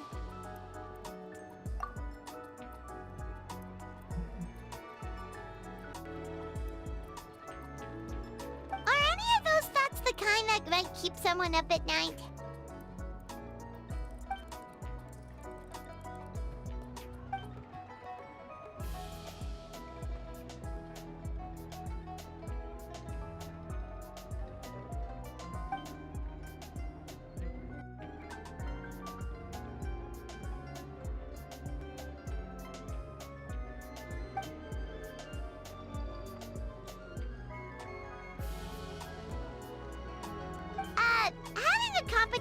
isn't an excuse to slack off, you know.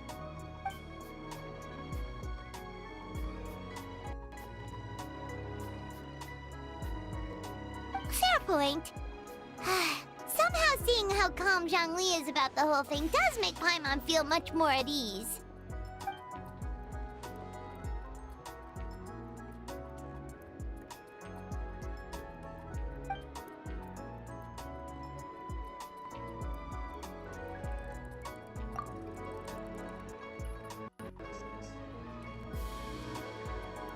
Wow! Zhongli actually left the house with cash? Now this is a lantern right to remember. Goodness gracious! Mr. Zhongli, that looks like a very special coin you have there. Is that one of the fabled Rex coins? Rex coin? Yes. Look at the design on the face. It's quite different from the typical coins you see in circulation. It appears to be a symbol of Rex Lapis. There's no doubt about it. This is a Rex coin, which means it once passed through the hands of the Lord of Geo himself.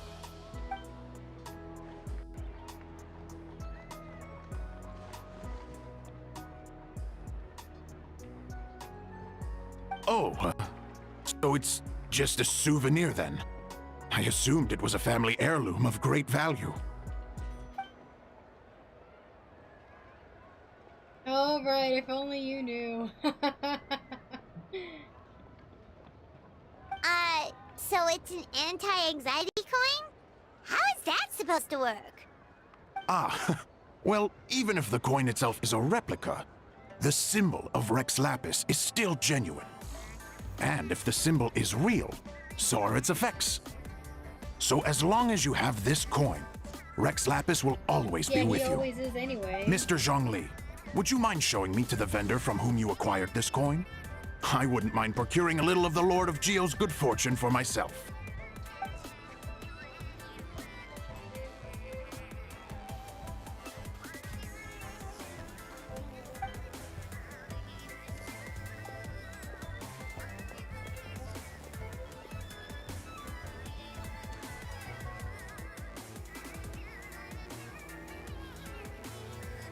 Oh, that's what you were singing just now? Paimon definitely wants to hear the full thing. We'll be there. We were actually learning about the 8 Adepts earlier, but we never found out who the 3 Beasts of Tao Du were.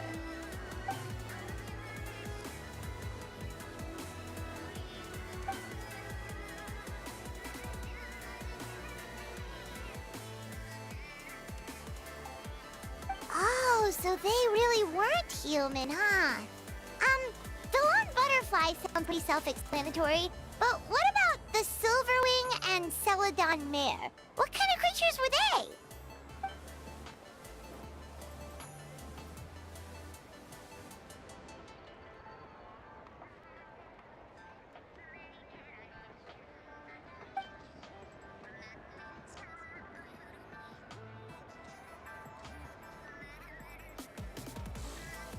Oh, cool!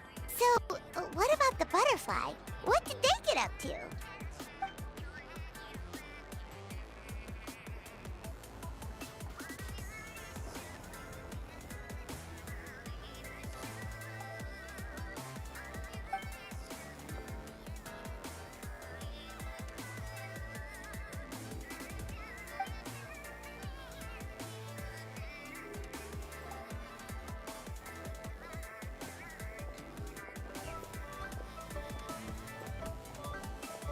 Oh, that's so tragic. One of them happens to be the same symbol that Jan last year when he dead, so I wouldn't be surprised if her family calls her just 3 beasts. Interesting. Huh. And then he taught that to the founders of the Wangsheng Funeral Parlor, right? Didn't they train under him?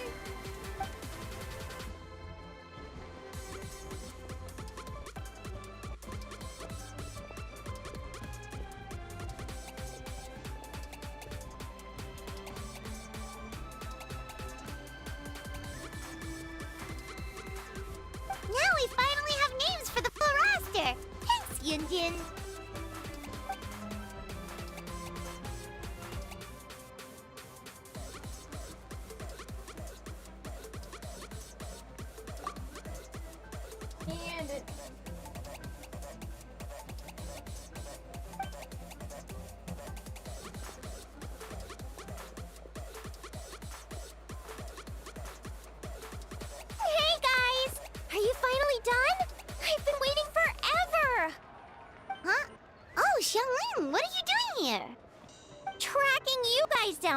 Obviously.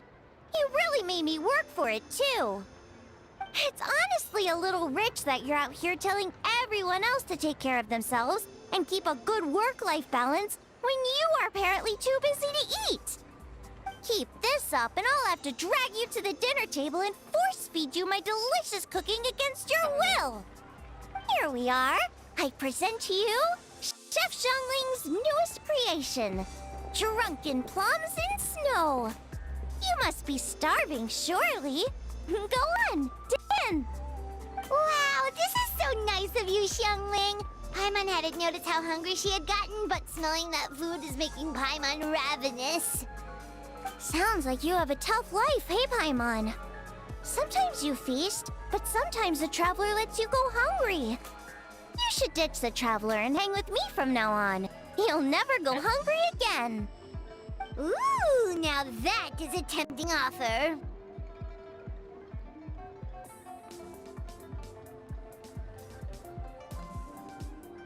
That may be true, but you also pretty much never feed Paimon on time. I was only kidding. I know Paimon loves to eat, but I think it'd take more than food to pry her away from your side. Anyway, enough about that. Time for you guys to eat. Whatever your plans are after this, they'll go much better on a full stomach.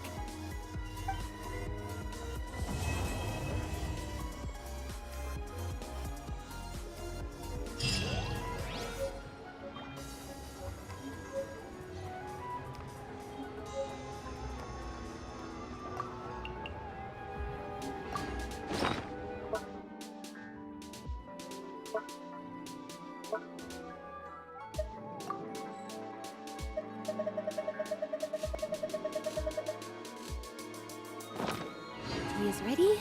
Now it's time for a short rest. How you doing, Satyn?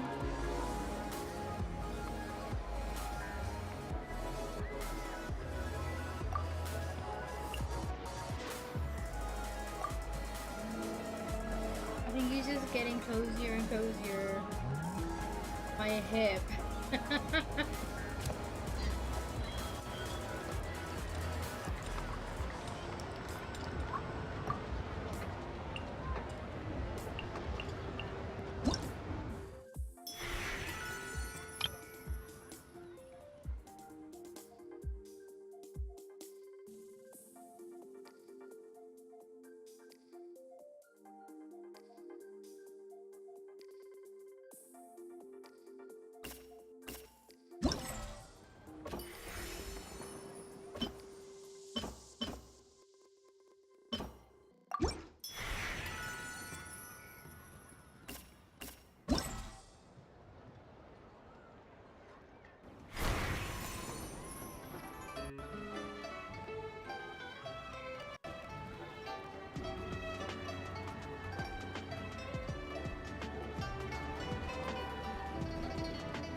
it for me for now. I'm getting hungry. Pizza will be here soon. So I'll be back tonight with some Stardew Valley. So until then, thank you guys for watching. Thanks for hanging out, and I will